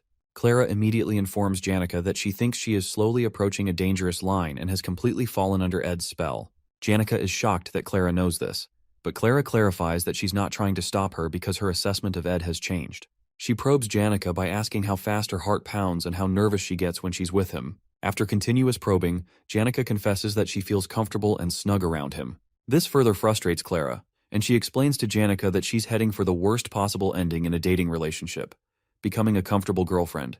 Apparently, what frustrates Clara is that Janica is the only one showing emotion instead of making Ed desire her. She explains that following him around is a terrible approach to a relationship, and Janica's spirit friends give Clara a thumbs up for making a good point. However, Clara calms down and advises Janica to focus on activating Ed's desire to protect, rather than doing ridiculous things. While all this is happening, Anis watches silently as Clara dishes out solid advice she has gathered from her many friends' love stories. Clara is largely responsible for changing the negative perception people used to have of Ed, simply because he's the guy Janica likes. Everyone now seems to trust Ed, but Anis holds a different opinion. Sometime later, Anis returns to school and sees Professor Claire being scolded by the librarian for not returning a book on time. The scenario makes her feel that Claire has no dignity whatsoever, and she wonders how Claire ever became a professor. However, all the serious professors praise Claire's abilities. As Anis goes in to submit her report, a guy offers to help her carry it. Meanwhile, she reflects on how her assistance is the reason Assistant Professor Claire, who has an incredible academic mind but is terrible at work, has managed to handle all her important tasks. She thanks the guy but refuses the offer as she walks in. She is a second-year student in the magic faculty, and the reason the clumsy assistant professor's personal research lab is always clean. She drops the report on the table, along with some secret information about Ed that she collected at a rate akin to stalking, something that would have gotten her in trouble if she had been caught. Other than Janica and Clara, not many people know her true appearance, and to her, human relationships are like a game of switching masks. Since she has 20 minutes before the professor returns from getting snacks at the bakery, she analyzes all the details and information about Ed Rothtaylor. He is from the Rothtaylor family, the strongest family within the Clowell Empire, and is the only son, with 2 sisters. She reads more about Ed's birth and family history. When Anis was admitted, her family was unstable, and she had no choice but to fend for herself by working as a student teaching assistant and a scholarship student. She has great survival skills and even considers Lortel her role model. As she reviews Ed's family history again, she supposes that he must have been indoctrinated with a domineering mindset after growing up in a restrictive environment. She concludes that he is probably the kind of person who avoids responsibility and seeks a woman who will give him positive feedback to help him express himself. He would likely prefer a pretty woman, given that he has been surrounded by luxury all his life. Based on his history, he doesn't seem like someone who would appreciate a proactive woman, so she decides it's necessary for her to remain only adequate. Although he has changed a bit since his excommunication, she reasons that someone who has lived a certain way for dozens of years cannot change so easily. Regardless of whether he has become more hardworking, she believes he is still his arrogant self. After preparing a profile on Ed, she decides to practice embodying the kind of woman he might like, since they will be working together soon. Suddenly, Professor Claire bursts in with some confection she got from the bakery, but accidentally spills the tea that Anis had made for them. Fear grips her, as she expects Anis to react angrily, but instead, Annis asks if she's hurt. Something completely unlike the Annis Claire knows. Not long after, in Lucy's room, Ed thanks the Academy's maid, Belle, for cleaning his uniform. Belle insists that it was nothing but notes that she has found many blonde hairs in Lady Lucy's clothes, and many white hairs in young Master Ed's clothing. She also asks Ed why he keeps speaking to her so formally, but he explains that it feels comfortable, especially since she is the Academy's chief maid and has many people to manage. Nonetheless, she insists that he has even more people to manage, referring to Lucy, Janica, and Lortel. Regardless, Belle offers to always do his laundry, no matter his decisions regarding the three ladies, especially since Ophelis Hall has been fully restored.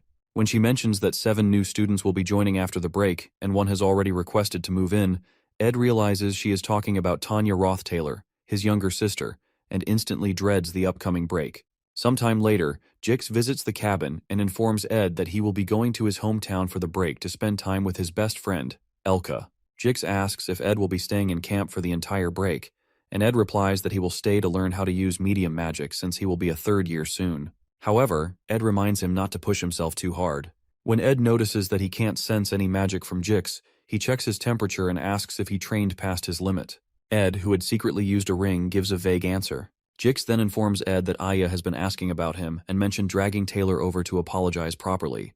However, Ed asks him to tell her that he doesn't want an apology because he isn't upset. Shortly after, since Jix is quite good at keeping secrets, Ed hands him some money to help hire manpower to organize Professor Glast's basement library.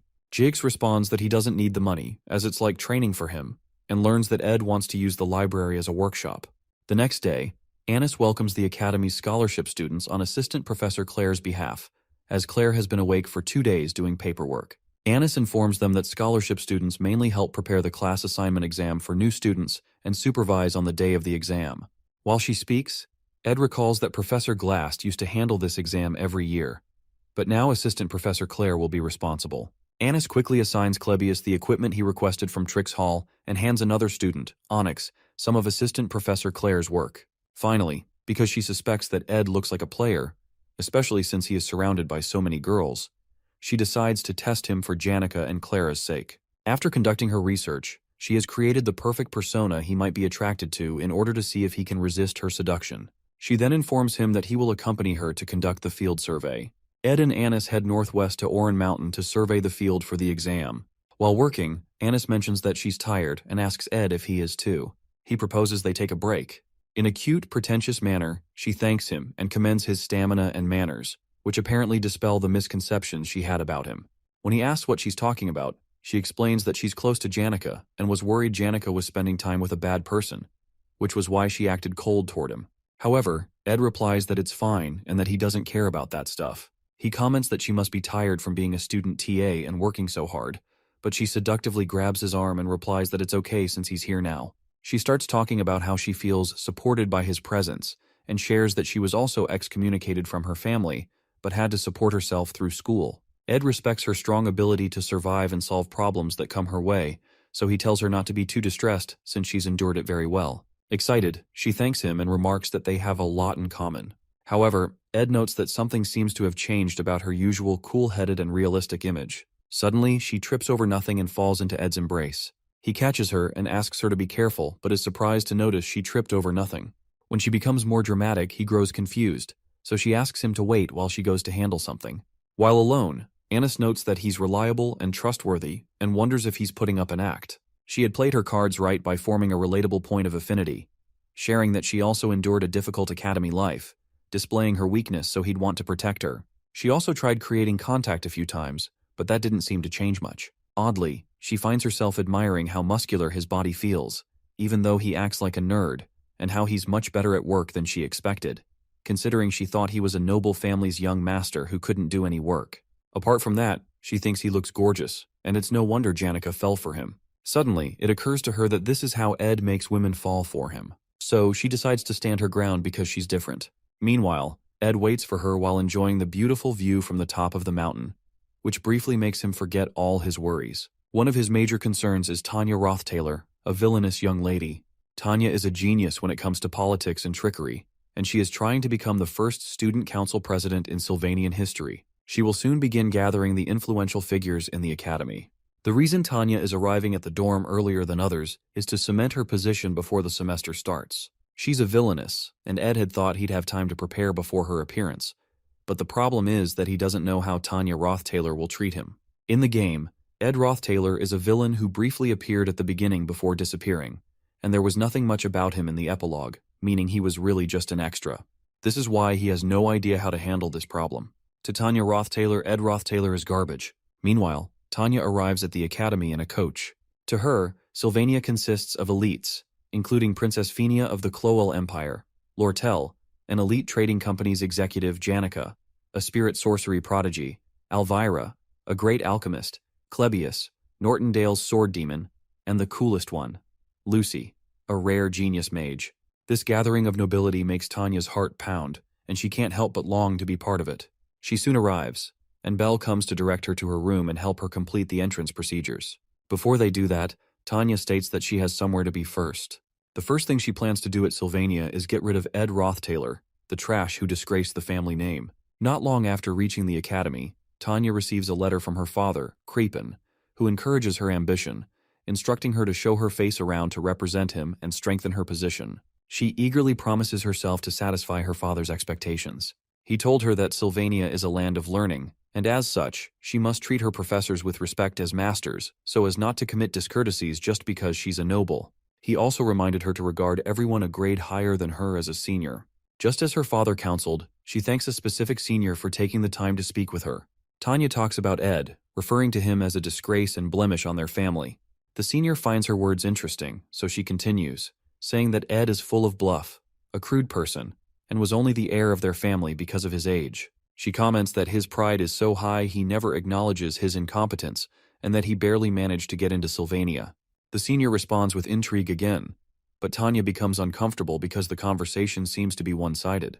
Her father had warned her to be careful when meeting people he introduced her to, so as not to disrespect them, especially when it came to Lortel, as he had met with her regarding the sage's seal grimoire business. She notices Lortel's hostility and stops talking, but Lortel asks her what's wrong and urges her to continue.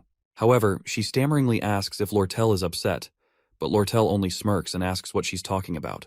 Sometime later, Ed checks off establishing a workshop organization plan, finishing academy scholarship student work, understanding medium magic theory, and contracting with a high-ranking spirit from his winter break list. He has acquired a mid-rank magic skill known as Particle Explosion, and another named Root's Desire. He got these skills from a book in Professor Gast's library last night. That morning, he heads out and tries to ignite a flame, but he still can't use magic due to the effect of the ring, preventing him from practicing what he's been learning.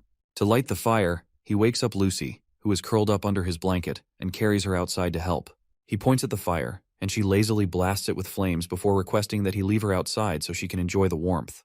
As they sit together, she mentions that she smells perfume on him, which must have come from the flower scent on Anis's body since he was working with her all day. Lucy also asks if he's feverish or sick, and when he confirms, she tells him not to die. She attempts to release his magic in case it's twisted, but when she notices it's empty, she accuses him of doing something reckless. However, he replies that it's manageable. Suddenly, Lucy makes a strange request, asking him to pat her head. He obliges while reading a book. She rests her head on his legs and enjoys the warmth of his gentle touch. Out of nowhere, Lortel appears and tells Ed it's been a while since she last saw him. He assumes she's here because of the favor he asked her, and wonders why she didn't just call him to the trading company. However, Lortel tensely clarifies that she has other matters to discuss and wanted to ask him something. Meanwhile, Tanya thanks some seniors for listening to her and offers to reward them the best she can if they help her punish Ed. She offers several antiques from the Roth-Taylor family storage, which excites Elka, but Jix gives her an intense look, wanting to confirm if she's really Ed's younger sister. The ominous aura he exudes suggests his body is well trained, and Tanya realizes she needs to be wary of him because of the strength of his magic. When Jix confirms she's Ed's younger sister, he smiles at her and announces it to Elka. Excitedly, he hands Tanya a mandatory magic engineering item for new students to help train her magic resonance. Tanya looks confused, but Jix also gives her Elka's copy of Professor Delorf's elemental study notes. After gathering several essentials for her first year, they fill an entire box with useful items. Surprised, Tanya asks if they properly heard her offer, but Jix dismisses it, saying that siblings always have trouble with one another. Soon after, Jix and Elka board a ship to their hometown, and Jix finally introduces himself as a second-year student. He explains that he's Ed's junior and is close to him because they're indebted to each other. He reassures Tanya that she'll do great and pats her on the back, acknowledging her noble lineage. As they depart, Tanya collapses under the weight of the gifts they gave her, annoyed at how things turned out. Meanwhile, in Assistant Professor Claire's office, Annis commends Claire's hard work and mentions that they'll be able to take it easy for the rest of the break if the new student's assignment exam goes well. Claire compliments Annis's stamina, as she has done most of the work assigned to the scholarship students. Most of them struggled with the tasks, except for Ed, who had no flaws in his document processing. He efficiently resolved practical issues at a level rarely seen among high-ranking nobles, which surprises Annis. While working, Claire asks about her experience with Ed and shares a secret. After the Ophelis Hall accident, she tailed him and discovered that he had built a camp bigger than their lab, entirely on his own using tools. She commends his perseverance and work ethic. When she also mentions that Ed contracted with a spirit, an incredibly difficult feat, Annis realizes she may have underestimated his practical abilities, which are vastly different from his noble upbringing. After some thought, Annis, who had investigated Ed due to Janika's interest in him, concludes that he's simply a decent and hard-working man. His appearance is outstanding. He's not arrogant, and even Claire likes him. As she starts thinking about his good physique, pleasant scent, and how well he takes care of himself, Claire notices her spacing out and calls her back to reality. Embarrassed, Annis quickly opens the windows to let in fresh air. Concerned, Claire asks if she's feeling well and suggests she may have overexerted herself.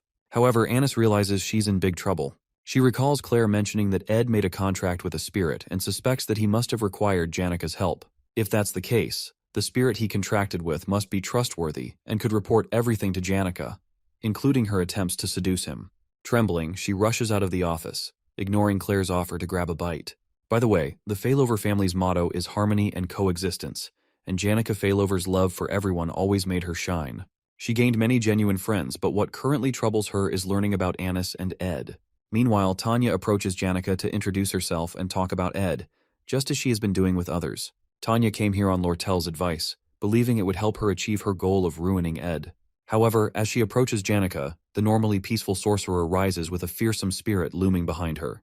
Lortel had told Tanya that Janika is kind and considerate by nature, but the Janika standing before her now looks ready to rain hail and brimstone upon her. In Ed's camp, Janika informs him that they've finished arranging most of the production materials he requested, but the legendary rank materials are difficult to find during the winter. However, he thanks her for accepting his request despite her schedule, but she tells him not to worry about it. When he asks why she went through all the trouble to come to him, she assures him that she came here to rest. Shortly after, Lortel notices Lucy and asks why she's sleeping here.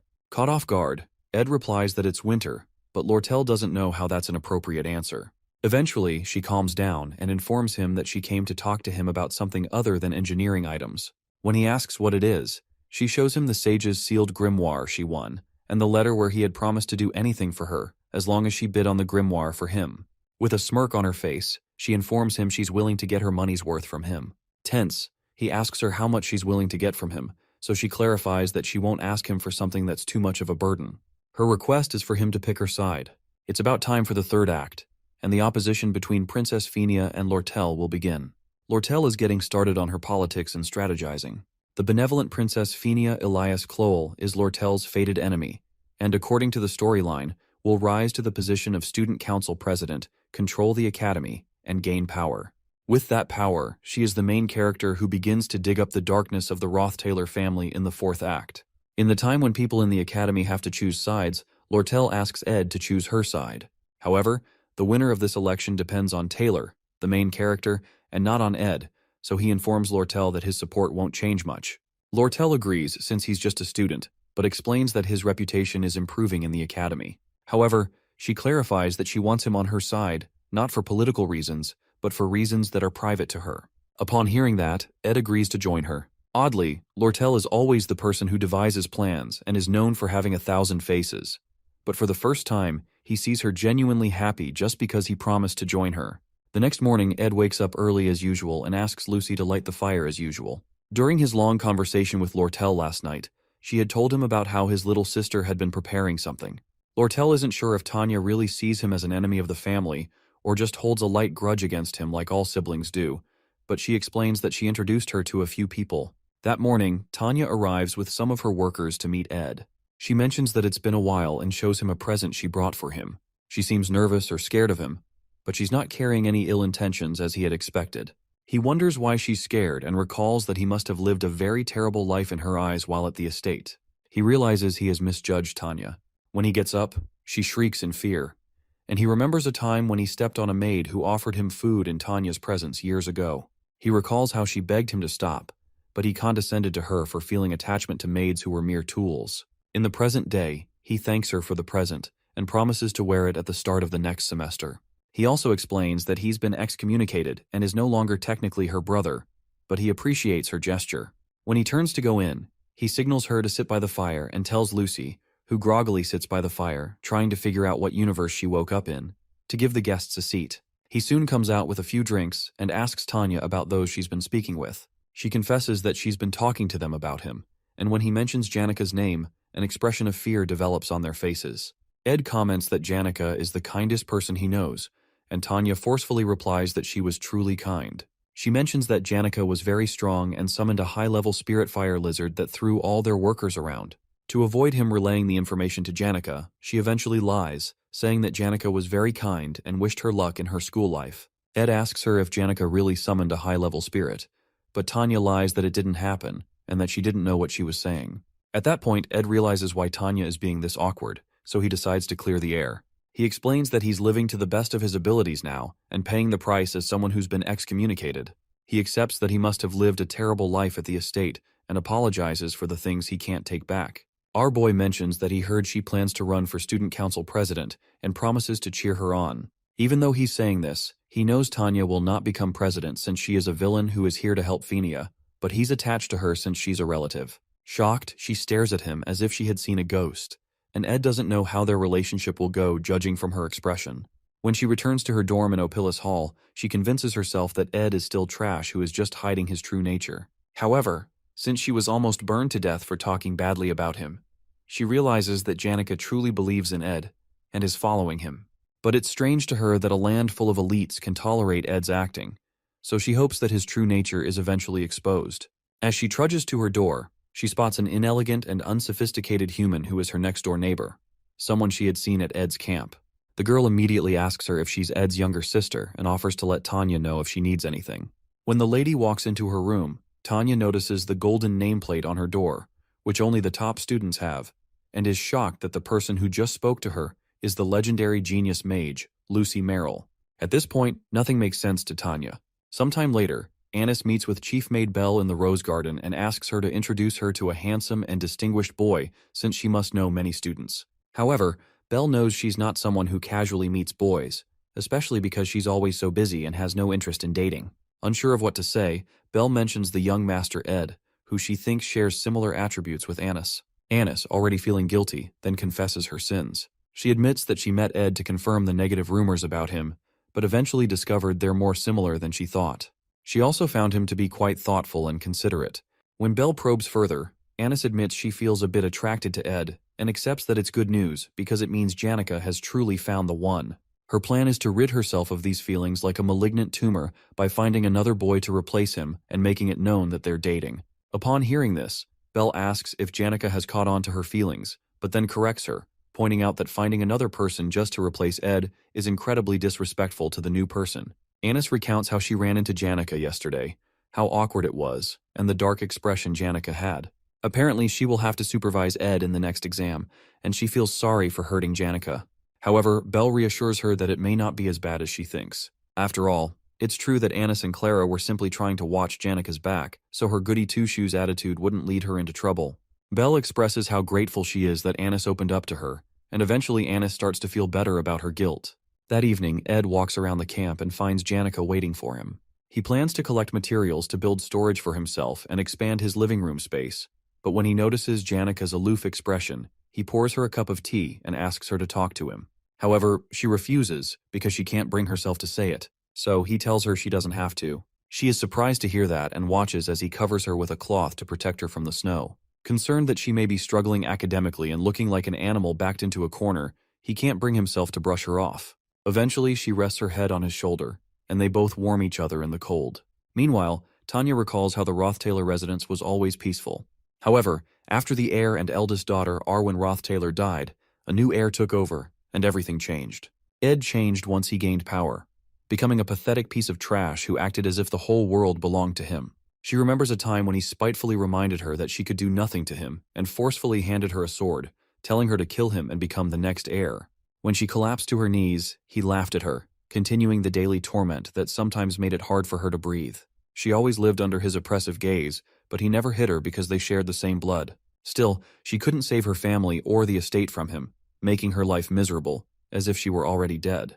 But an opportunity arose when he was eventually excommunicated, and all that remained was for her to prove herself, something she planned to do through the upcoming Student Council President elections. On the day of the new student's class assignment, Anis warns Ed to stay away from her because his advances won't work on her. He just watches her in confusion, certain she must have a reason for her actions. Meanwhile, Assistant Professor Claire joins them as they prepare for the next exam alongside the other scholarship students. This class assignment exam is taking place on Oran Mountain, and Claire is in charge this time. Unlike previous exams where students had to find difficult-to-locate magic marbles, this time, there are easy-to-find magic stones. They aren't particularly hidden and don't have varying point values. Anyone in this exam can qualify for A class as long as they find a stone and place it on the altar of substitution. That's the easy part. However, because she is the disciple of the ruthless Glast, there is also the challenge of fighting and defeating countless monsters and wild animals. Only the students who survive will qualify for A class, which is why she calls it the Oran Mountain Survival Exam of Hell. In the end, none of the new students make it to A class at Sylvania Academy this year. At least, that's the original scenario according to the gameplay, and it's crucial that no one advances to A class because it directly ties into an important future event in the game. That's precisely why Ed decides not to comment on the difficulty of Claire's exam. However, he only feels comfortable because no casualties occurred, even though the exam is essentially diabolical. This is because the students will be fighting imaginary monsters, summoned using a magical engineering device called the Vision Disc.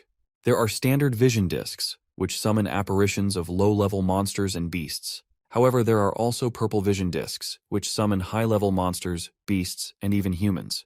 This latter type ensures that no one will reach A class, and Anis is responsible for handling them.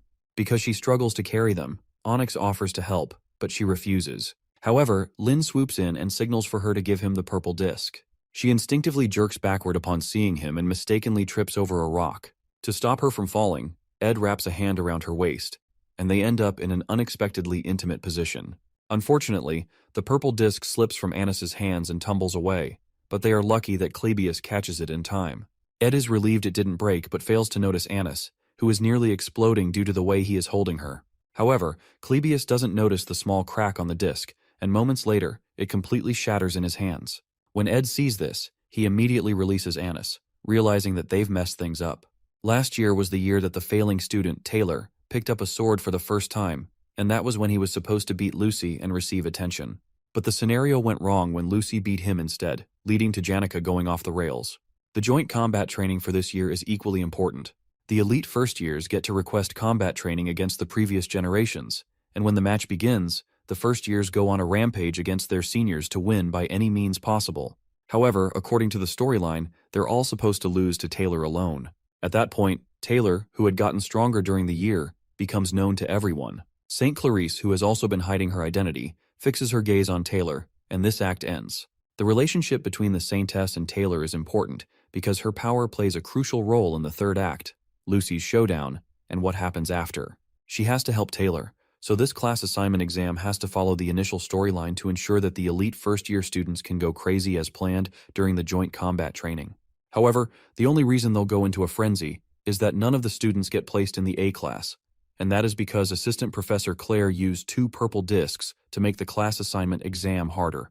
They all look at the broken circuit and realize that it's beyond repair. Anis feels devastated and apologizes for being careless, but Ed clarifies that apologizing won't bring back the purple disc.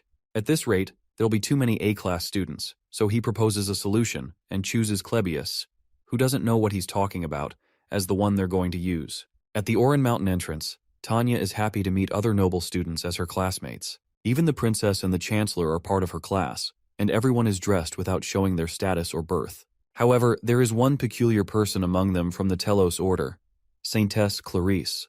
The other first years bow to her, but she asks them to spare her the formalities to maintain the Academy's order. While she's speaking, Tanya introduces herself and expresses how much of an honor it is to meet her. The Saintess is happy to hear that Tanya is from the Roth-Taylor family, and comments that Crepin, the patriarch, was baptized by her, although she was too young to remember. Regardless, Tanya replies that it was an honor and expresses her hope to be baptized when she becomes an adult. Soon after, an announcement signals the start of the exam, and each faculty member is directed to their assigned area, even though the goal for all of them is to get into A class. Everyone soon sprints toward A class, which affords them free student welfare activities, fame, tuition exemption, and access to Ophelis Hall. One redhead quickly finds a stone and rushes to place it on the altar before anyone else so he can secure A class. While he's talking, another student named Joseph runs past him and reminds him to stop yapping and start running.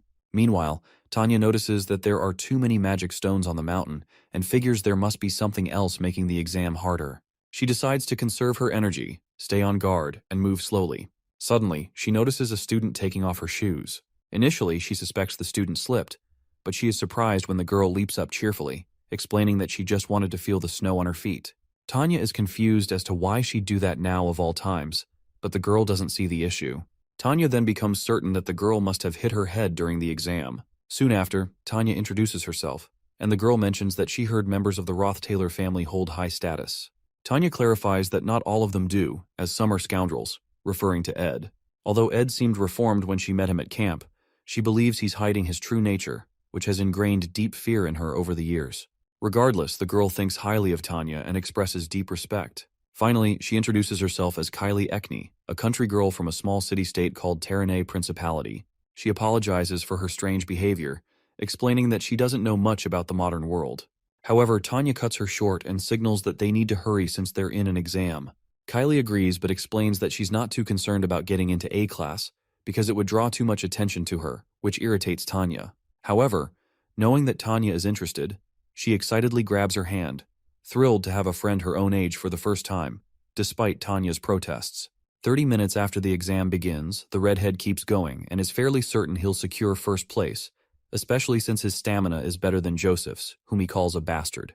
Eventually, he stops to rest due to exhaustion, but doesn't notice Clebius, who is transformed into the sword demon and is aiming a grueling punch at his cheek.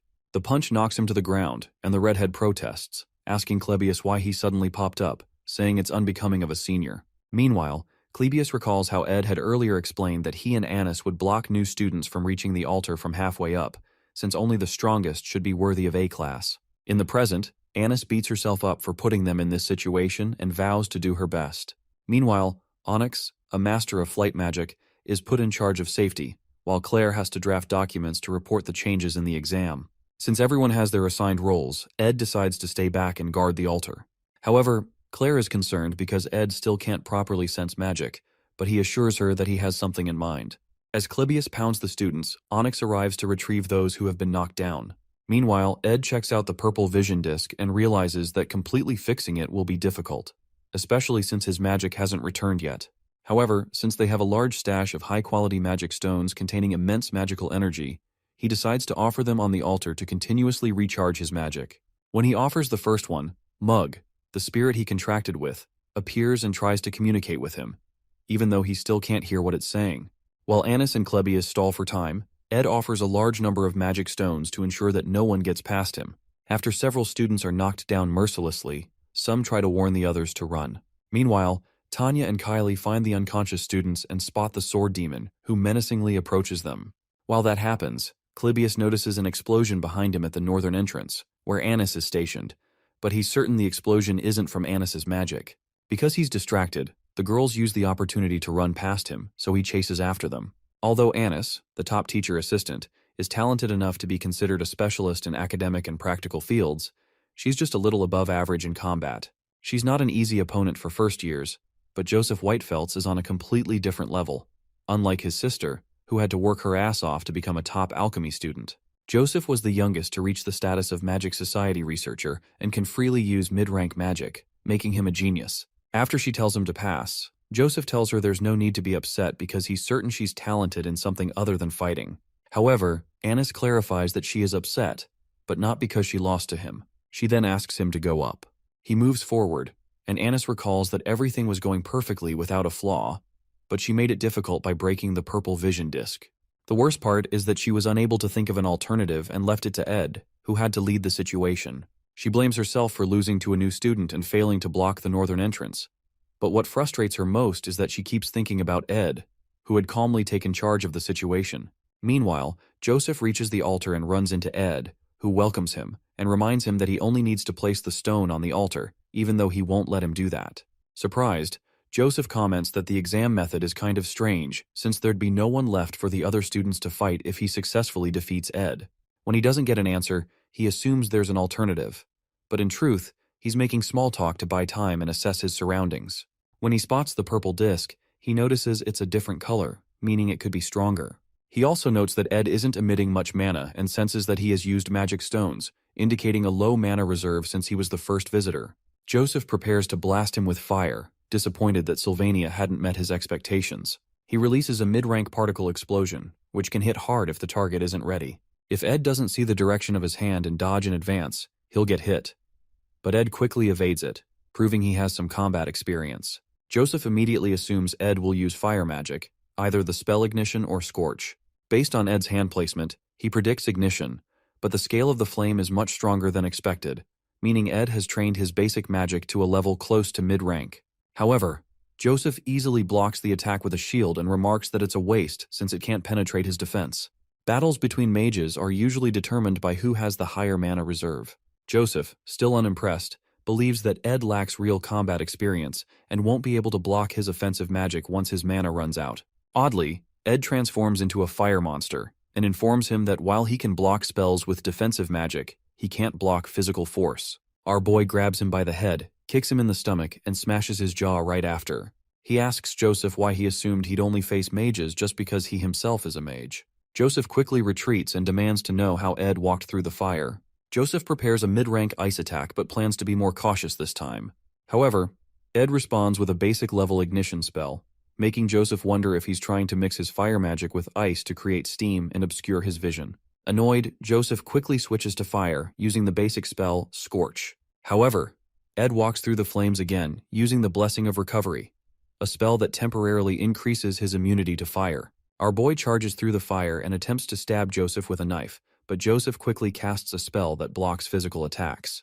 He's confident that his casting speed is faster than Ed's, but Ed throws the knife at his shield and jumps back. It turns out that the knife is actually Mug, who had transformed. Ed signals the spirit to use a spirit formula known as Explosion. The explosion easily shatters the shield and sends Joseph tumbling several feet backward. Badly injured, Joseph remains certain that Ed's casting speed isn't faster than his, and deduces that he used a spirit formula, which also explains how he walked through the fire. Exhausted, Joseph wonders who this person is and drops the stone when Ed approaches him with a knife, conceding defeat. As soon as Ed lowers his guard, Joseph rushes forward with a mid-rank ice spear attack, but suddenly switches to a punch to confuse Ed, landing a solid hit on his jaw. After being punched, Ed is surprised that Joseph, who had spent his entire life researching magic, was able to make such an impact with his fist. However, a strange energy suddenly appears around Ed, Marilda's spirit formula. It's the protection of the wind, which blows enemies away when an unexpected attack occurs. A powerful gust sends Joseph flying several feet into a nearby rock. Now more injured than before, Joseph finally accepts his loss. Ed commends his punch, and Joseph soon asks for his name. When Ed tells him, Onyx arrives to pick up the wounded boy. Meanwhile, in a carriage, Elka asks Jix why he joined the magic faculty. He's surprised by the question, so she mentions that he would have been the top student if he had joined alchemy or combat, and she feels bad that he gave up so much for her. However, Jix explains that he doesn't place much importance on being the top student. He admits he may have been the best in alchemy, but certainly not in combat, because the top student of the combat faculty is Clebius Northendale. Meanwhile, Clebius is knocked down by a terrible energy that completely stuns him. Kylie, who landed the hit, hopes she hadn't injured him, but Onyx quickly arrives to tend to him and tells the girls to continue the exam. With only 20 minutes left, Tanya and Kylie reach the altar, where several other students lay unconscious. Tanya spots Ed, the object of her fear and hatred, and he immediately tells her to give up. In the past, Saintess Clarice had two dreams. One of the dreams she had that day was planted by Archbishop Verdio, and the other was a beautiful song by Adele about the outside world, the woman in charge of the holy fire. After leaving the Telos Order, she called herself the Romantic. Although it was unclear how she moved from building to building, she sang a song at Clarice's window when the world went to sleep. The second dream Clarice had was about the outside world, which her only friend, Adele, whispered to her while looking at the stars. Adele told her about a life where she could take classes normally, have normal friends, love normally, and hug someone who loves her, rather than receiving countless prayers from believers who revered her. After leaving the order, Adele joined Sylvania, and when vacation came, she traveled around the world and visited Clarice.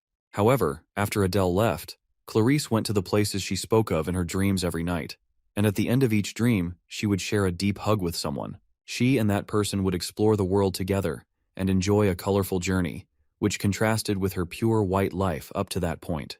Before leaving for Sylvania Academy, Archbishop Verdio reminded St. Clarice, who was behind Kylie's disguise, to ensure she didn't reveal her identity. She assured him she'd be careful, and with the order's arrangement to divert attention from her, she was brought to the academy. In this form, no one paid any attention to her, and she enjoyed sitting on a wooden bench, which deeply satisfied her. No one revered or bowed to her, and no one suspected that Kylie was the saintess, except Ed, of course. Meanwhile, in the present, Ed tells the girls to give up. Tanya watches in surprise as it turns out that facing her brother is the final exam. Ed pleads with the girls to return, but then activates a gnarly aura and challenges them to step forward if they insist. The aura is incredibly strong, and Tanya feels that this level of power is impossible even for people who have trained in spirit magic their entire lives. It surpasses even graduate-level skills. Currently, spirit sorcerers are called veterans if they can handle 5 to 6 mid-rank spirits, but Tanya is shocked to see a high-level spirit, Marilda, behind him. After seeing that, Kylie proposes that surrendering is the rational choice, and Tanya recalls the trauma she suffered when facing another high-level spirit while meeting Janica. However, she can't accept the idea of running away from her brother again, just as she did in the past, so she refuses to give up. Tanya recalls how Ed was 2 years ago, and wonders how someone who couldn't even use elementary magic could suddenly summon a high-level spirit. She concludes that it must be a fake. She plans to defeat the real spirit behind him, assuming it must be weaker. But as she moves closer, the energy is so overwhelming that she has to accept the reality. She really might be facing a high-level spirit. After a series of attempts, the energy knocks both girls backward, and Kylie is shocked to learn that this person is Tanya's brother. Secretly, Kylie had a fantasy about noblemen, neatly groomed, with charming smiles and graceful manners. However, meeting Ed, she is shocked to see that this is the same person Tanya had spoken of so disdainfully. Eventually, Kylie gets up and signals to Tanya to go for the spirit's main body, as planned, while she acts as bait, since she can't die except in special cases.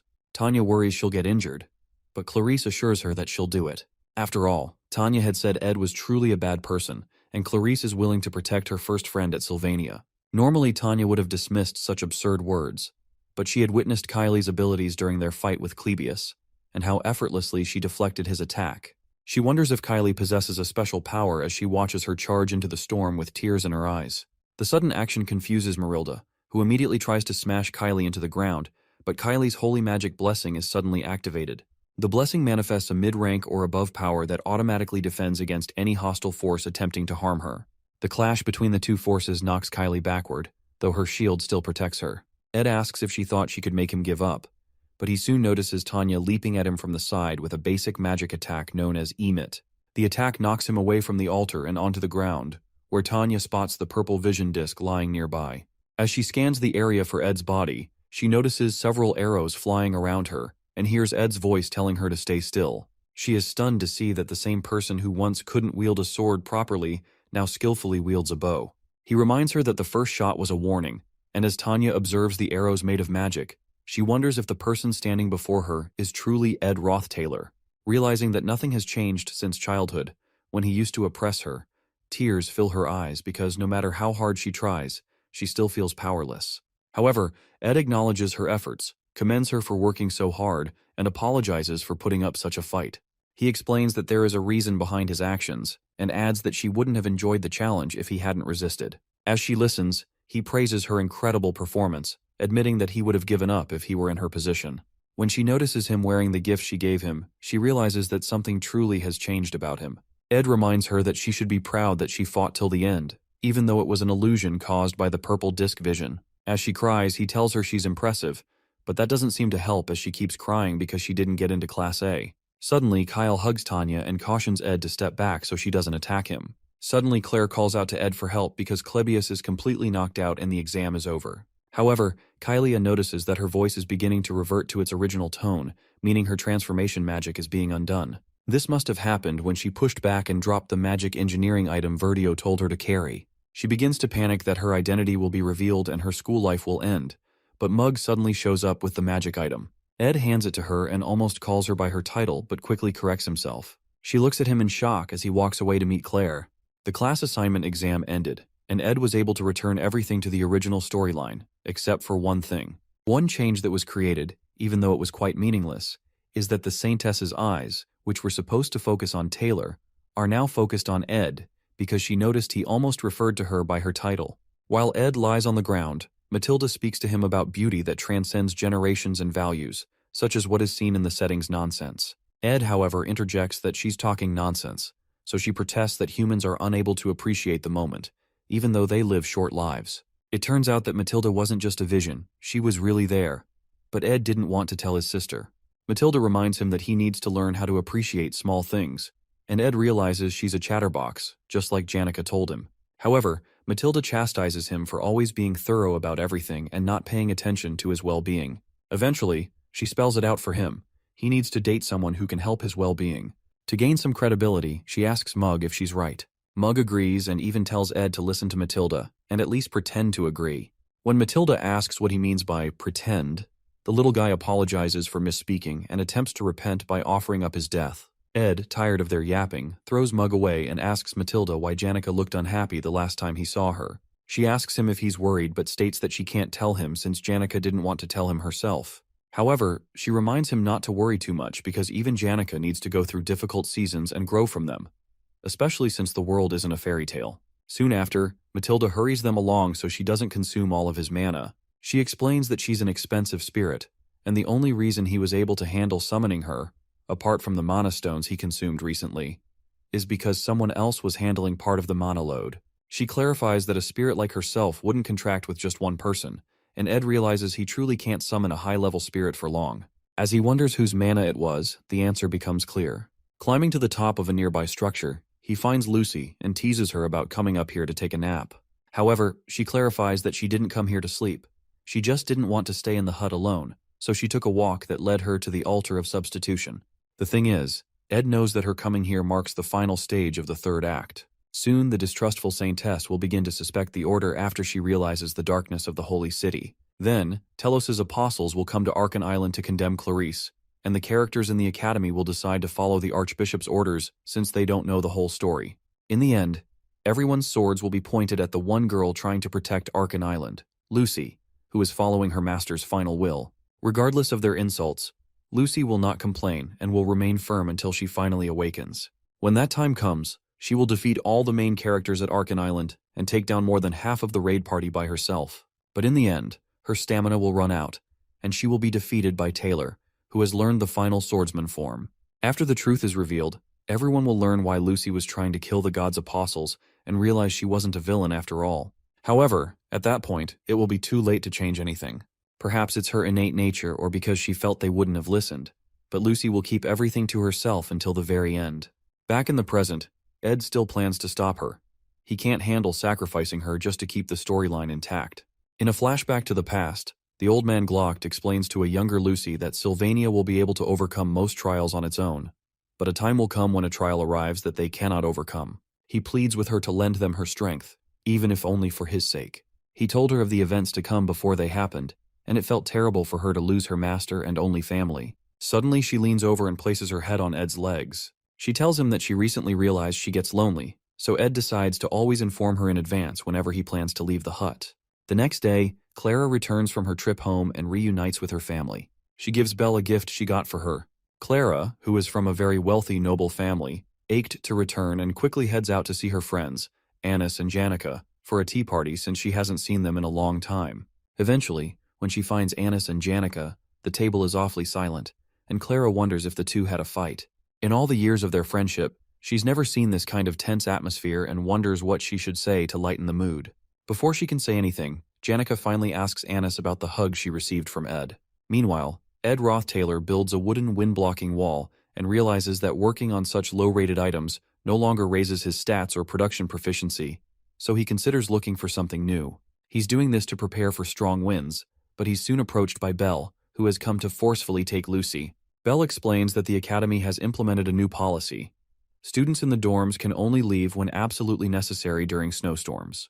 Lucy whispers to Ed, asking for help, but Belle explains that there will be surveillance in the dorms to keep her in place. Despite Lucy's pleading, Ed doesn't flinch. Finally, Belle asks if he really thinks he can survive a week-long snowstorm in such an environment, because she doubts this kind of wind blocker will be enough. However, Ed explains that he's only setting this up to protect his supplies, but he used twine to secure his hut's roof and tie it to the ground. Since he plans to focus on magic engineering research at the Spirit Library during the storm, he assures her that he has another place to stay. When Ed notices the worry on Belle's face, he urges her to speak, but she only wishes him the best of luck and says nothing. Meanwhile, after Janica accuses Annis of hugging Ed, Clara turns to Annis in shock. Backed into a corner, Annis says nothing, while Clara tries to clarify that there must be a misunderstanding. To break the tension, Annis admits that she did flirt with Ed and apologizes. She explains that she didn't find him trustworthy because he looked like a playboy, so she was trying to get to know him. When Janica hears that, she asks Annis if she's lying, but Annis assures her that Ed isn't even her type since he looks like a thug and is quite rash. At that point, Janica stops her from speaking poorly about Ed, so Annis apologizes for flirting with him without talking to her. However, Janica, now crying, asks Annis why she's doing things she never asked her to, making her so worried she couldn't even sleep one night because her precious friend betrayed her. She's also distressed that she's not in a position to be betrayed because she doesn't even know where she stands. But Annis assures her that from what she's seen, she's more than a friend to Ed. After hearing that, Janica protests that it wasn't right for Annis to assess Ed like she did, but since she did it for her, there's no reason to be mad. She thanks Annis for being honest that she doesn't have feelings for Ed, and Clara is relieved because she was afraid Annis had fallen for him. Suddenly, Janica rushes away when she realizes she hasn't been to the northern forest in a while. With Clara and Annis left alone, Annis asks Clara to introduce her to a man, but when she realizes that's not enough, she decides to break the stereotype by asking Clara to date her. Confused, Clara just watches as Annis rambles. When Clara doesn't respond, Annis plans to kill her feelings by avoiding Ed once the Academy Scholarship student work ends after the break. However, she's devastated to learn that the Academy Scholarship students will continue working as student assistants when she returns, because they were quite proficient. Becoming student assistants will grant them more scholarships and other privileges, but to Annis, it sounds like a nightmare. Going through Ed's magic power details, he finds that he can now learn intermediate magic. He has 4 spirit slots, with Mug in one and Marilda in the other. When Janica arrives at the camp, she informs him that he needs to make a contract with a mid-level spirit soon. Ed comments that she looks back to normal since she seemed rather sad the last time she visited, but Janica pretends not to remember. Her reaction makes Ed smile as he realizes Janica makes him loosen up. She's the only third year he can truly call a friend. Soon after, Janica mentions that she knows about his contract with Marilda, but she finds it strange since it's too early for him to handle a high-level spirit. However, Ed is up front and shows her the golden phoenix ring that Glast gave him, informing her of his future plans. When she realizes he can't use magic for a while, she understands that making a contract with a mid-level spirit will be difficult for him right now. It turns out that Ed's magic will return when the break ends and the semester begins. Janica congratulates him for making a contract with a high-level spirit, as it's rare among spirit sorcerers. Finally, she asks if he plans to stay in the spirit library through the snowstorm and comments that he works quite hard. In response, Ed teases her, saying she works even harder since she's the top student. He mentions that people will probably pay attention to her in the upcoming student council president elections. Regardless, Janica responds that she intends to stay neutral during the elections. She asks if Tanya is also running and whether he's close to his sister. Ed admits he can't say so confidently since he's been excommunicated, but that doesn't change the fact that they're related, and he plans to maintain a good relationship with her because he cares about her. Hearing that, Janica concludes that Tanya's reaction was just sibling rivalry. Suddenly she grabs his hand, and with tears in her eyes, she asks if there's something Tanya would like as a gift or food she enjoys. At that moment, Ed realizes Janica must have done something wrong to Tanya and is trying to make up for it. However, Janica insists she didn't do anything. Ed just keeps staring at her, knowing she's a terrible liar, and soon, the guilt overwhelms her into confessing. However, Ed doesn't think it's such a serious issue. Meanwhile, Kylie is informed that the storm will begin in the morning, and that leaving the dorms will not be allowed except for special reasons. As she hears this, she can't help but recall the terrifying sight of Ed, the third-year student she saw a few days ago. But more than that, she feels uncomfortable, especially when he almost called her by her honorifics, making her wonder if he knows her secret. Now, in her true form, she places the form-changing magic engineering item by her side, worrying about how hard she worked to lead a normal academy life. If even one outsider discovers her identity, her academy life will end. It wasn't hard for her to gather information on Ed because she overheard Joseph scolding the red-haired boy about failing to get close to the altar. Joseph mentioned that Ed isn't human at all and that he heard Ed built a hut in the northern forest where he lives. The only problem is that she can't go there since students won't be allowed to leave once the storm begins. And once the snowstorm ends and spring arrives, the new semester will begin, leaving her with no chance to seal his lips or do anything else. She soon opens her window, but fear grips her. The fear of Ed, the darkness, and the bitter cold.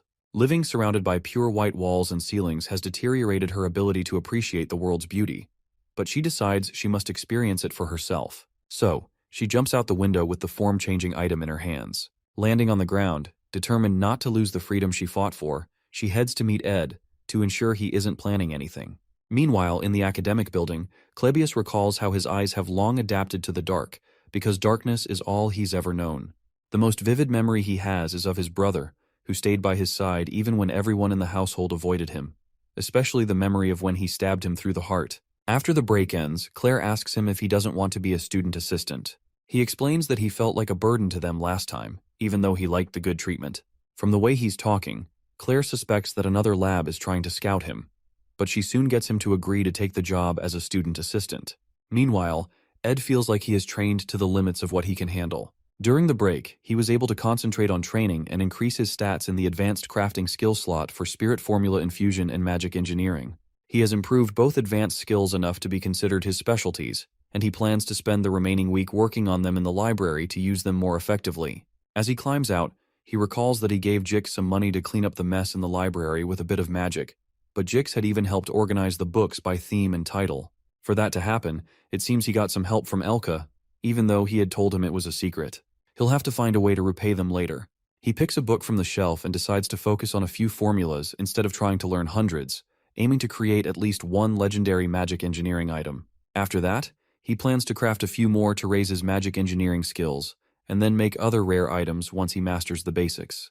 While working on his plans, he reaches into his bag but doesn't find the items he needs. It seems he left them in the hut, so he's forced to return in the storm to retrieve them. Meanwhile, Kylie pushes through the painful storm, and eventually finds the river in the northern forest that Joseph mentioned. She checks the map she brought and tries to pinpoint the hut's location. At this point, she feels like she's on an adventure. Clarice is not weak. She's more talented than most mages, and her holy magic is even stronger than others. The holy magic's blessing ensures that anyone who attempts to harm her will have the damage returned twofold. So even if she encounters a wild animal or a robber, she won't be harmed. Regardless, she feels a certain fear when it comes to Ed, especially because he may have been baptized by the Telos Order since he was the successor to the Roth-Taylor household. The issue is that the holy magic's blessing does not harm those who have been baptized by the Order. However, there should be no reason for him to harm her. She just needs to be certain that he doesn't know who she is. Soon after, she reaches his door and tries to push it open, but it won't budge. When she forces it open, she notices a small pot filled with blood placed behind it, and her force spills its contents onto the ground. She stands there, confused, but soon becomes afraid when she sees a wild boar tied nearby. There's blood everywhere and fear grips her. Has she entered hell? As if that's not enough, she soon hears footsteps and quickly hides. Moments later, someone steps through the open door and notices the blood on the ground. Meanwhile, Kylie hides, trembling, as the person approaches her hiding spot and pulls out a huge knife from one of the drawers. Trying to muffle her whimpering, she accidentally hiccups, and the person turns toward her, asking who she is. While she stammers, Ed recognizes her and calls her name in confusion. Surprised, he asks what she's doing here and why she's shaking. However, Kylie, overcome with fear, releases a divine holy magic explosion toward him, an attack that nullifies most of the opponent's magic while inflicting physical damage. The blast hits Ed, launching him backward and sending him crashing through a bookshelf. When she sees that he's been severely injured, she falls to her knees, trembling, realizing she didn't mean to kill him. In tears, she prays to Telos, believing she has committed a grave sin. She was supposed to live a life of purity, but now she is stained with sin. Pledging to burn in the depths of hell to atone, her prayer is abruptly interrupted by an angry Ed, who walks up to her and asks if she's kidding him. Shocked to her bones, the spirit within her seems to leave her, and she faints on the spot. Meanwhile, in Ophilis Hall, the chief maid is summoned when it is discovered that Kylie is missing. Belle is one of the few people aware of Kylie's true identity, as the Order decided the person in charge should know what's going on. The nation would be in an uproar if they knew the Saintess had disappeared into a snowstorm. But Belle stays calm, determined to handle the situation discreetly, especially since the Saintess possesses the holy magic's blessing. To avoid reducing the staff required to maintain the hall, Belle decides to search for the Saintess alone. Before heading out, a maid informs her that a witness last saw Kylie heading toward the northern forest. Hearing this, Belle realizes that Kylie is heading toward Ed's territory. The same Ed who is strangely blessed with women. Worse, it's a snowstorm, and a man and a woman left alone together, forced to rely on each other until rescued, doesn't sound like a good situation. The imagery in her mind makes her uneasy, so she rushes out, knowing she must find them as soon as possible. The Saintess is in danger. There is a suspicious man in the forest who walks around carrying the bloodied corpses of beasts. These were the rumors among the students, but Belle knew the truth. She knows he's a pretty considerate person, and he faithfully carries out his duties despite the many women who approach him, which makes him worth trusting. But the thought of relationships getting more complicated by adding the Saintess to the mix worries Belle, especially because she's certain that Ed doesn't know Kylie's true identity. When she enters through the door, she finds a dazed Kylie with Ed, who looks severely injured. Confused, Belle asks what happened, so he explains. Afterward, Belle informs him that she has to take Kylie back soon so the snowstorm doesn't get too intense for them to pass through. Ed knows why the Saintess came all this way, but it goes against the storyline since her identity is supposed to be revealed much later. It's not time for that yet, but he knows Kylie is unsure of him. He apologizes for his rude behavior and pleads with her to put the chair down, but he accidentally calls her Saintess. Kylie puts the chair down but recoils again when both women realize Ed just called her that. The Saintess asks if he already knew, and he mentions that he's a baptized follower of the Telos Order and was able to recognize her up close when her spell was undone.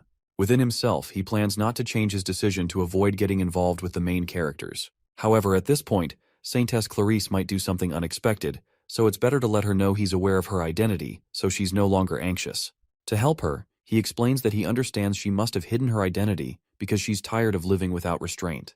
Before she can reply, he asks her what she thinks of the kind of life he's living in the forest. After hearing his question, she reasons that Ed isn't living a life of freedom.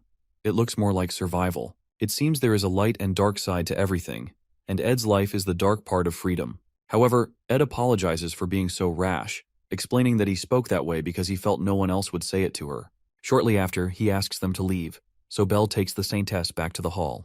As they head back, the Saintess plans to enjoy a delicious soup in a warm room, while Ed will keep smelling blood and enduring the harsh reality of the storm. She had never imagined that the person who stood against the students at the altar would be living this kind of life. He had destroyed her idea of freedom, but she still respects him nonetheless. While they're leaving, Belle notices the Saintess looking back and hopes she hasn't also fallen for Ed, but she's not certain. Soon after, spring comes and the Laplace bakery opens again. Lortel meets Ed at the bakery, securing a seat for them without reservations because she supplies them with goods, and they can't refuse since she runs a monopoly. She finds it amusing, but Ed doubts the baker does. Later, Lortel explains that there was a bit of an error in the distribution process due to the snowstorm. The bakery had ordered a bunch of supplies they didn't need beforehand, but canceled all their orders when the storm got closer. It was unethical for them to monopolize food that could have gone to other businesses by placing fake orders, so Lortel had to handle it. While they chat, the baker returns to beg Lortel to change her colleagues' minds about limiting orders, as it will affect the bakery. However, Lortel ignores him and simply asks Ed if he'd like to walk her to her afternoon class. Ed notices Lortel's cold attitude toward the bakery. She explains that she doesn't want to be harsh, but the snowstorm cut off their main distribution base, and funds are tight at the moment. Ed accepts her explanation, so she reassures him that she's an expert in managing money and will ensure the company's funds aren't wasted because that's what it takes to run a business. Suddenly, she notices he isn't carrying his textbook, so he explains that he'll have to run to the library to borrow one, but running is good for his health. That surprises her since the textbook isn't expensive, so she asks why he doesn't just buy one.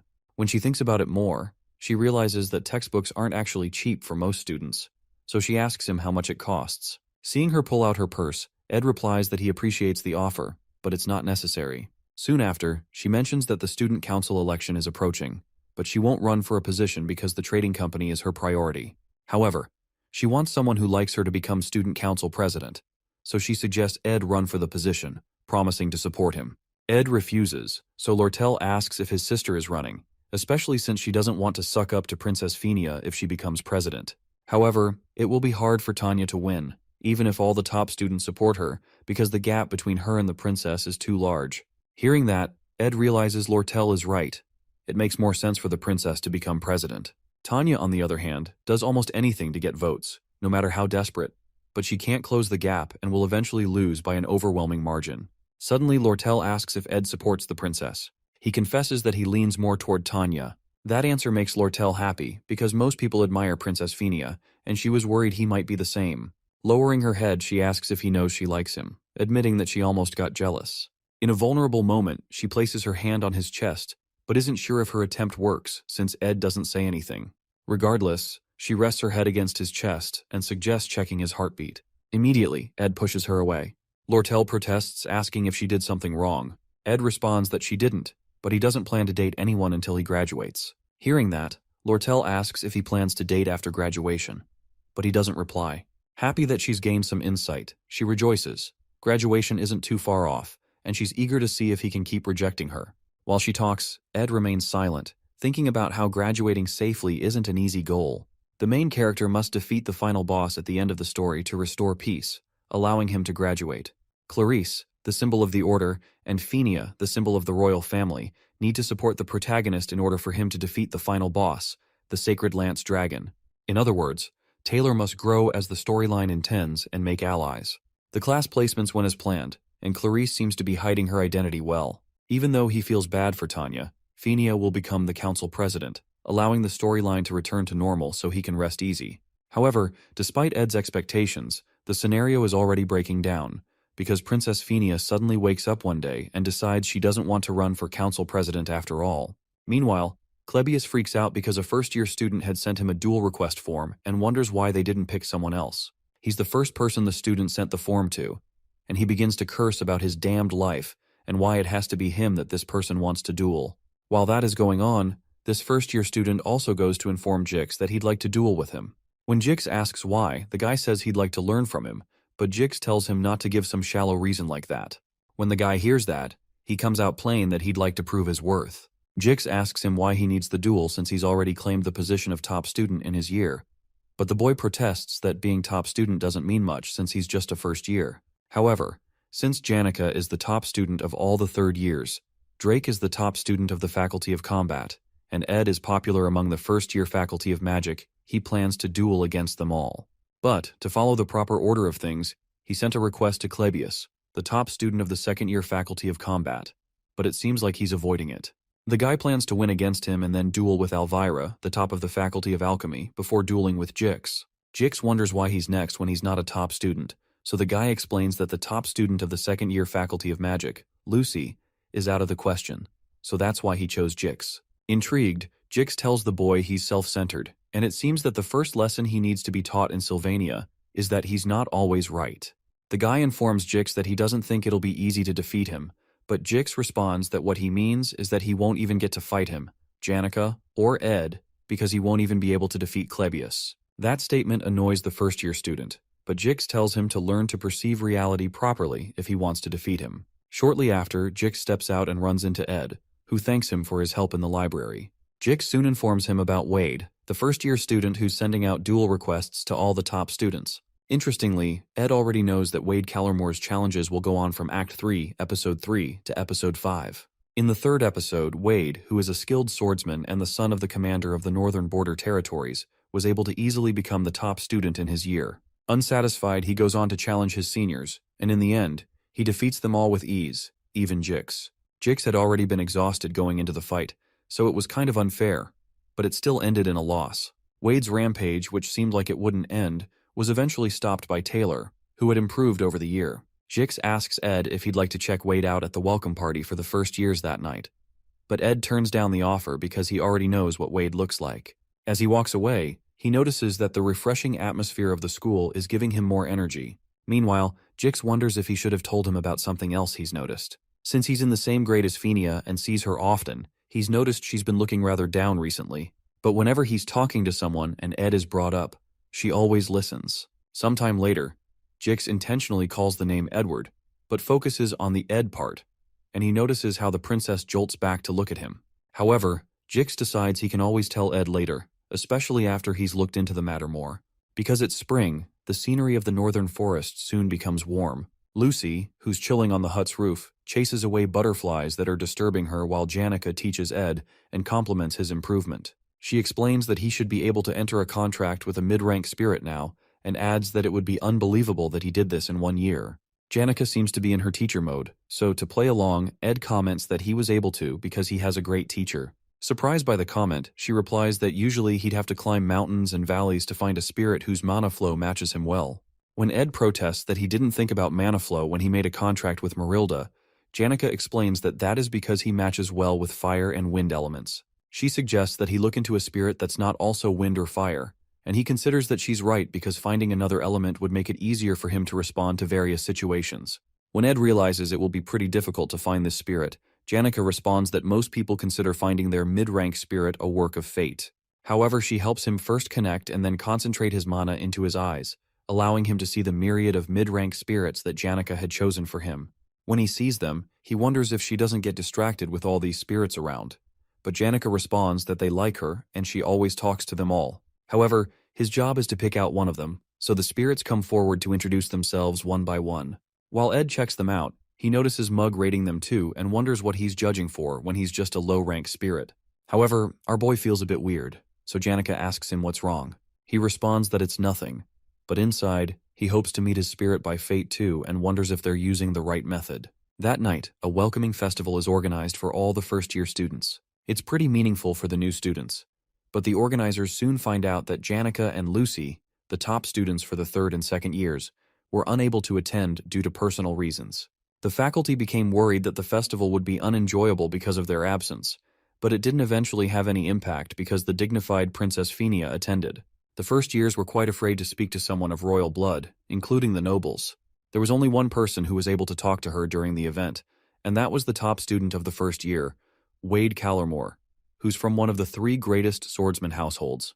They both play a game of chess, and Princess Phinia commends Wade's skill, even though she eventually wins. While they talk, she mentions that she thought she was the best at reading people, but she's found out that she was wrong.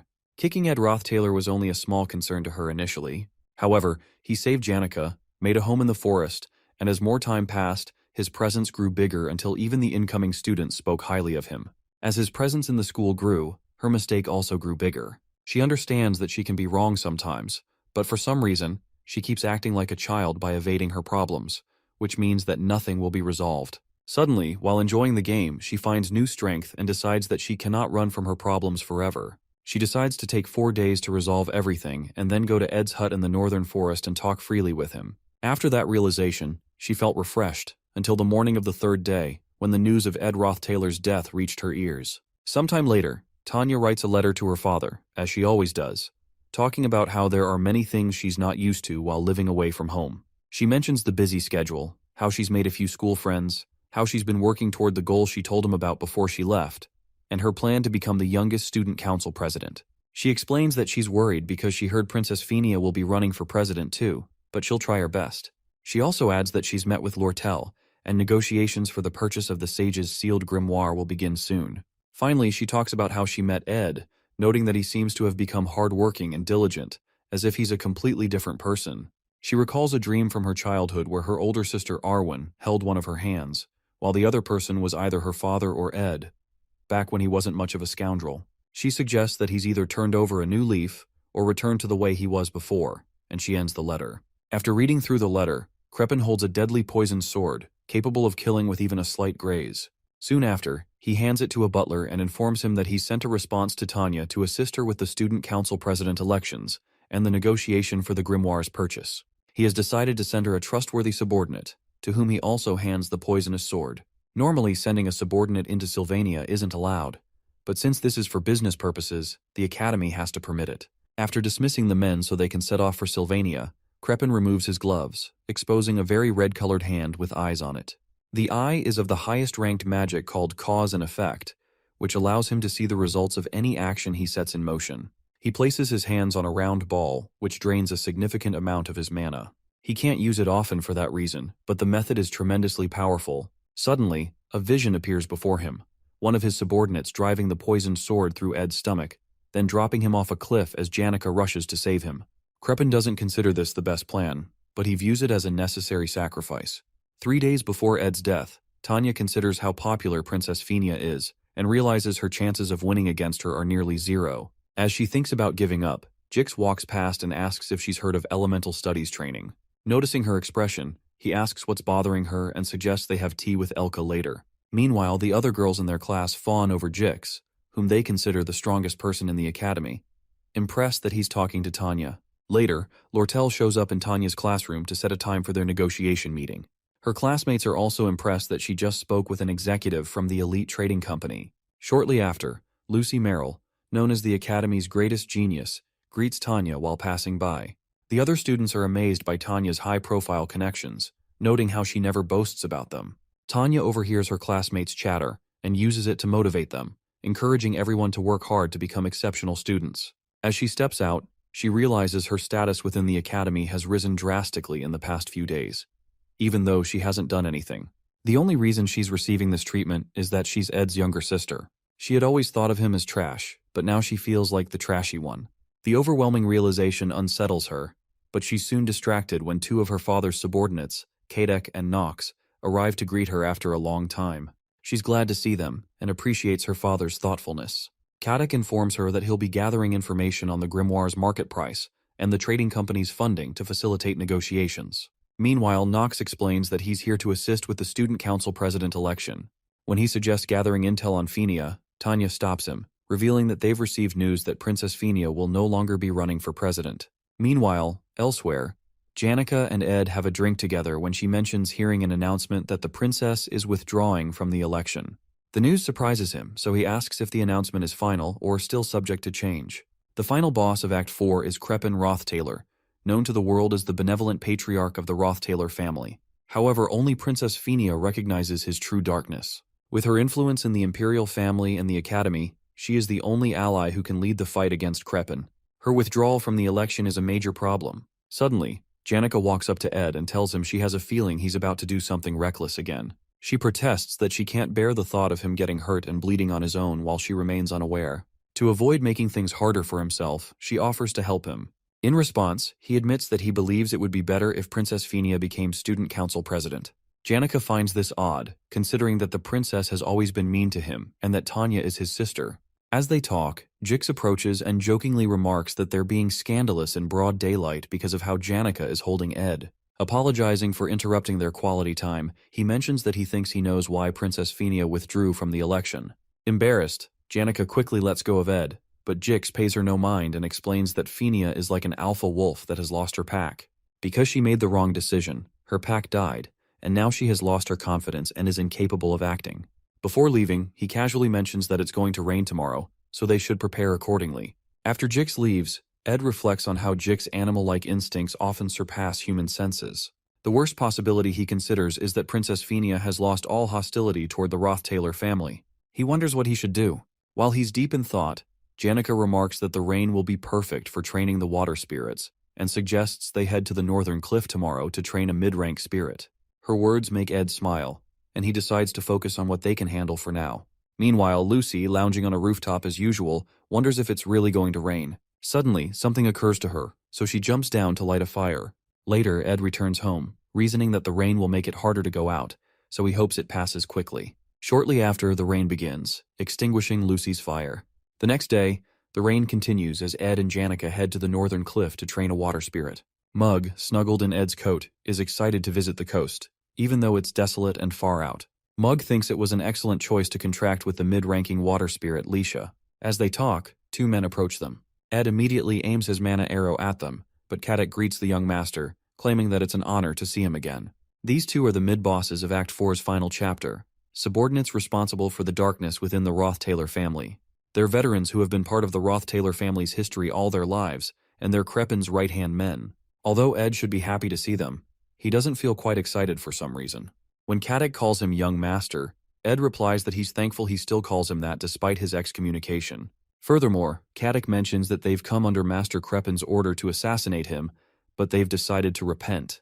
As they kneel down, Kadek explains that the family's vassals harbor great hatred toward him, which is why they plan to assassinate him. However, after investigating his new life, they've discovered that he has changed and returned to his true self as the heir. While kneeling, Knox declares that they'll explain everything to Crepin and plead for Ed to become the heir of the Rothtaylor family once again, to restore the family's glory to the world. Suddenly, Ed tells them to stop with the bullshit. Both men smirk when they realize Ed has seen through their plan. Kadek commends Ed's growth, rushes at him with a poisoned dagger, and sends sword strikes of wind ahead of himself. However, Ed, who knows his fighting style, quickly dodges the windsword strike, but he's soon ambushed by Knight Nox, who wields a flaming mace. Quickly, Ed rolls out of the way to avoid the flames and strikes at the men with a water attack, which Caddock easily blocks with his daggers. While they're fighting, Nox asks Ed if he remembers someone named Meliana, the poor child who lost vision in one of her eyes for his amusement. Meliana turns out to be Nox's daughter, and he is clearly fighting with the rage from that experience. Deeply angry, he blasts Ed with fire, but is shocked when Ed completely protects himself with a shield.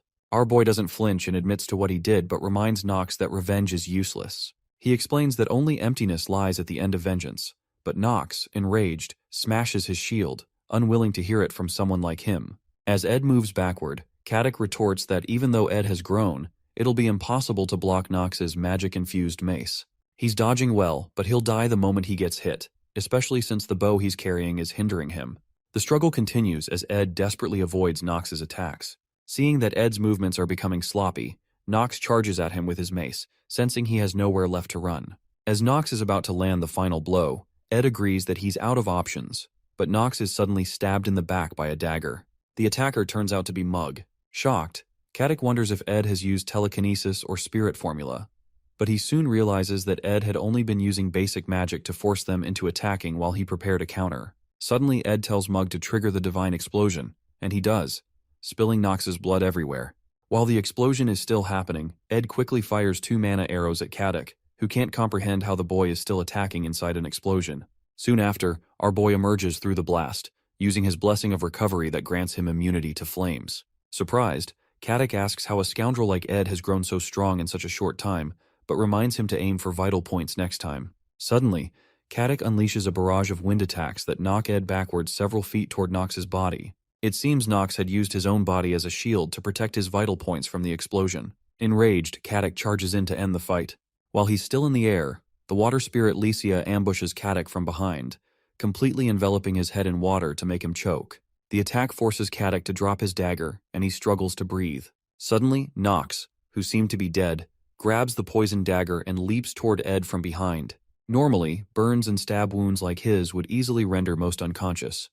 But as a battle-hardened veteran knight, Nox remains conscious, a factor Ed hadn't accounted for. As the knife inches toward Ed's face, he realizes his mistake, but Marilda immediately activates his protection of the wind skill, which blows enemies back when an unexpected attack occurs. The blast of wind strikes Nox, but instead of launching him backward, it only dazes him, causing him to collapse. On his knees, Nox asks Ed to finish things quickly, but Ed grabs his hands and tells him he's the one who should be making that request. Ed acknowledges that the two of them would only be here if his father truly wanted him dead, meaning he is destined to die regardless. He concludes that killing them won't end this, so he'd rather die here. He informs Nox that his death would only leave emptiness, but it wouldn't be meaningless, because at least Nox wouldn't live shackled by revenge anymore. He offers this as a small gift for his loyalty to the Roth-Taylor family, so Nox pushes the knife through his stomach. Soon after, Janica arrives, apologizing for being late because her class ended later than usual. As soon as she reaches the scene, she sees Nox pushing Ed's body off the cliff and rushes toward him, but she's too late to catch him. Nox realizes they're in trouble because there's a witness. Suddenly his body becomes immobilized, and he doesn't understand what's happening.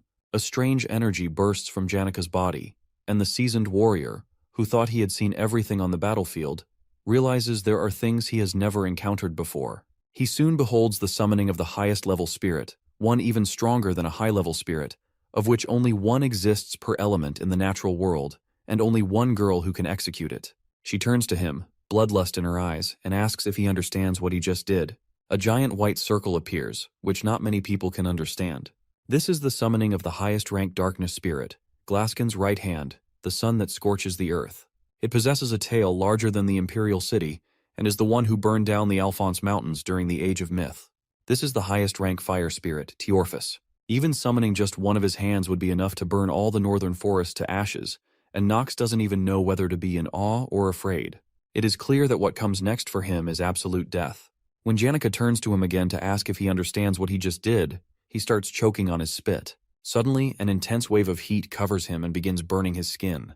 Out of nowhere, Marilda appears behind him, shielding him from the heat wave, and urges him to run. When she repeats the instruction, it makes no sense to him why she's helping him, but she insists he must survive and report everything he has seen and experienced. Severely injured, Nox crawls away from the site. Annoyed, Janica demands to know what Marilda is doing and orders her to move.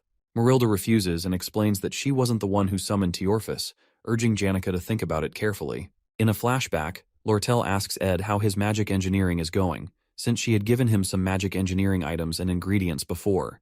Actually, all Ed did throughout the break was train his magic engineering skills, and his efforts were so successful that he managed to create a legendary rank engineering item.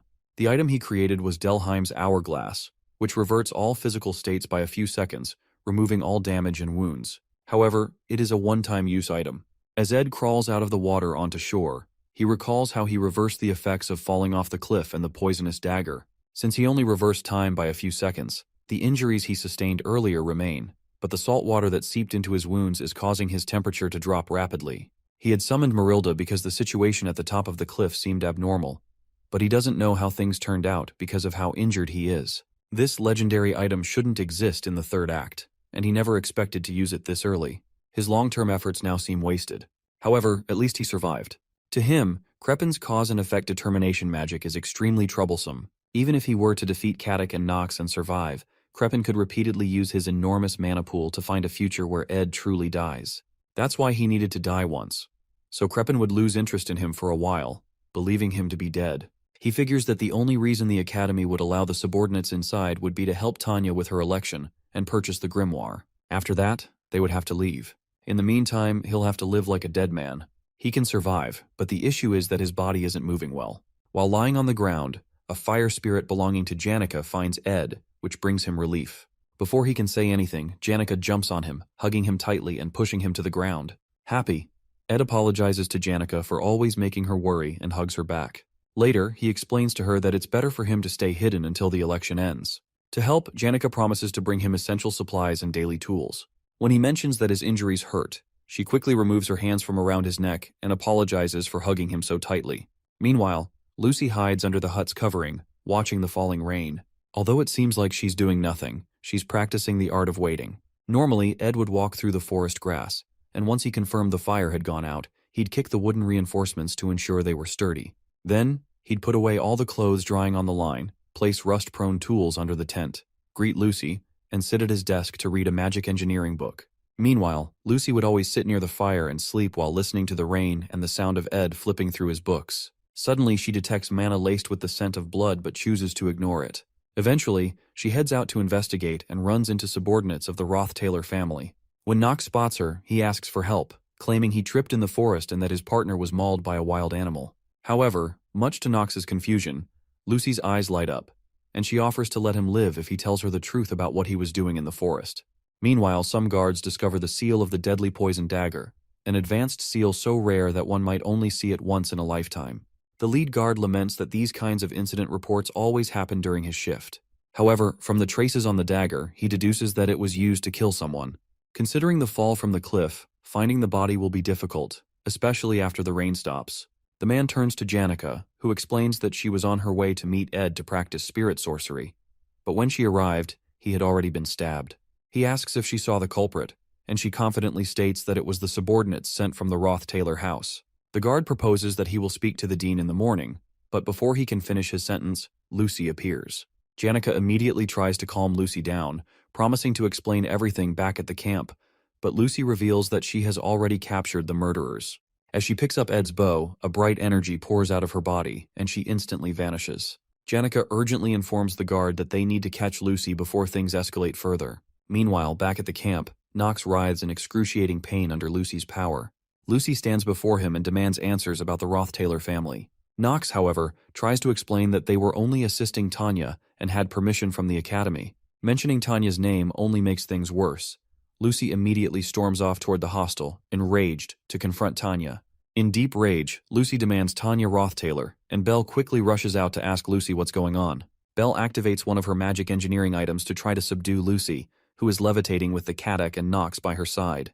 Belle asks Lucy why she's doing this, but Lucy breaks apart the magic engineering item in her hand with just a glance, demanding that they bring Tanya to her.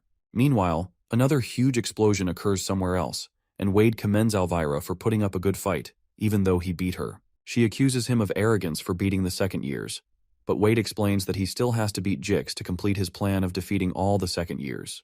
Jix, who is standing nearby, is surprised that Wade was able to beat Elvira, the top alchemy student, even though his specialty is one-on-one battles. Wade is the heir of the renowned swordsman family of Callermore, and some onlookers gossip that he might really beat Jix after all. Before they begin their fight, an explosion shakes the building. It turns out to be Lucy, who is in a fit of rage. They quickly rush toward the noise to investigate, but when they arrive, Jix realizes they're too late. He sees Belle and the others turn to stone. In reality, they are all frozen in a time prison using time-type aspectual magic, and Lucy is likely the only genius who can witness aspectual magic, which someone spent their entire life researching, and copy it after one look. Still deeply angry, she orders them to bring Tanya to her, and one of the maids signals to the students to quickly follow her. The maid explains that they don't know what to do, but if Lucy is telling the truth, it seems Ed Roth-Taylor has died after being killed by the subordinates of the Roth-Taylor family. Shocked, Jix stops running and tells the others to go ahead. Wade warns him not to seek revenge, but to evacuate with them. However, Jix insists they go ahead, saying he'll evacuate later. Jix rushes to Tanya's room and realizes that no one has seen Tanya Roth-Taylor 5 minutes after the first loud noise, and that her door is locked. The only place she could be hiding is her wardrobe. He opens it and finds her trembling in fear, wondering why any of this is happening. All the evidence points to Tanya, but Jix doesn't understand, especially since Tanya's reputation was improving due to Ed's influence. Although she had some ill feelings toward Ed, orchestrating an assassination seems strange. Immediately, he calls her attention and asks truthfully if she had Ed assassinated. Trembling, Tanya swears she didn't. Even though he can't be sure, Jix decides to protect her because he knows Lucy will eventually kill her. Though he feels desolate hearing about Ed's death, there are too many things he doesn't understand. He decides to get the details later and tells her to stay in the room for now. If she steps into the square, she'll die. He must stop Lucy because he knows Ed wouldn't have wanted her to get blood on her hands. Suddenly, Wade appears and informs Jix that he has to achieve his goal, even by force, so he demands that Jix hand over Tanya. Meanwhile, Lucy continues destroying the hostel, and Clybius, who jumps into the square, stumbles upon another frozen statue. Dorothy, a top third-year alchemy student. Shocked that even a top student has fallen victim, he notices Lucy spotting him from above. He quickly runs for his life, lamenting that there is no peace in his life and that he didn't come to Sylvania to die. Suddenly, he trips over a stone, falls on his face, and curses once more about how much he hates this. While he's on the ground, Elvira approaches him and asks what he's doing. She informs him that only the top students can stop Lucy for now, and they need to hold out for 30 minutes until the academy workers arrive. She then walks away and tells him to escape to the academy building once his legs have recovered. He watches as she heads toward Lucy, preparing to subdue her until the academy workers arrive, knowing that she is also a top student. Meanwhile, Lucy rushes to Ed's cave with Teorphus and informs him that the situation is bad. The academy workers are on their way. She explains that Lucy found out before she could explain everything, so she doesn't know what might happen. When Ed asks about Lucy's whereabouts, she replies that Lucy has gone to the hall to find Tanya. Upon hearing this, he immediately gets up, realizing he must go himself. In a flashback, Lucy recalls how Glock had attended to her while she was sick, and how he warned that she'd get sick like this again if she kept rolling around in the rain. In a funny manner, he reminds her to remember this feeling because, slowly, the number of times she will get injured or sick will reduce. He informs her that she will meet weak people who could spend their entire lives just barely managing to do the things she does easily. In the present, several academy workers fire different attacks at Lucy, but they don't affect her at all. When she realizes they're not going to bring Tanya to her, she tells them it's fine because it won't be long before she finds Tanya herself. Glock had told her that she would become such a powerful mage that no one would rival her, and life might get tedious because of her innate talent, even seeming meaningless. Meanwhile, as Lucy walks toward the workers, all of them become stone as they're frozen in the time prison. She recalls that Glock had told her that everything, including pain, would eventually become a distant memory to her, but she believes he's a lying old man because she's certainly in pain right now. As she takes a step forward, she steps on a trap that triggers a huge explosion. After the smoke clears, Lucy appears unscathed, and Elvira, who had thought the trap was a good plan, laments that Lucy's casting speed is abnormally high. With one wave of her hand, Lucy commands Elvira to move, and a huge power envelops and throws away the poor girl. As she's being thrown away, she realizes that Lucy was able to cast so fast not because of a specific type of magic, but because of the level of mana she was emitting. So, in the end, the problem was mana, because a mage is only as strong as the level of their mana.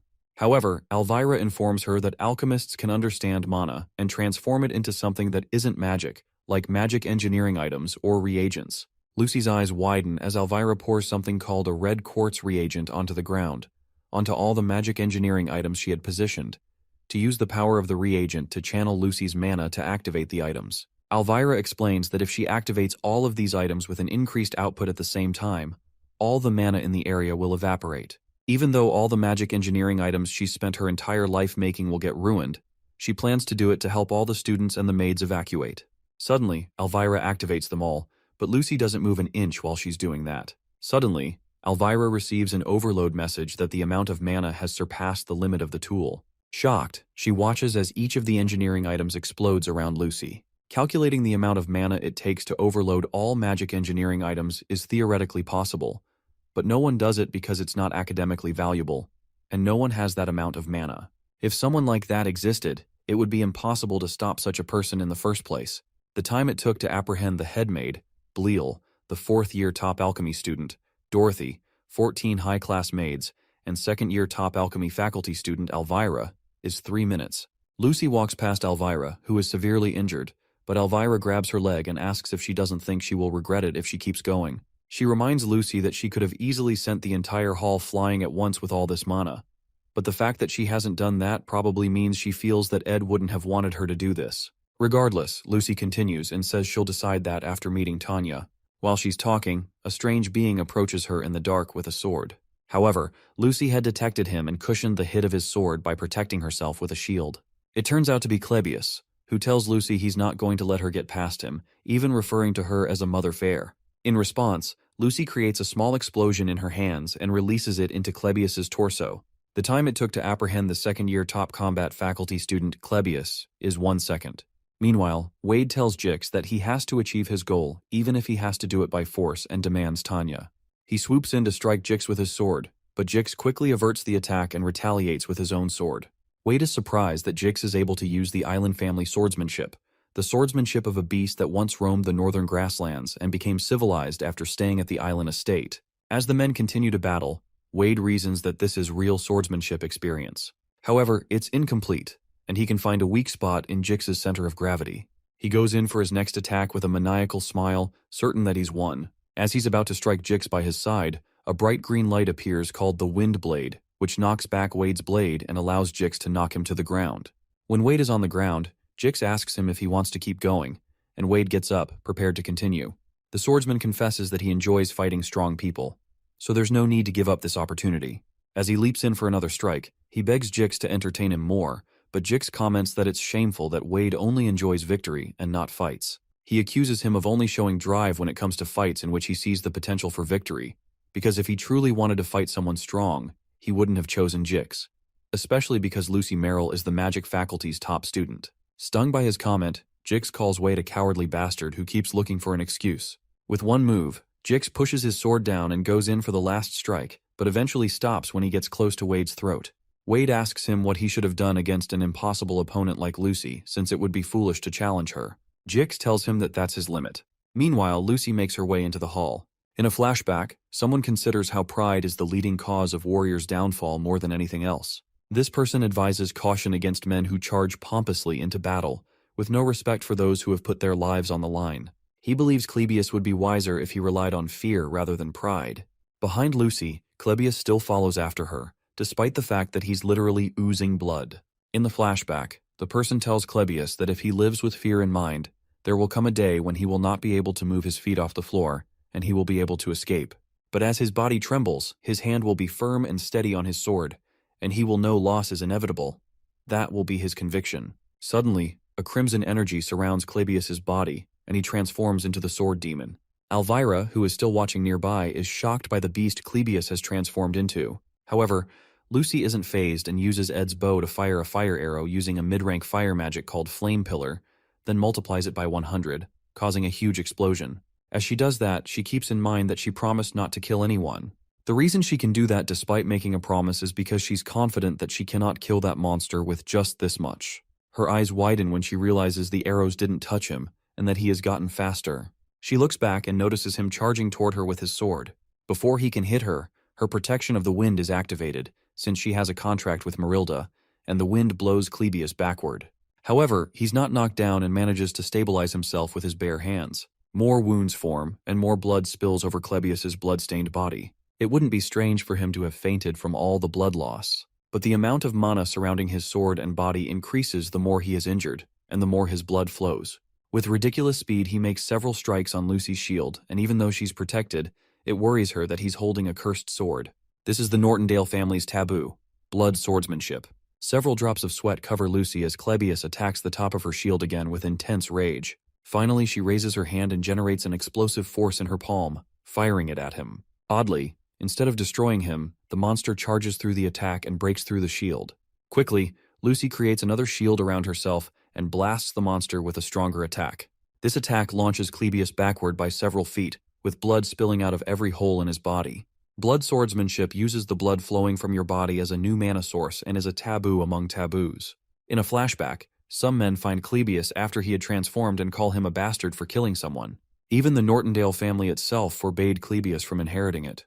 While the men shout at him, Clebius's brother walks up to him and reminds him that he's not a monster. In the present, while blood oozes from his body, Clebius wakes up again and gets back on his feet. He's the monster who learned blood swordsmanship on his own, and after many years, he had to acknowledge that he's a monster.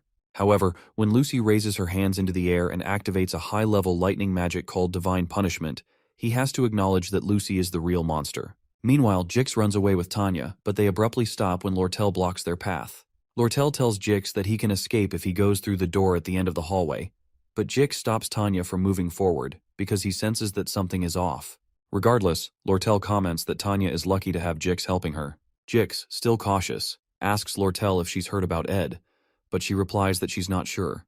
Jix asks her what she was going to do if it was just Tanya by herself, so Lortel replies that she would have ripped her to shreds. However, Jix reminds her that would be rash, so she agrees that instead of killing her, she should start with her fingernails to make her confess. When Tanya hears that, she pleads with Lortel, insisting she wasn't the one, but Lortel asks them to go ahead, especially since she can't beat Jix in a battle anyway. When Jix hears that, his body instinctively freezes. As everyone in Sylvania knew, making an enemy of Lortel was a foolish choice. The moment this girl began to show hostility toward you, you could never know what was waiting for you behind the door. Unsure of what to do, Jix freezes, deep in thought. But he hasn't caught on yet because, at this point, they shouldn't be safe. It shouldn't be possible for him to spend this time frozen in thought. Meanwhile, Lucy asks Clebius how many times he plans to get hit by her high-level magic before giving up. In a flashback to the past, Clebius's brother told him not to blame himself too much because it was the fault of those who wanted to test his powers, not his. His brother asked him to lift his head because this wasn't a curse. He told the young Clebius that the power he had was from a hero who charged forward to hold the line against an enemy bearing down on him like a mountain, and this was the power their progenitor, Belcus Nortondale, used to protect their family. He informed Clebius that he could also become a hero just like Belcus with this power. In the present, Clebius curses and tells himself that his brother was wrong. As he charges toward Lucy one more time, he believes he's just a demon who bathes his surroundings in blood once he loses his rationality. At that point, concepts like rationality don't apply to a monster like him. As Lucy blasts Divine Punishment lightning once more, Clebius leaps into the air to avoid the trajectory of the lightning, inching closer to tearing her in half. As he comes in close, Lucy intensifies the power of the lightning around her to stop him, but is shocked when Clebius manages to charge through it and point his sword at her neck. Clebius remembers how his brother told him he could become a hero with this power, until he finally killed him. After Clebius stabbed his brother told him it was a relief that he was the one who got killed this time and not someone else because he could at least forgive him. His brother's last words were to not blame himself too much, as he bled out against the wall. To Clebius, the true hero was his brother, who died that day at the hands of a monster. In the present, he transforms back to normal and tells Lucy he really can't go on any longer. He doesn't want to become a hero, but he just doesn't want to become a monster. Finally, he crashes to the ground as his sword shatters. As the maids and students evacuate in the rain, Clebius believes he's done his part. In blood swordsmanship, the amount of mana surrounding your body and sword increases the more your blood flows. Ironically, the closer you are to death, the more powerful you become. But even that great power is insignificant in the face of Lucy. Yet perhaps due to her complacency or his determination, a moment occurred that could never be repeated. She definitely could have died. Lucy, who had lived her entire life as the strong, could never get used to that feeling. The fear of death she experienced for the first time made her determined that she had to kill the weak who no longer had the ability or will to fight. As she generates great power to bear down on Clebius, She notices a drop of spirit water that draws her attention. When she looks to her side, she sees a hooded person who fired this spirit water arrow. Clebius spots the person who fired the arrow, and he angrily confirms that this Mother Fear, as he puts it, is alive, just as he suspected. Meanwhile, Jix doesn't know what to do, and he realizes he has to hurry up and make a decision. Suddenly, while he's looking at Lortel, the glass window close to Lortel breaks, and Janica leaps into the room, jumping on Lortel. Surprised, Janica helps Lortel up and turns to Tanya, relieved to have found her. Lortel notices that Janica seems fine even after hearing the news about Ed and wonders if she's gone crazy. Janica turns to Marilda and asks if she's misinterpreting the situation, but Marilda, who had probably told her about it, assures her that she arrived just in time. Out in the square, Ed is shocked to see Clebius in such a battered state. Clebius retorts that he knew all that fighting was for nothing, and that he'd never be able to reach Lucy's toes even if he put his life on the line. However, he didn't run away because of everyone else who fought, even though they knew they would be unable to stop her. He even mentions Elvira, who sacrificed everything she had worked on her entire life without hesitation. In a flashback to a time with his brother mentions that their progenitor, Belkis, could have given up like the others. But Belkis believed he could become something like a hero. As Elvira helps Clebius up, he curses again, wondering why his brother didn't just let him run away, only for him to end up losing anyway. As Clebius laments that it's all so meaningless, Ed places a hand on his shoulder and thanks both of them because their efforts weren't meaningless. Regardless, Clebius doesn't take the compliment and beats himself up for being an insect piece of shit until he collapses due to blood loss. To Ed, none of what he said was flattery. He has a full understanding of all the main characters in the Academy, but he never thought anyone would have the ability to stop Lucy, including himself. It took at least 10 minutes to evacuate everyone and for Ed to arrive, and Clebius stood his ground that entire time. Clebius, the failed swordsman of Sylvania and the third act's final boss, went against the awakened one, Lucy Merrill. This whole time Lucy doesn't say anything and just stands there. Ed apologizes for not telling her beforehand, but informs her that he was in a situation where he had to die. But his life was also in danger, so he couldn't prepare a way to tell her in advance. While he's talking, she runs to hug him, and with tears streaming down her face, she tells him she thought he was dead. Ed places a hand on her shoulder, reminding her that he's still here, and then puts his arms around her. Meanwhile, Jix reasons that he was certain nothing would cause him to feel fear again after entering civilization. In front of him are the high-level spirit, Marilda, and now Janica, who proclaims that she's been looking for Tanya all along. He believes that the two ladies aren't in their right minds due to the news of Ed's death. But as Jix prepares to react, Janica tries to stop him and confesses that she has something to say about Ed. However, he doesn't hear her over the explosive force he uses to destroy a nearby wall. He immediately tells Tanya to run down a nearby path and go west from there until she reaches the life buildings, where she can ask for help. He explains that she must find someone from the Imperial forces or a noble family with whom she has a relationship. Before she leaves, Tanya asks what he will do. He says he'll block them to the best of his ability so they don't go after her, even though it might not be possible. As she heads out, she asks him why he would go so far, and he informs her that it's because she's Ed's younger sister before urging her to run. After she passes through the entrance he created, Jix prepares himself to fight, sure that the ladies won't listen to him no matter what he says. He tries to calm Janica by saying he understands her feelings since he also has someone he loves, but Janica, who is explaining the situation to Lortel, wonders what he's talking about. Jix continues his speech, saying he'd be extremely hurt if he lost the person he loves, and that he understands if her entire body is burning with fury, especially because she loves Ed more than anyone. When he mentions how serious and precious her love for Ed is, Janica turns red in the face, surprised by what he's saying. When he continually describes her passionate love and feelings for Ed, which will remain in her heart forever, he suddenly receives a huge fire attack that literally knocks him out of the building. Completely dazed, he hears Janica tell him that Ed's not dead as she strikes him with the staff in her hand and pleads with him to stop talking. Meanwhile, Lucy remains in Ed's embrace as the rain continues falling. Emotions are the same, and you regain your composure once you release them. Lucy had believed that the way she felt about Glocked was the same way she felt about Ed, but those overlapping feelings were similar, yet slightly different. Suddenly she pushes him away, which shocks Ed, so he calls out to her. Although he had only said her name like he normally did, her heart felt like it was burning. Lucy finally realized that the emotion she was feeling was. Lucy considers how the smell of settled grass makes her feel serene. When that scent comes from the stack of hay near the hut, she lets it linger because she doesn't particularly dislike the smell. However, the maids feel the exact opposite.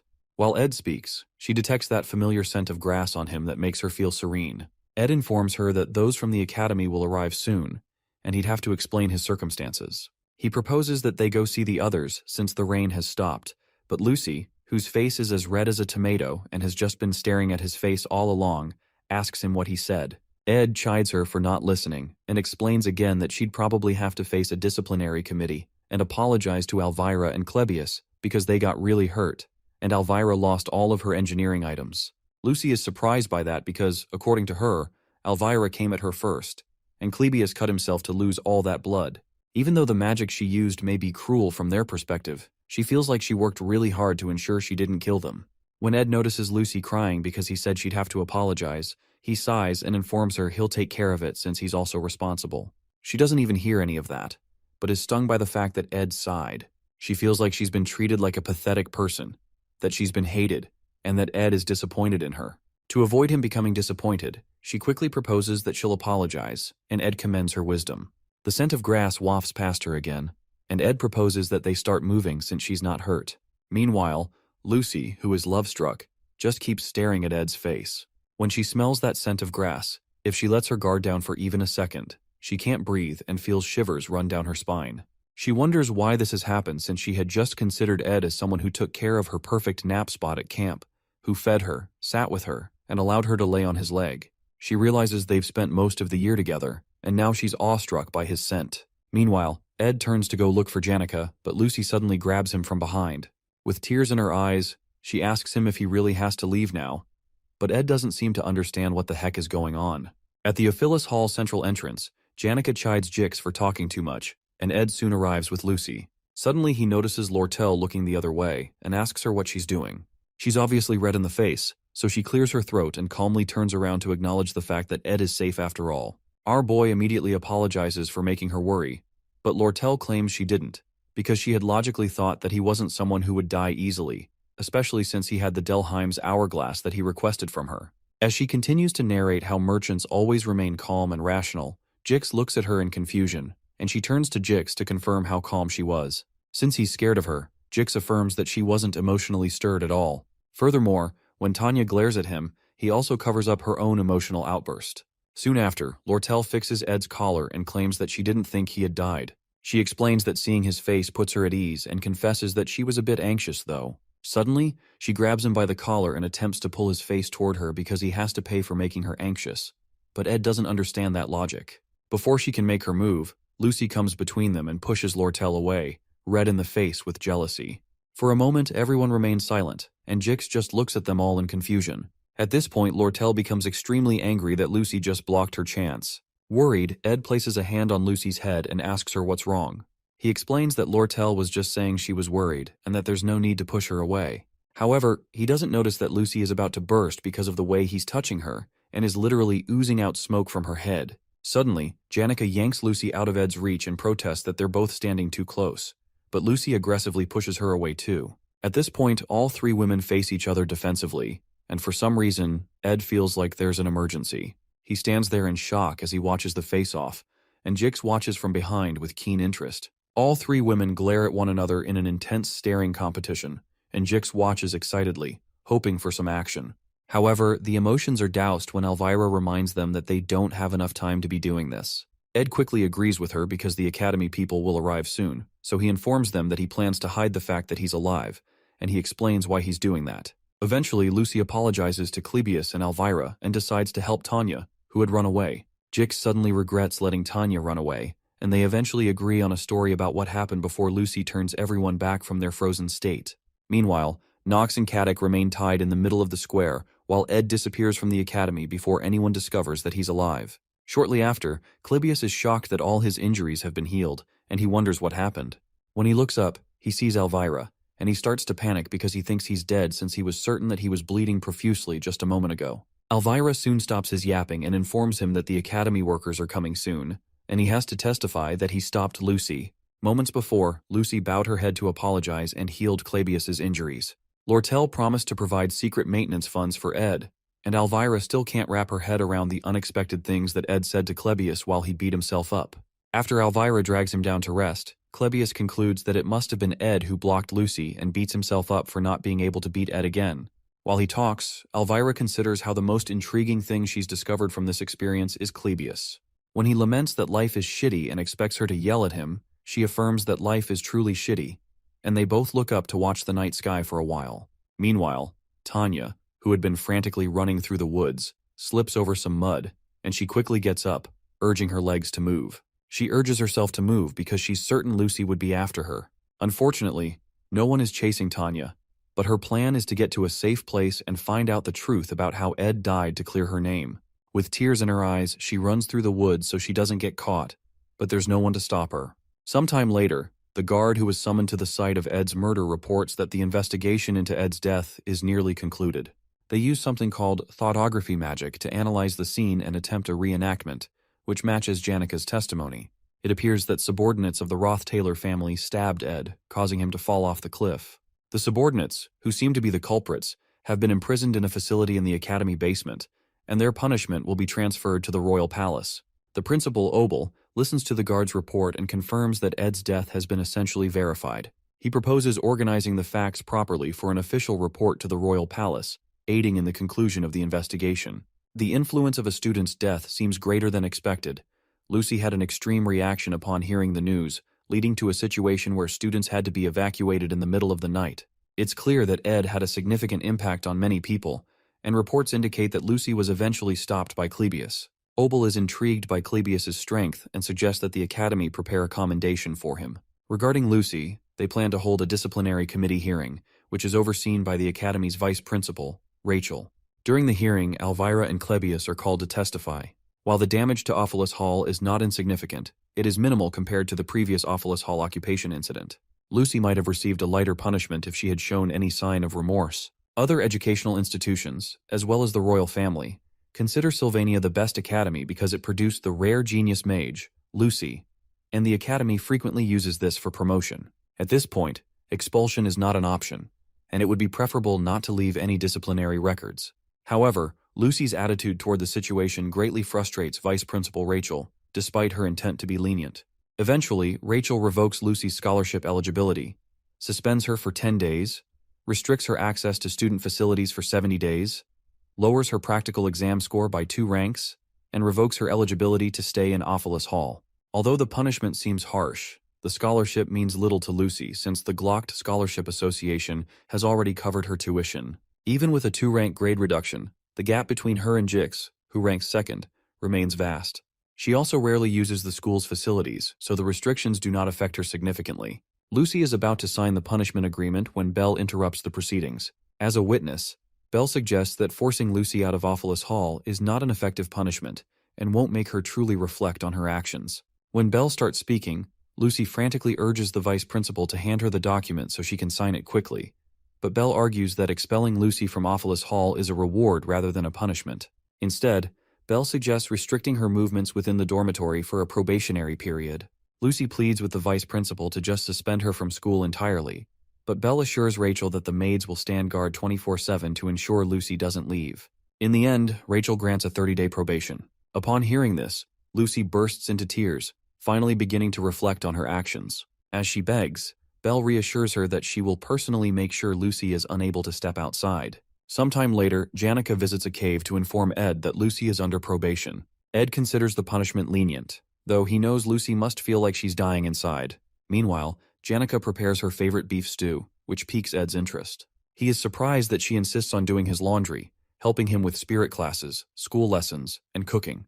The student council president elections are approaching, but 3 concerns trouble Ed. First, Fenia has seemingly lost the will to run for president. Second, Tanya, who was supposed to be Fenia's rival, is currently missing.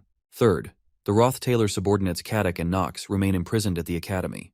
Ed staged his own death so that Krepp and Roth-Taylor would hear about it and stop searching for him. However, since things have taken an unexpected turn, Caddick and Knox have been arrested at the academy, and Ed now needs to find a way to free them so Kreppen truly believes he is dead. Only then can he safely come out of hiding. Suddenly, Janica comments that Ed, a noble young master from a duke's family, keeps getting involved in various troubles despite being excommunicated. As a simple farm girl, she doesn't understand his struggles or how to properly comfort him. Ed assures her that she doesn't need to overthink it, especially since she has already done so much for him. However, she explains that she doesn't want him to keep suffering and wishes he would stop having such a hard time. Her words surprise Ed, and for a moment they share an awkward silence before abruptly looking away from each other. Shortly after, Ed thanks Janica, acknowledging that she is the only one who worries about him this much. She laughs, embarrassed by her own words. Anyway, their top priority now is finding Tanya. Ed mentions that he has a hunch about where she might be. In the failed Swordsman of Sylvania game, Tanya Roth-Taylor was always portrayed as a proud, fearless, and strong girl. Since he has witnessed her strength firsthand, he is certain that Tanya is fine and is somewhere, confidently planning for the future as always. Meanwhile, Tanya is in tears in front of Princess Fenia, desperately trying to explain that she never ordered anyone to kill her brother. Before Tanya arrived, Fenia had already heard of Ed's death and had cancelled most of her work to deal with her complicated emotions about him. She had wanted to talk to him, and with just one more day, she might have done so. But she was too late. If she had acted sooner, things might have been different. But her pride held her back. The goal she had pursued since enrolling, the presidency of the student council, now seems out of reach. Although the position holds little power compared to the royal family, it would have given her authority within Sylvania, ensuring she didn't end up like the third prince, who relied solely on royal influence. She wanted to win the presidency on her own merit, to challenge the darkness within the Roth-Taylor family. However, now she wonders if she even deserves power. As she cries, Claire knocks on the door and brings in Tanya, who had been on the run. Although Fenia doesn't yet know the full story, the Academy's initial investigation suggests a strong possibility that Ed was assassinated by Roth-Taylor subordinates. With Ed gone, Tanya is now the only remaining Roth-Taylor family member on Arkan Island. Uncertain whether the princess will believe her, Tanya tearfully insists that she did not kill her brother. In response, Fenia hugs her, sympathizing with her suffering. Realizing she must learn from past mistakes, Fenia asks Tanya to explain everything, so she doesn't jump to conclusions about the Roth-Taylor family. After hearing Tanya's account, Fenia decides to believe her and promises to help her hide until the situation clears up. Overwhelmed with gratitude, Tanya profusely thanks her. Fenia, in turn, reflects on Tanya's gentle nature. She had expected a fierce political rival, but instead she finds a girl with a soft heart. While they talk, Claire enters to inform the princess that she has a visitor. To Fenia, her true opponent in the election has just arrived. When she opens the door, she finds Lortel, who casually remarks that, despite Ed's unfortunate death, the Academy's plans must proceed. The princess, on guard, demands to know why Lortel came looking for her.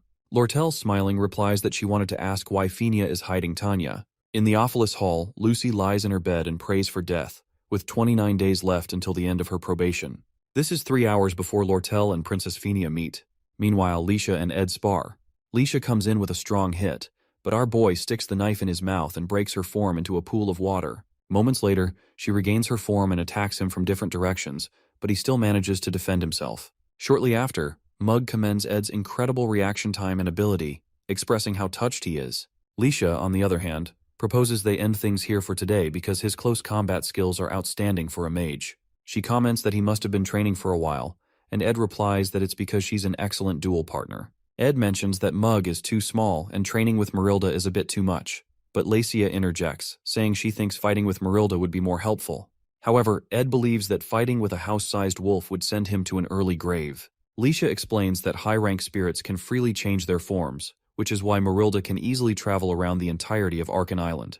After a workout session, Ed realizes his stats barely increase once they pass 15. Once you go past that, you need to fulfill special conditions like clearing hidden quests. Considering what he can obtain as Ed Roth-Taylor, he's certainly getting closer to his upper limit, so he considers acquiring a special ability once his long-term goal of mid-rank magic is achieved. He can't afford to grow complacent and stop improving. Suddenly, Lortel enters the cave and turns red in the face upon seeing him with his shirt open. She comments that she was enjoying the view and comes closer to attend to him, noting that he needs to find time to rest.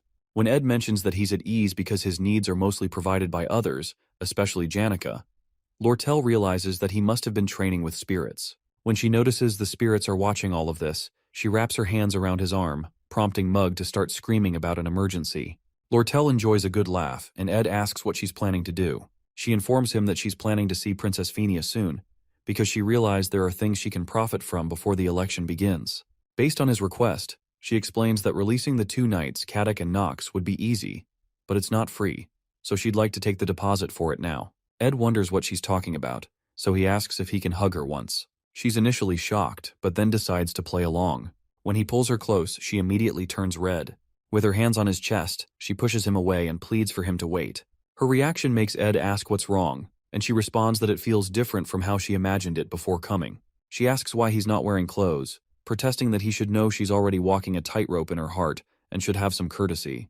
When he replies that he only did what she wanted, she hugs him again and says he was supposed to do it slowly. Eventually, she confesses that she came because she wanted an answer in advance to her request for him to take her side once the election begins. Ed wraps his arms around her and suspects she's up to something regarding the elections. With her head still on his chest, she explains that she thinks she'll have many enemies soon. But if the entire school turns against her, she at least wants him to remain her ally. Later on, at the royal dorm, which is exclusive to Princess Phinia, Lortel informs her that she's come to find out why she's hiding Tanya. Lortel had overheard Jix telling Tanya to run to the imperial or royal family for help, so she deduced that Tanya would most likely be here. The princess asks why Lortel is even looking for Tanya in the first place, and Lortel explains that she has business with her. She states that Tanya acts weak to those she can't dare touch, but cruel to those weaker than her. In response, the princess mentions that the Roth-Taylor family holds enough power to make the royal family cautious. So Lortel realizes that getting Tanya will be difficult since the princess is on her side. In preparation for something like this, Lortel declares that she's going to run for student council president because becoming both the student council president and association leader will force Tanya to come to her. After Lortel leaves, Phinia tells Tanya that this isn't a situation where she can keep hiding. The Roth-Taylor Knights have been arrested, and all the routes off Arkan Island are in Lortel's hands. Because of Lortel's evident feelings for Ed, she mentions that Lortel must believe Tanya is the culprit, which is a dangerous situation. Suddenly, Princess Phinia asks Tanya who she thinks may have killed Ed since she didn't. Finally, Tanya confesses that she was the one who killed Ed, shocking Phinia. The girl explains that Caddick and Knox came to Sylvania under the pretext of assisting her, and the one who gave the order was their patriarch, Crepin Roth-Taylor, who didn't care about Ed. She suspects he did it because she mentioned Ed in her letter, making her believe she was the one who caused Ed's dreadful fate. Princess Phinia assures Tanya that she didn't commit any crimes and asks what her plans are. Tanya recalls how Ed never gave up and showed her how much a person can change, so she proposes that the only way to survive and uncover the truth behind his murder is to run for student council president. The princess reminds her that it won't be easy since she's currently a murder suspect, but Tanya considers Ed and those who have helped her. Since she's been backed into a corner, she refuses to remain intimidated. Upon hearing this, Phinia informs Tanya that she will publicly support her. Those words shock Tanya, and when she asks Phinia why she would go that far, the princess confesses that she's not sure but has a debt she couldn't repay to Ed Roth-Taylor. Sometime later, Lortel's secretary Liena gathers several related documents to help Lortel run in the upcoming elections. Liena reveals that she has obtained information that Tanya will also be running with Princess Phinia's support, but she doubts Tanya will gain much support since she's a suspect in a crime. Liena also protests that Lortel is doing all the work herself, losing sleep, and questions whether the council president position is truly achievable. When Lortel asks her to only ask necessary questions, Liena quickly apologizes and heads to the academy to submit the documents. After Liena leaves, Lortel wonders why she's asking such useless questions and determines to show her soon. Meanwhile, Lucy, who is severely bored, rejoices because she manages to make her pillow stand on its own. Eventually, the pillow slumps, and so does her excitement. She asks a nearby maid how many days she has left, and she's told there are still 27 days remaining. Suddenly, the maid remembers that the disciplinary action was passed yesterday and took a long time to process because the academy has been busy. Because of that, they have to restart the count, meaning she now has 29 days left again, nearly giving Lucy a stroke. Meanwhile, in the academy prison, Caddick considers how Duke Crepin was correct because Ed was able to react with incredible battle proficiency, even though he wasn't fully technically developed. This means he'll be a future threat to the Roth-Taylor family. Knox agrees, adding that it's not just Ed's abilities that are impressive, but also the spirit sorcerer, who summoned a spirit with the resolve to burn through all her mana, and the mage who resolved to take revenge in a moment. Since Ed was able to build relationships with such people, his potential could not be calculated. Although they were aware that Ed, the delinquent heir of the Roth-Taylor family, was a terrible person, Caddick and Knox still weren't sure why Crepin ordered them to assassinate him. But after completing the mission, they suspect that Ed, with this much power in his grasp, had thoughts of opposing the patriarch and pretended to be a lunatic after being named heir in order to run away to Sylvania. Knox worries that Ed may have been raising forces here, but that's not their main concern now. Their main concern is leaving this prison and reporting the events that have occurred to the patriarch. Suddenly, the guard watching them approaches the gate, opens it, and informs them that there are those who would benefit from the confusion of their escape. He introduces himself as Dune, the decoy of the trading company. Sometime later, Lucy lies on her bed, thinking about Ed and the hut.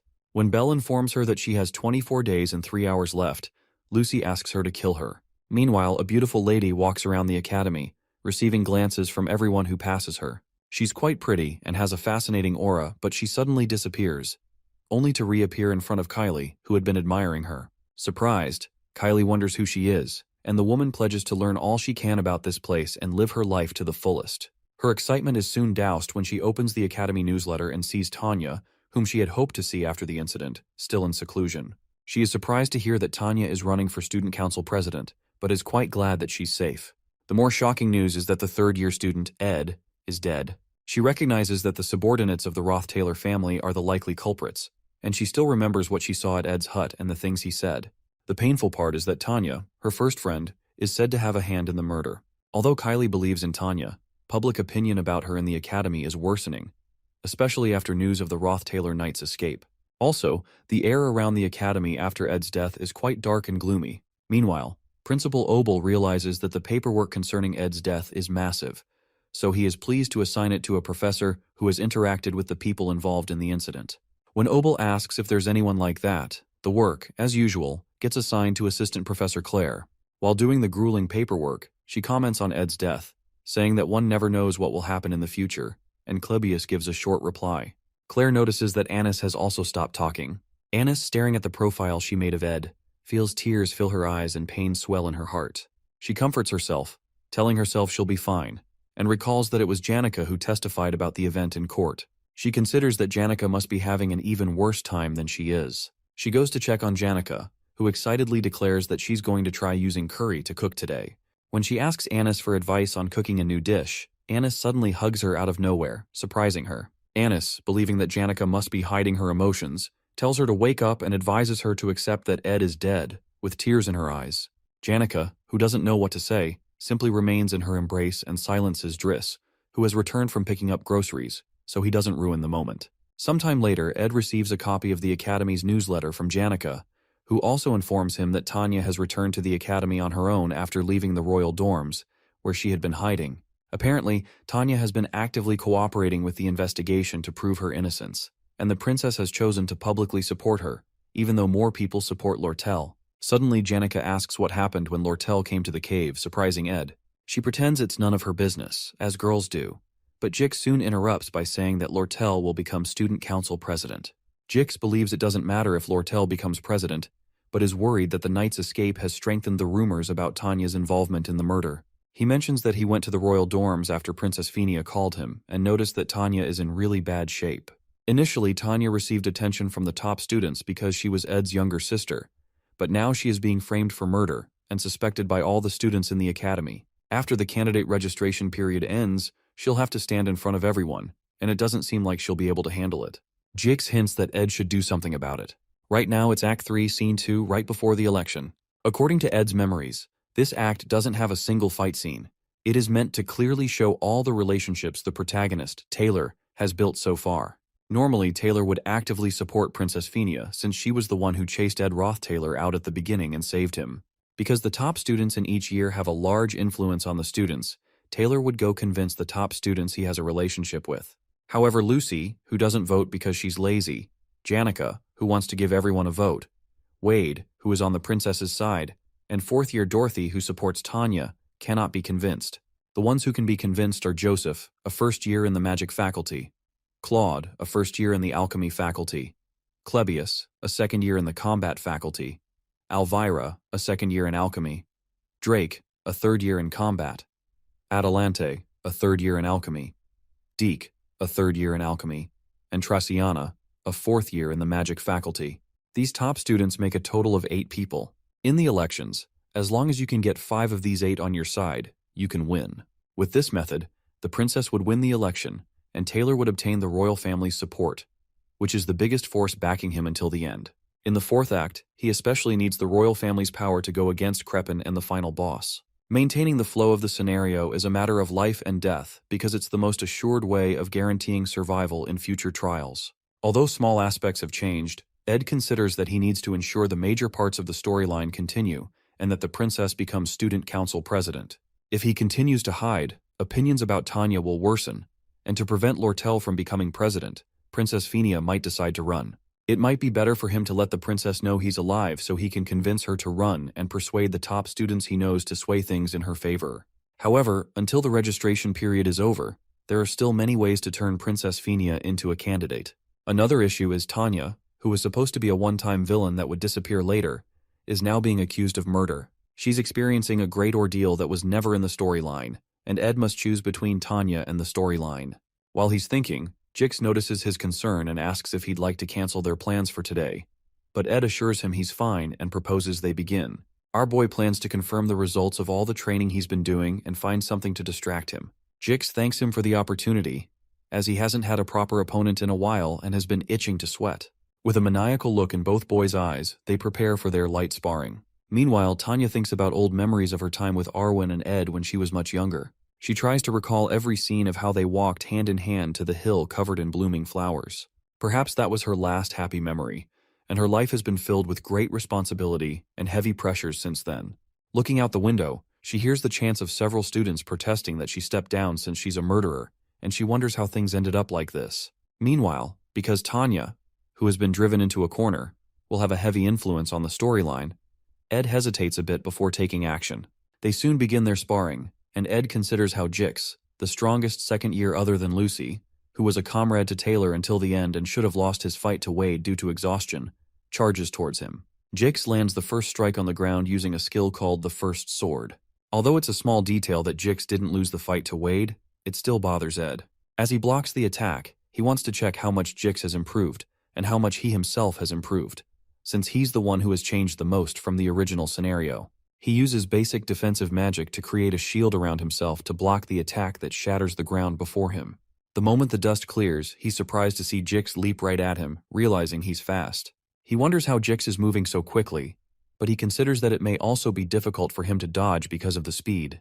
He throws his burning dagger, crafted from Mug, at Jix but misses. Jix stares at the dagger on the ground, and in an instant Ed calls out to Mug, triggering a huge explosion of the sword. As the fire clears, Ed is surprised that Jix has phased backward and blocked the flames. He wonders about Jix's unnatural movements, and as he picks up the dagger to slash at Jix, who also slides backward without moving his legs, Ed realizes he's using telekinesis magic to move his body during battle. No matter how much control Jix has over his magic and physical abilities, those movements aren't ones that can be replicated because they require a battle sense that surpasses simple theory. Suddenly, Jix uses mid-rank magic, Ice Spear, and blasts Ed, who realizes Jix is fighting with no mercy. He wonders if Jix assumes he'll dodge it, but in reality, he's just barely managing to. It's clear to him that this move was a diversion to activate greater magic. Ed comments that he thought this was supposed to be a light spar, and Jix agrees, saying he thought the same but changed his mind. Suddenly, Jix activates high-rank magic called Advanced Mana Armament.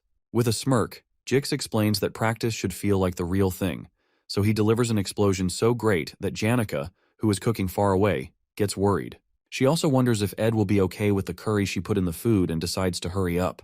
Meanwhile, Jix immediately moves in to crack Ed's shield right after the explosion. He slams his axe against the shield and it eventually cracks. As the impact pushes Ed backward, he quickly prepares a water spirit arrow and fires 3 arrows toward Jix. However, the arrows are stopped by an energy field around Jix because the mana armament move creates equipment around the user using their mana. Most mages don't have a reason to arm themselves in such a way, so there's usually no need for such high-rank magic. But as the only mage who can use all types of weapons without limitation, this is Jix's unique magic. As Ed keeps firing arrows from all angles, Jix abruptly moves out of view, using telekinesis to get behind him.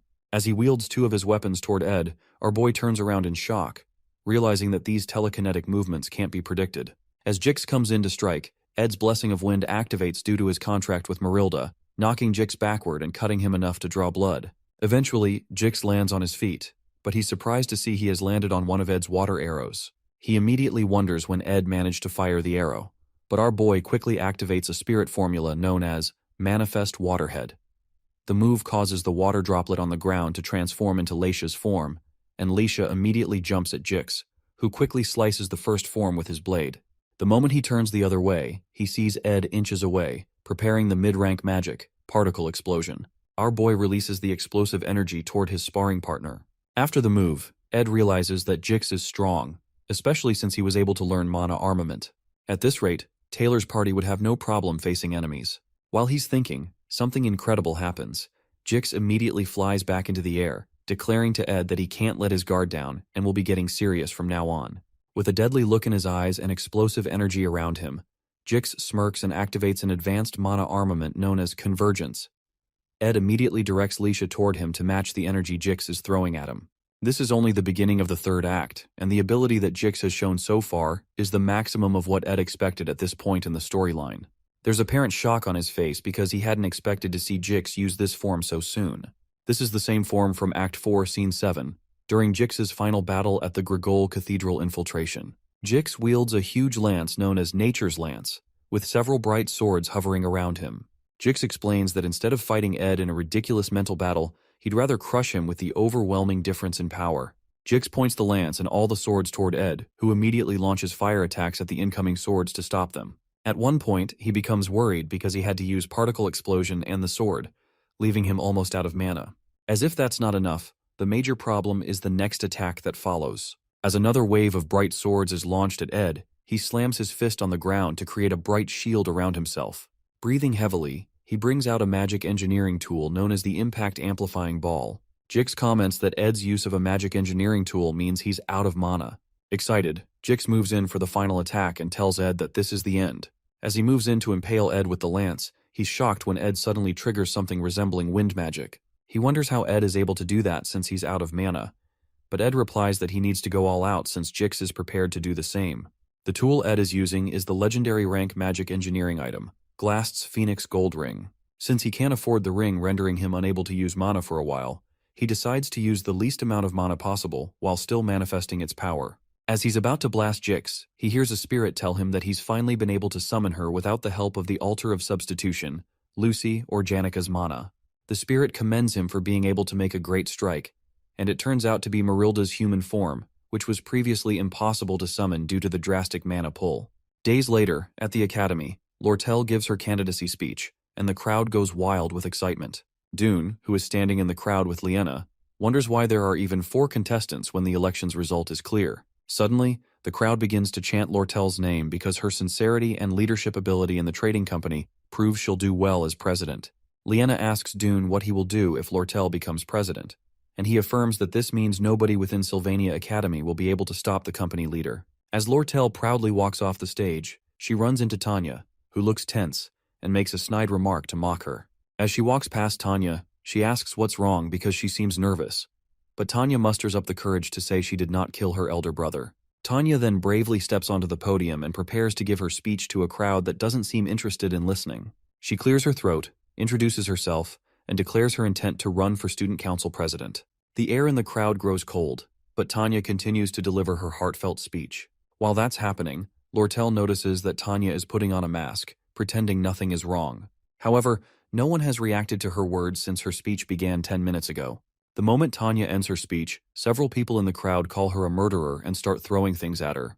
They demand she explain the murder charges brought against her and whether they stem from internal conflicts within the Roth-Taylor family.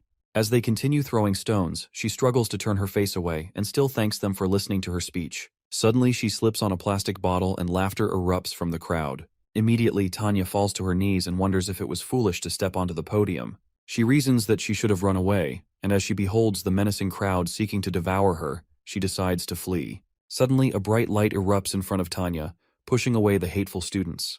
It turns out to be Merilda, who has arrived with Ed on her back. As Merilda scares the students away, Ed stretches his hand toward the now crying Tanya and informs her that while he has much to explain, he needs to resolve this situation first. Several days before Ed appeared on the podium, Merilda visited Ed in her human form. She commends his improved magic power efficiency, but notes that it still isn't enough. Merilda then activates a spirit formula called Updraft, which lifts everything around into the air and restricts movement. Immediately, Jix is thrown into the air. Ed assumes that Jix's growth at this point in the plot has maxed out.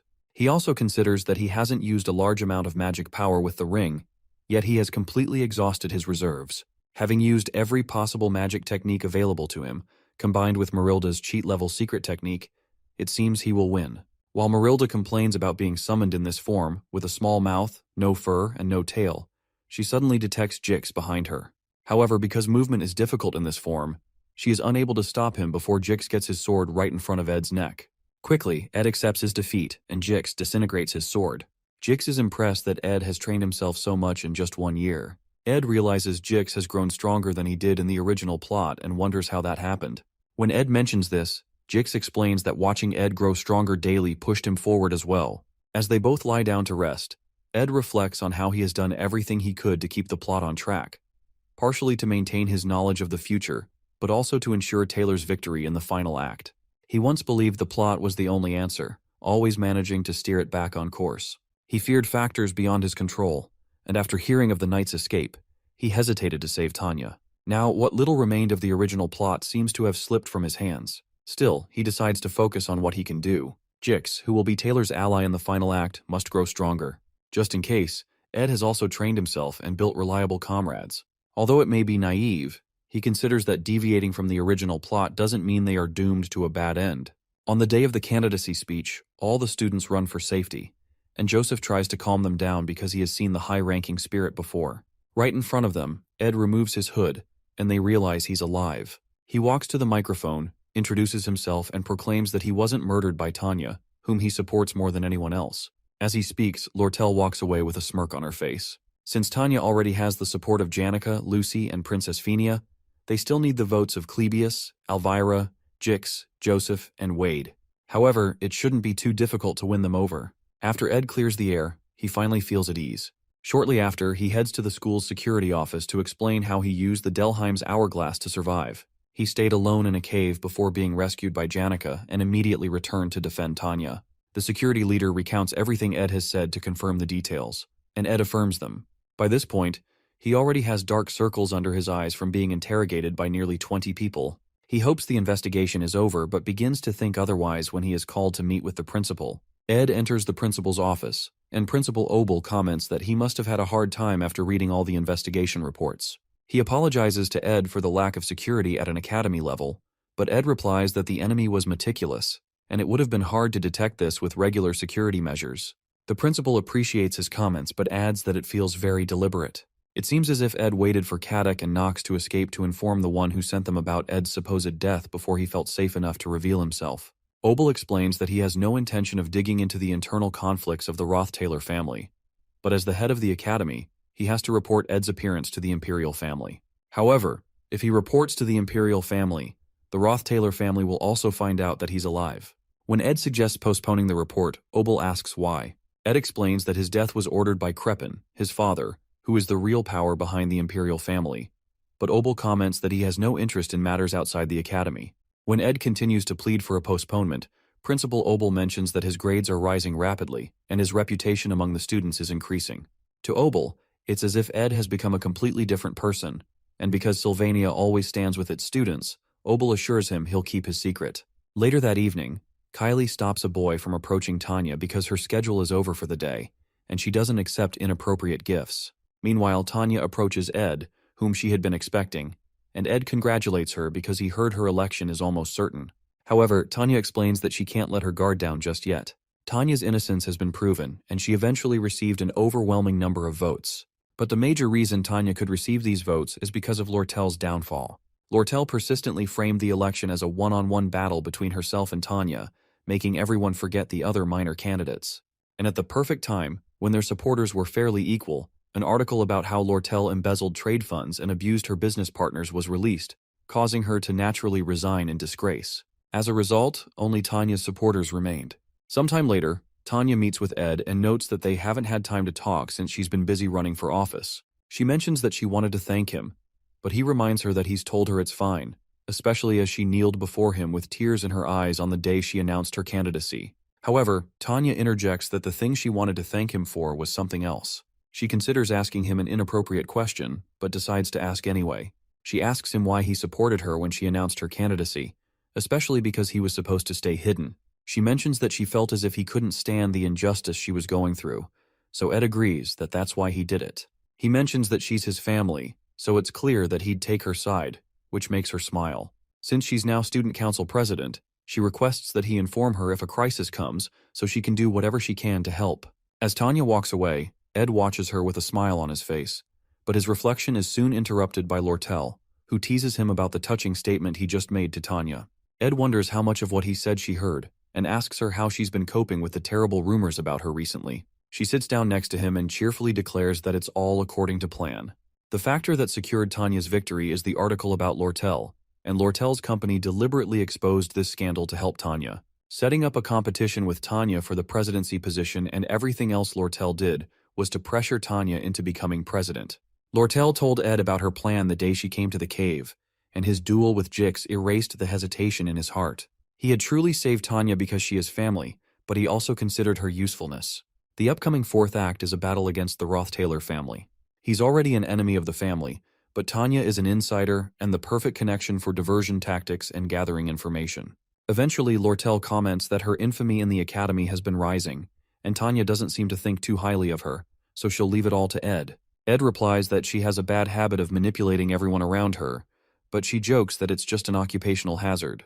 However, Ed asks her if she's really okay, but since rumors don't take away her money, Lortel doesn't care, especially as long as Ed doesn't turn into her enemy. At this point, the storyline is entering a new phase, and the future actions of Princess Penia, who did not take the president's position, are now uncertain. The power struggle between the Roth-Taylor family and the Imperial family is also uncertain. All Ed can do is watch and see how the remaining part of the third act will unfold. Soon after, he returns to his hut after almost a month. There are many things to do, but when he enters, he finds Lucy sleeping on his bed, which makes him smile. He immediately goes to his usual spot to read his books, but he eventually falls asleep due to fatigue. The news of Tanya's election as student council president came 3 days later. Meanwhile, Janica goes to meet the senior professor of spirit studies, Melina, who offers her a grading job for extra bonus points. Melina is offering her this because she's already at the highest level, even among active spiritists. Janica still wonders why Melina chose her, so Melina advises her to establish her dignity as a senior in the next joint combat training. Janica, however, doesn't seem interested in doing that, so Melina mentions that she's the top student in her year, the best spiritist in the academy, yet she's always smiling like the happiest person in the world, with her head floating in the clouds. Melina mentions that it's obvious she's dating Ed, but she looks like she's lost her mind from an outsider's perspective. Janica immediately turns red and wonders why Melina would say she's dating Ed.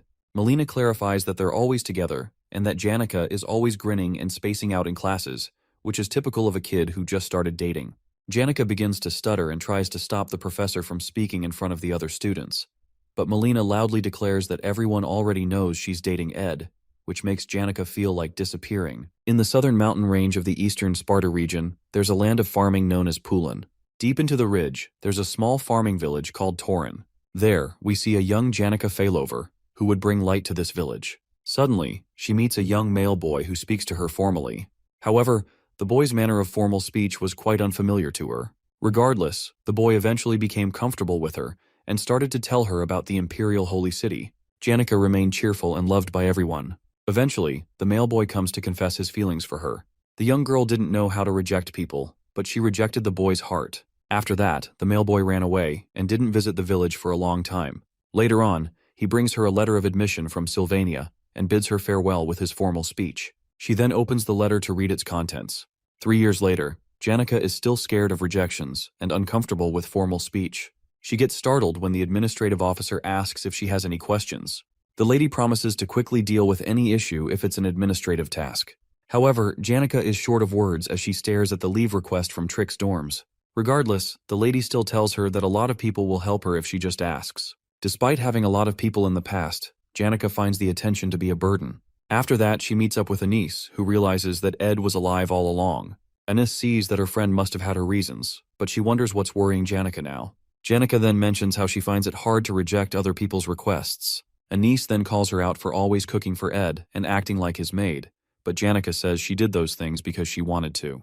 However, due to how close they are, she finds it hard to request things from the MC sometimes. Anise then suggests that Janica should put some distance between her and Ed. Since they're so conscious of each other, she feels this would help. Nevertheless, Anise is worried that they might become too distant because of this. On the other hand, Janica thanks her friend for the advice and takes her leave. Anise tries to stop her, but it's too late. In the end, the girl worries that she might have just done something horrible. Meanwhile, our MC has been able to unlock a lot of crafting formulas. The one he wants the most is the thunderstruck, 1,000-year-old wooden cane. The formula is quite simple, but the cane still has a very high force rank. Ed needs a branch from a tree that's over 1,000 years old and has been struck by thunder. He can easily find a tree that's old in the northern forest, but the issue is finding thunder. His attention suddenly moves to Lucy, and he decides to wake her up. As she opens her eyes and sees his face, she quickly runs to the top of a tree. The protagonist then asks her why she's acting so surprised. Lucy tells him to talk, but he decides to postpone what he wants to tell her. Later on, Janica pops up at the camp. Ed notices that she's late, but she tells him that she has no particular reason to be late. He then asks if she wants tea, and she accepts while wondering how she's supposed to put distance between them. Later that evening, she commends how good he has gotten with handling spirits, especially Mug. Our MC suddenly stops as he sees Belle, who tells him that Rachel has requested for Lucy. He apologizes for making her worry due to the news of his death, but she's glad to see that he's fine. As the two of them lock eyes, the protagonist lets the maid know that he'll continue to speak formally to her. She tries to persuade him, but Ed refuses. Janica, on the other hand, is shocked to see Belle acting so frustrated. This suddenly reminds her of the mail boy from back then. The maid then mentions that she's glad to see that Janica is doing well too. As she heads off with Lucy, Janica bids her farewell. After that, our hero's lover asks if they can speak to each other formally. She tries to explain how it's better to talk in a manner where they show respect towards each other. After she tugs on his shirt, the MC nervously agrees to her request. After that, Janica addresses our protagonist as Sir Ed. This catches him off guard, and he finds himself short of words. At the same time, Janica is feeling embarrassed as well. 3 minutes later, they try to have a conversation around the campfire, but Janica brushes it off. The air is really awkward and Ed has no idea what to do. While she remains quiet, he tries to think of a way to get rid of the awkward atmosphere. Suddenly, she gets up and remembers that her curfew is almost over. Janica thanks the MC and quickly runs back to her dormitory, leaving our boy completely speechless. A chilling fear runs over Ed's body as he realizes that he has to keep up this formal speech with Janica. Later on, we see Ed reading a book in the middle of the forest. Marilda then asks if he's going to continue his formal speech with Janica, but he doesn't get why the spirit is asking when she saw everything. However, Marilda says that she wants to know if anything interesting happened in the academy. Ed then explains that things are still quite awkward between him and Janica. Because of this, he's worried that something may be up with her. Marilda then teases him about being worried about Janica, and he accepts it. He quickly brushes the topic aside and asks for permission to snap some branches of the tree. The spirit points out that he doesn't need her permission for a few branches. Despite the tree being named after her, Marilda says she's protecting the forest because of an old friend who put her name on the tree. She then points out how her human form wasn't easy to get from the start. Usually spirits take on the forms of animals because it's more convenient. She then asks the hero if he knows the form she had to copy. Since she can read his thoughts, she tells him that her human form is closest to his ideal type. Ed is shocked to see that this is his taste in women, but Marilda confesses that she was just lying. The spirit points out that she can't just copy anyone, since transformation magic is difficult. The form she has belongs to a child she met when Arkan Island was uninhabited. Upon hearing the girl's description, it finally clicks in Ed's head. The girl is the same one who established the school and is none other than Sylvania. As night falls, our hero sits by his campfire when Janica comes to meet him. He then offers her some apples while still trying to maintain their formal speech. As she sits down, he asks her to pass her plate, and she hands it over. While eating the apples, Janica still wonders what to do about the awkward situation. With her face down, she decides to ask Ed something strange, but she asks him to hear her out before he replies. As the protagonist continues peeling his apples, she asks what he thinks of her coming to live with him at the camp. Upon hearing this, he mistakenly hurts himself with the knife. Janica then freaks out as his blood spills everywhere. Later on, the protagonist bandages his finger and also has the time to collect his thoughts. After that, he addresses Janica, saying that she's someone who's incredibly kind and sincere. He also tells her that he likes her a lot. As he continues to talk about her lovely charm, she hides her face in embarrassment. She then asks for a moment to catch her breath. Ed explains why he's worried about them living under the same roof, but she tells him that she's fine as long as she's with him. At that moment, they both look at each other with red faces and are unable to say anything. Ed then gets up and slowly walks to her while thinking of her sudden proposal to live together. He then sits beside her and asks if she's going through a tough time. He wants to think rationally about this since her request is out of the blue. The girl looks up to the sky and talks about how she misses the days of having a room to herself. Right from the beginning, it hasn't been easy for her to live in the normal forms where she couldn't escape everyone's gaze. Ed understands how hard this must have been for her. Janica then tells him how she wanted to escape to the camp if it was possible. Even though it would be a burden for him, she still just wanted to ask. Regardless, the MC points out that it being burdensome to him is unrelated. He decides to make his own weight request next time. Since they're going to know each other for a long time, he suggests that she should stay in a second hut. With tears in her eyes, she gives him a tight hug and thanks him. At that moment, he points out that she's no longer speaking formally. Ed then pats her head and comforts her for the moment. The next day, the MC gets up to prepare for lessons. Suddenly he hears a huge rumbling sound outside. He opens the door and sees Tarkan along with other spirits who have come to build the hut. Tarkan tells him how they celebrated in the spirit world last night. Right now, they've decided to build Janika's hut directly opposite Ed's own. While spirits debate on where to place the hut, Mug shows up and says they have to finish the work in 10 days. Tarkan isn't too happy about this, and he yells at Mug for having it easy, unlike during his own days.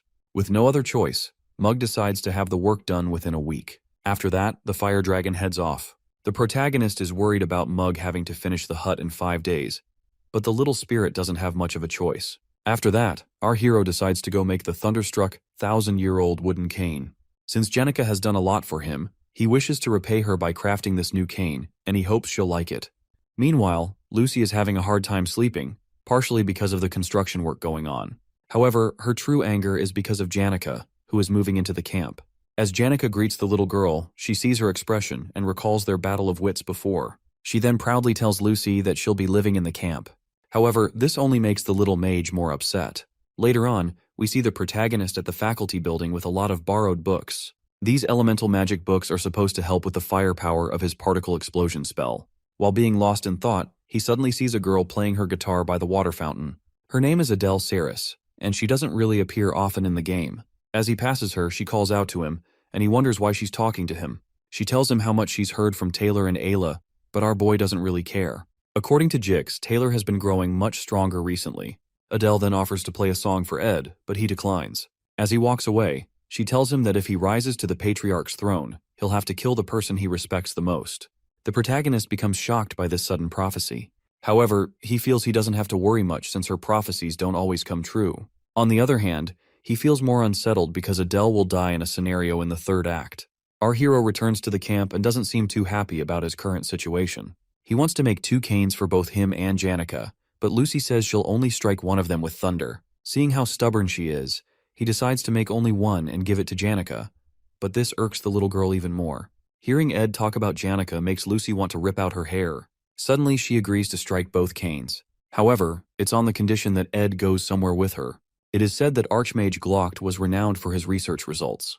He also possessed 2 of the highest-ranked spirits, Teorphus and Frida. After the old mage retired, he invested his life savings into the education sector. In the end, he made Sylvania Academy become the best educational facility in the world. As our hero walks around campus with Lucy, people start looking at him weirdly. It's also said that Glocht met Lucy at a monastery in the Great Ramelin Mountains. The old mage was shocked by the little girl's magic talent. So, he spent his remaining days polishing this gem, which he had found. Sadly, his later years weren't so great. Not only did his wife die, but all his colleagues had passed as well. This is why he secluded himself in a hut in the mountains. There, Lucy brought him relief and would be someone who could continue his will. Due to this, the Archmage was able to pass away happily. Lucy then tells Ed that this is how her journey began, but she says it's over now. According to his history lesson, Ed learns that the old man is from the lawless area of Cohelton. However, Lucy says he's wrong because that's just where the Archmage spent his youth. According to her, Glocht's hometown is actually Arkan Island. She says the old man was always worried about the academy and how his heart saw Arkan Island as his hometown. Back then, she covered his corpse with a blanket and froze the body with ice magic. At her young age, she was able to maintain the ice magic for a while and carried the body out of the hut. She headed south of the Ramelin Mountains and passed many lands before arriving at the Clol Empire's borders. After that, she passed through many more counties, rivers, and forests, before finally reaching the Mexis Bridge that connects to Arkan Island. The journey took a toll on her body. According to her, it took her 3 months and an extra week to find a strange cave. According to her, this is where the Archmage and the Great Sage taught each other. She then takes Ed to where Glocht's body is buried. There, he sees a book about a spectral magic written by the Archmage. Glocht's book on the southern views already cost 7,000 gold. Upon seeing this posthumous book, the hero can't imagine how much it could be. Lucy tells him he can take it since she already knows everything there. She feels she might begin a new journey soon, but she plans to keep her promise to Glocht by protecting Sylvania. It's not really a happy story, but she says she just wanted to show it to Ed. Since the young girl is yet to escape her master's shadow, she waits for danger to approach Sylvania. Nevertheless, once the trial has passed, she'll be able to start a new journey. The MC decides to spend time with Lucy, listening to the sound of the waves while comforting her.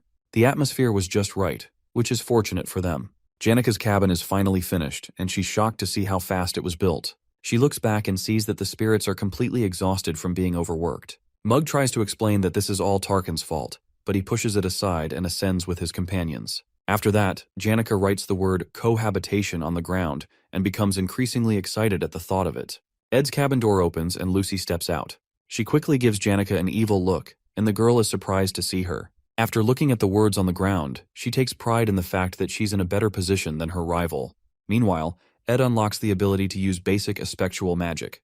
Mana particles gather at his fingertips, but Marilda notices that he's finding it difficult to use. Lucy says he'll get the hang of it after practicing a couple of times. She quickly shows off her skills by lifting all the work tools in the camp. Her face goes completely red as Ed pats her head and commends her for being a genius.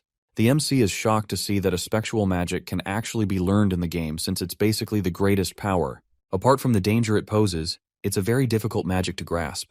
It'll be difficult for Lucy to teach Ed, which makes him wish that he had Professor Glast right now. His face becomes very grim as he remembers the professor. Suddenly, Jix approaches him, shocked to see him with another woman.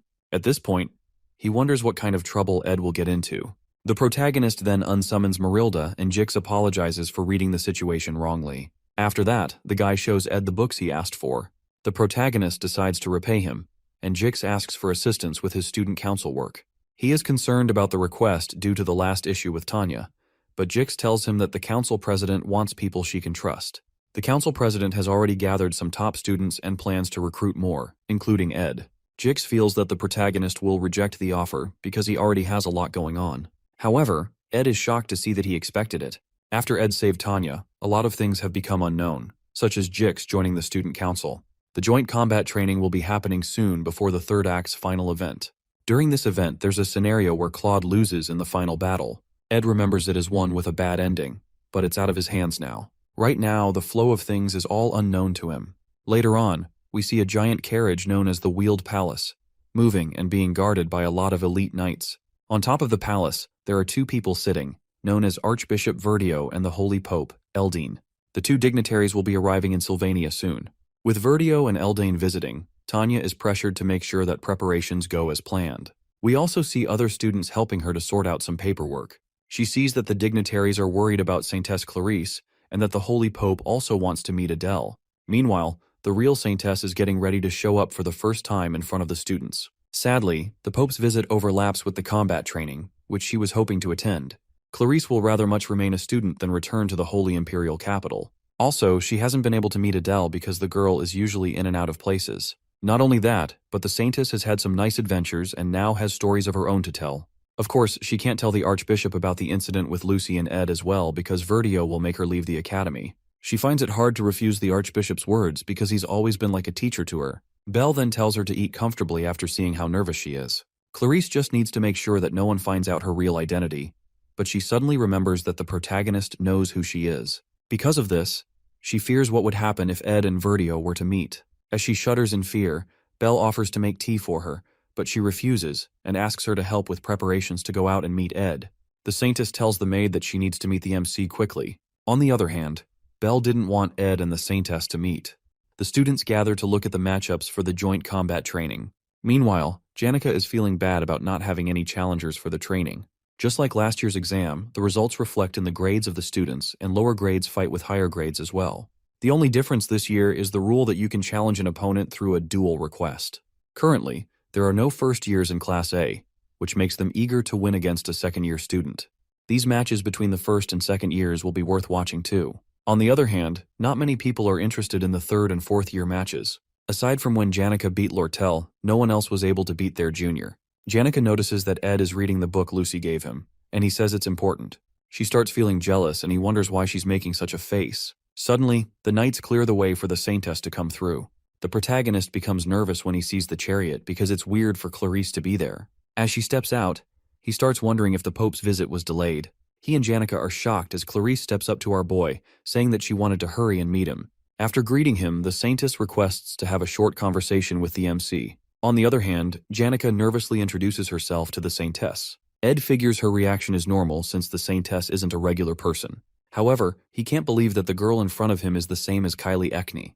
Clarice then tells him that Eldine is currently visiting Trix Hall, This makes Ed more wary as to why Clarice came to see him. She then mentions how Verdio is really smart and could make someone wonder if he could read minds. She explains that there are rumors stating that the Archbishop can read one's thoughts. As Ed listens to her, he finally realizes why she must have come to see him.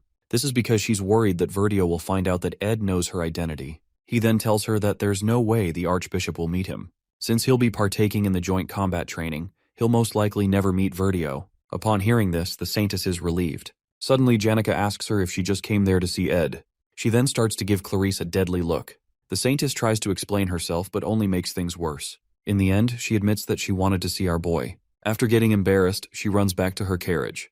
As the carriage zooms off, all eyes suddenly focus on our hero. Ed also admits that Clarice is a hard person to spend time with.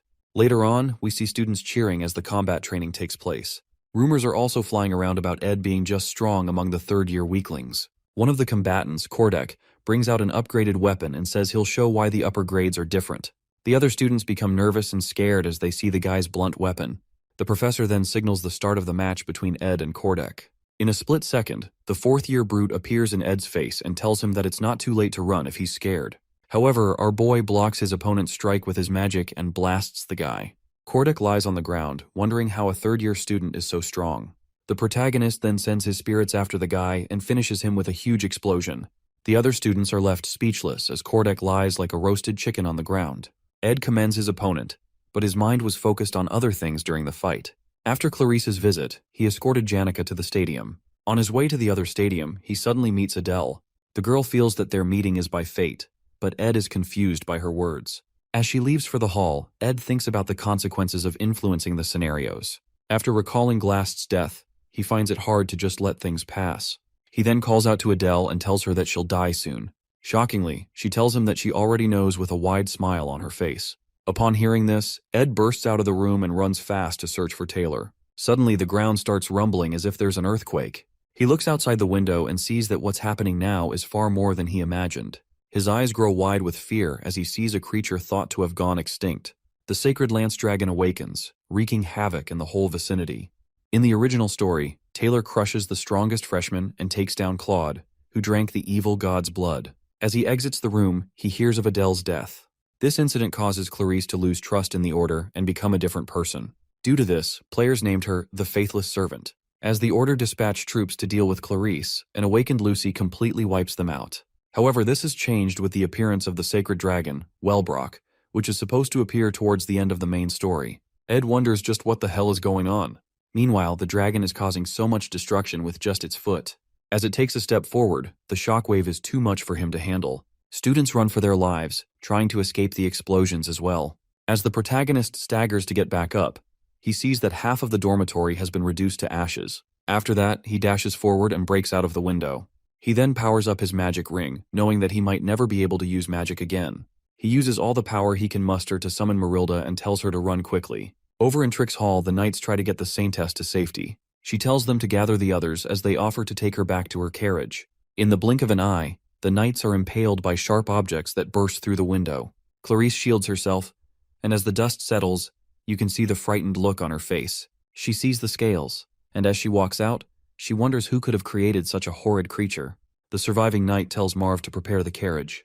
The guy tells them the carriage has been destroyed and offers them a horse instead. Clarice is then told that the horse will take her outside Arkan Island. With tears in her eyes, she says she can't ride a horse, but the knight urges her to hold on to it tightly. With his remaining strength, he taps the horse, and it sets off with the Saintess. As Clarice looks at the horrible scene before her, she recalls the stories that the Archbishop once told her. Wellbrock rages out, and she rides to safety. With its magic breath that resembled the sun, it completely destroys everything beneath him. As Clarice screams in fear, a barrier suddenly appears, defending her from the dragon's attack. She looks up and sees Principal Obel, who says that the dragon has awoken too early. Wellbrock raises its foot to crush Obel as the man prepares a spell. As things look grim for him, suddenly, purple chains sprout out and hold down the beast, thanks to Lucy. The dragon thrashes out and breaks the chains, leaving the young girl bewildered. After that, the dragon stomps her back to the ground, shattering the earth. The shockwave is so strong that Clarice can barely hold on to her horse. Luckily, Lucy survives, thanks to her magic shield. Obel then thanks her for buying enough time for him. He then unleashes a high-ranked defensive magic to hold back the beast. Lucy also comes in to support him. Meanwhile, the Saintess is completely traumatized by the dead bodies around her. She needs to run away quickly, but the fear and shock have left her confused about what to do. Suddenly, Ed shows up in front of her, and he's glad to see that she's safe. He extends his burnt-out hand to help her up and explains that he knew she would be at the Trix Hall. He also tells her that she can't escape the dragon's range even if she were to leave the island. The protagonist then helps her onto the spirit wolf. He looks over to Lucy and Obel, knowing that their strength will barely be enough to hold back the dragon. In the original story, Taylor would raise his power and acquire the ultimate swordsman form. At this point, Ed wonders if he should give up, but he then tells Marilda to run.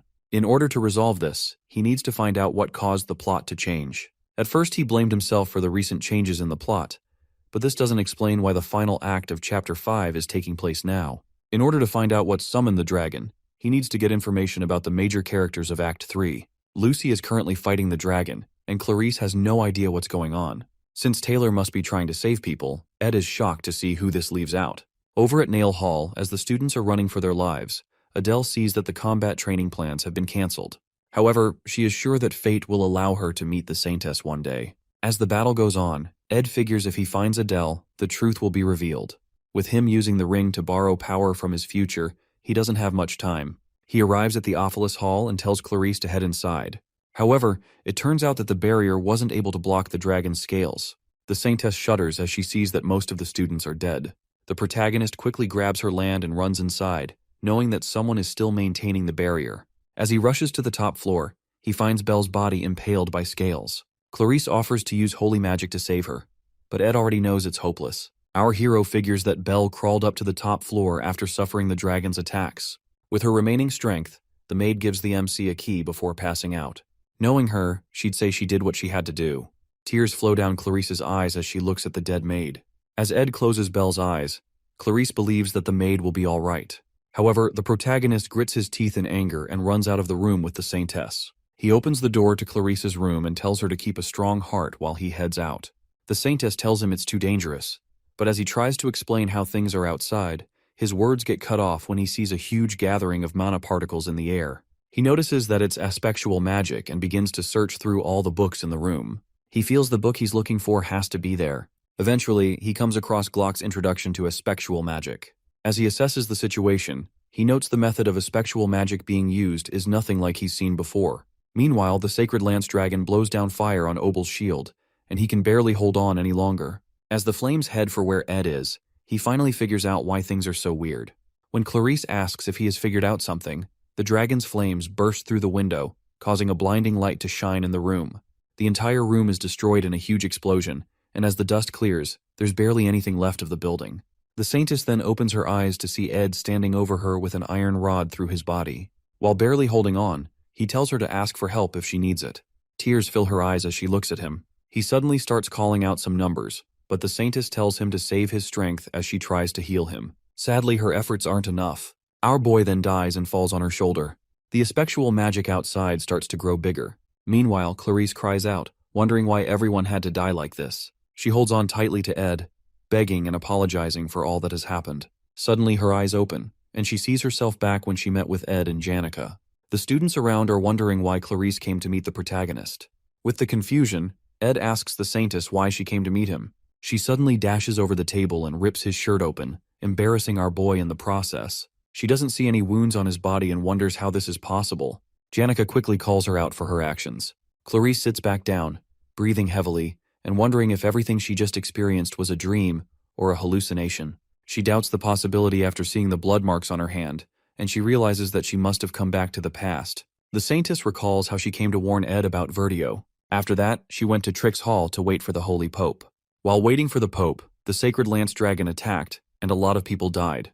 Right now, she stares at her hand in complete disbelief and fear. As Ed calls to her, she quickly grabs his hand and runs off with him. He tries to tell her that she needs to meet Eldine as he gets shoved into the carriage. On the other hand, Clarice desperately says that they have to hurry to the Mexis Bridge. As the carriage speeds off, the other students are still confused by what just happened. Janica wonders if the Saintess is eloping with her love. Meanwhile, the protagonist tells Clarice that her actions will cause problems. She then tells him how a dragon will attack the island and everyone will die. Clarice explains that she already died once and has now returned to the past. Back then, Ed was about to tell her something before being crushed by the rubble. However, she reminds him that he told her to come to him for help no matter what. Upon hearing this, our hero has no idea how to respond.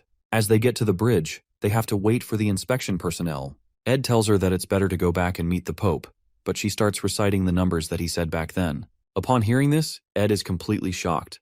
The carriage's driver notices how crowded it is and tries to tell the Saintess that this will take time, but Ed tells him to get through fast because there's an emergency. He tries to highlight how everyone will be in danger if they don't break through. The coachman then tells them to hold on tight as he breaks through the crowd. Our hero decides to believe Clarice after she recites the numbers that no one else in that world would understand. Those numbers were his military service number before he came into this world. As they ride off, Ed starts to understand why the Saintess chose to escape. For time to have been rewound, it means a spectral magic was definitely involved. While he continues his explanation, Clarice asks him to allow her to lie on his chest for a little while. Meanwhile, Ed figures that the magic used should have been impossible with a human's magic power. Suddenly, Wellbrock rises up and roars loudly over the horizon. Clarice screams in fear, but they have successfully escaped this time. However, the same nightmare occurs again for her. She turns back to look at Ed, who calls to her and is terrified to see him impaled by the dragon's scales. As she weeps, she tries to heal him and apologizes for not being able to help him again. Once again, our hero has died for her sake, and all she can do is say sorry. Nevertheless, Ed comforts her, telling her not to cry and saying that he's sure that he'll help her again. After those final words, he dies. Clarice begins to blame her blessing, wishing that Ed had it instead of her. As she wishes to return to the past once more, she finds herself at her initial meeting with the protagonist again. As he asks why she came to talk, she rushes to hug him with tears in her eyes. This time around, she swears to save him. She quickly shoves him into the carriage again and tells the driver to head towards the east. After explaining the situation to Ed, they decide to find a place to hide. However, the dragon's attacks still reach them, and the protagonist dies by her side again. She regresses for the 4th time again, but Ed still dies in a cavern by the Western Sea. On her 12th time, they go to Glast's secret lab, but the dragon still strikes them there. Clarice regresses up to 22 times, but the results are always the same. Again and again, Ed keeps dying, and Clarice only sees herself in a pool of blood and misery. No matter where they ran to, the Archbishop and the Holy Pope were never present, but our hero kept dying and saving the Saintess. She calls out Ed's military service number to him again and wonders what to do now. Meanwhile, they're back at the Mexis Bridge where inspections are taking place. As Ed leaves the carriage, she expects him to yell out how they need to pass, but this time he asks the driver to stop. Then, he asks the Saintess to get off because he can tell that she has been through this process a lot. Ed gives her his jacket and tells her to get some rest. He then tells her that he knows some people worth asking for help from. Clarice asks the protagonist to run away because she's tired of seeing him die. Despite trying countless times to save him, nothing worked. In the end, all her efforts are in vain. Ed tells her that it's okay and wonders why her wounds won't heal, despite going back in time. As he tends to her wounds, he notes how the holy magic's blessing protects her body and gives her resistance against the same type of magic as well. This means that time is being rewound due to holy magic in the first place. She then realizes that Ed must have found this out when he was searching through books the first time he died. With this, he tries to show her that there's hope. As she flings herself on him, he asks how many times she has repeated the day. The Saintess tells him that she lost count after the 10th time. Ed tells her to calm down and commends her for coming this far. As she looks up at him with her teary eyes, he tells her to leave it all to him. Now, they have to remove the source of this issue. Ed finds it strange the way Clarice changed after Adele's death. The faithless saint was basically a destruction of her original character. It only makes sense that she experienced so much for her personality to change. Now that he has seen how much she has gone through, it makes sense why Clarice would go against the order. This also means that the original story hasn't changed. Later on, Ed storms into the Nail Hall and tells the Saintess that they need to stop the resurrection of the Holy Lance Dragon. They need to find the Archbishop and the Holy Pope, but no one knows where they are. She finds it strange because these two dignitaries should attract attention normally. As they enter the training room, they see Taylor and Wade sparring. Taylor gets distracted and hit on the head. Then their attention turns to Ed and Clarice.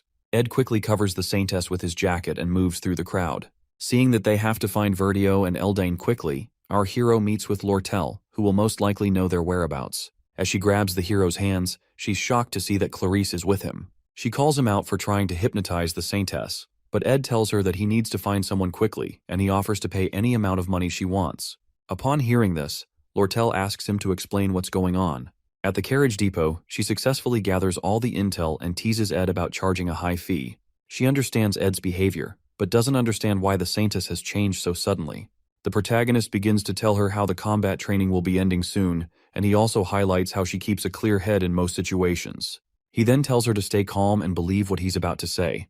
With time running out, he starts explaining the situation, and Lortel can't believe her ears. Suddenly, the ground begins to rumble and destruction engulfs the city as the dragon begins its attack again. Ed uses his body to protect Lortel from the scales, leaving her shocked by the current situation. As the dragon moves, the tides shift, and a great storm befalls the city. As Lortel comes back to her senses, she sees the protagonist leaning over her with injuries. He then asks her how much she wants. She is speechless for a moment but decides that she owes him for saving her life. From the intel she gathered, Verdio and Eldane used a concealment rune to hide their movements. However, they headed towards the academic cathedral in the faculty building.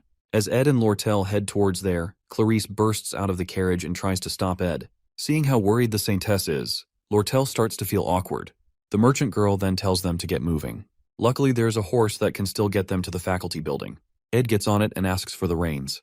As Lortel hands it over, she tells him that one of them needs to stay back. She quickly helps Clarice to get on the horse and tells Ed that she believes in him. While Ed swears to repay the favor, she quickly grabs him and plants a kiss, leaving the Saintess feeling awkward. Clarice then looks at Lortel and notices her deadly gaze. Nevertheless, Lortel now has her insurance. After that, the horse starts to move out. The merchant girl then tells Clarice that clinging onto someone's property can get quite messy. After bidding them farewell, she slowly walks through the field of dead bodies. She forces herself to put on a smile as the dragon is about to crush her, but those who laugh in the face of danger find themselves as the victors in the end. While Obel and Lucy fight the dragon, our hero and Saintess ride off to find the culprits of this calamity. Ed tells Clarice to take to heart what he has told her. However, she wonders how he's so calm in the midst of all this. Suddenly, their horse gets struck, and he shields her as they fall to the ground. As she opens her eyes, she notices that Ed is bleeding a lot. However, he tells her not to worry because he's had far worse injuries. Luckily, they finally arrive at the cathedral, where they see a strange person standing on the roof. This is one of the people revered as the greatest of holy sorcerers. Even Lucy will have a hard time against one of them, and they are known as the Apostles of Telos. As the guy lands before them, Clarice tells him to step aside. However, the apostle tells her that he can't let them pass because of Eldon's orders. In that instant, Ed's dagger reaches his face, but the guy quickly parries it. The protagonist then tells Clarice that she needs to break through quickly. As the apostle tries to stop her, he sees a magic wave ball that Ed tossed towards him. The ball explodes and pushes the guy back. After that, he gets attacked with wind blades, but he is able to block it. However, the Saintess uses the chance to enter the building. The Apostle of Telos then wonders who Ed is. Seeing that he has lost a lot of blood, he tells the MC to give up. Suddenly, the ground begins to rumble as Ed charges his mana and gets ready to fire a magic arrow. The Apostle goes ahead to fortify his body with high-rank magic. As the protagonist fires the arrows, his opponent quickly evades them and introduces himself as Lightspeed Taldarak. The guy dives toward Ed and impales him with his spear. The scene then flashes back to when our hero told the Saintess not to give up. As she runs through the building, she recalls his words, telling her to break through and come to an understanding of what's going on. Meanwhile, Ed grabs the Apostle's hand, refusing to die easily. He stabs the guy's hand and charges up the power in his ring, leaving Taldarak scared. With this, Marilda is summoned, and she devours the Apostle in a single bite. As our hero falls to the ground, the spirit tells him that he should have summoned her from the beginning. She tries to get him to keep it together, but our hero is already losing his vision. The last thing he sees is a bright light shining from the cathedral as Marilda screams out his name. Clarice finally reaches the door, but it's locked, and she doesn't know what to do. Past the door is a sacred chamber that she knows of. She tries to use her magic to force it open, and it explodes. After that, she suddenly sees Adele covered in blood. She runs to help the girl and asks what happened. Adele is shocked that the Saintess has come sooner than expected, but she tells her that there's no need to come back again. As she walks off, Clarice sees the mark of a holy blessing on her arm. For that one mark, the holy dignitaries must be gathered, and there is only one person who can have this blessing inscribed on their body. This is none other than the Saintess, so seeing this on Adele makes no sense to Clarice. However, the girl tells the Saintess to wait a bit longer because it'll all be over soon. As Clarice reaches out for her, Adele's body bursts out with magic, and the Saintess regresses to the same day again. With the anger in her, she gets up and decides to tell Ed about everything immediately. The first memory Adele recalls is seeing seagulls flying above the harbor. There, two kids are running around and playing. She then tells them to be careful and watch where they're going. Her parents ran away from their homelands to the trade city of Oldek to seek refuge from the war. Sadly, they were still used and scammed and could barely afford a piece of bread for the day. One day, while she's enjoying a nice meal, her dad tells her he'll be back soon after taking care of something. As the man walks away, He occasionally takes a look back at his daughter. Meanwhile, the wonderful sandwich Adele had tasted like nothing at all to her. After that moment, she became an orphan. She then goes to Delderos orphanage, where she worked together with the other children. Luckily, they were able to rest occasionally and receive support from the Telos order. She also learned to play the lute, which made her spend more time at the church. One day, Archbishop Verdio gets congratulated on his entry into the Holy Imperial Capital. While Verdio thanks everyone, his robe suddenly catches fire. As the fire begins to spread, it is quickly doused with a bucket of water. The Archbishop is shocked to see Adele with buckets of water. He then asks her how she knew it would happen. She tells him that she has dreams about the future, but she can't see her own future. Upon hearing this, Verdio grabs her hand and calls her the Saintess of Telos. Just overnight, Adele saw herself at a table with luxurious meals and the respect of high-ranking clergymen. Her new life was incomparable to the one she lived in poverty. She received baptisms from the Holy Pope, Verdio, and the greatest apostle. She also bore the Holy Magic's blessing on her body. With this, her holy power grew stronger. All that remained was the baptism of the stigmata, and for the first time, Adele was able to see her future. Later on, Verdio lashes out at her because she wants to give up on being the saintess. She thanks him for all the care, but she wants to use other means to serve Telos. Seeing that she can't be convinced, the Archbishop tells her that her ability to see the future is the reason she was selected as the saintess. He gives her a nasty look as he realizes that she can now see her own future. As years passed by, Adele remained as the caretaker of the Holy Flame. As she plays the lute through the night, her future would appear once she fell asleep. There, she sees the feral dragon, Wellbrock. Verdio then decides to offer her as a sacrifice because his plans have gotten out of hand. While in the imperial capital, she heard a lot of things. Thanks to Emperor Kloll, the world was finding peace, but the Pope's influence was reduced. Verdio, who was also a businessman, knew that they needed to turn things around with fear and the miracle of God. They planned to summon the Holy Lance Dragon and have the Order subdue it. For this, Verdio was searching for a sacrifice which was none other than Adele. However, several years later, she meets Clarice, who has an incredible gift for holy magic. Clarice then asks her what she has to do to live a pure life. Adele stops her music, thinking of how to tell Clarice that it's her fault that she's the saintess now. She then starts singing for Clarice while telling her to run away in her mind. As they enjoy the night, Adele hopes that Clarice will be able to run away. She would sing these songs, hoping that Clarice would run, but the guilt always came back to stab her. One morning, she decides to run away to the Sylvania Academy. As she walked through the place covered in blood, the students were speechless. However, she eventually realizes when and how the Holy Lance Dragon will revive. When she heads to the chapel, she meets Taldarak, who tells her that outsiders aren't allowed inside. She would then show her holy blessing mark and enter the chapel, where the apostles are waiting. There, she sees a chest containing Wellbrock's fang. She tries to convince Verdio and the apostles to stop, but they won't listen to her. Seeing that Saintess Clarice isn't there, they must have thought that tales of the dragon were fairy tales. However, the appearance of the mighty beast proves them wrong. In the end, Verdio tries to quickly get the Saintess to be used as a sacrifice. The magic circle on the floor would seal the dragon once the Saintess was sacrificed. So Adele decides to use herself as a sacrifice and endures the pain. Nevertheless, she didn't predict that the holy magic blessing would protect her body from the necklace. The aspectual magic within her gets pushed to its limits. So the process repeated itself again and again. Adele was shocked when Clarice managed to enter the chapel the last time. Now, she pushes herself to try 1 or 2 more times to finally end the loop. As she drags her bloody body to the chapel again, she suddenly bumps into Ed and wonders what he's doing there.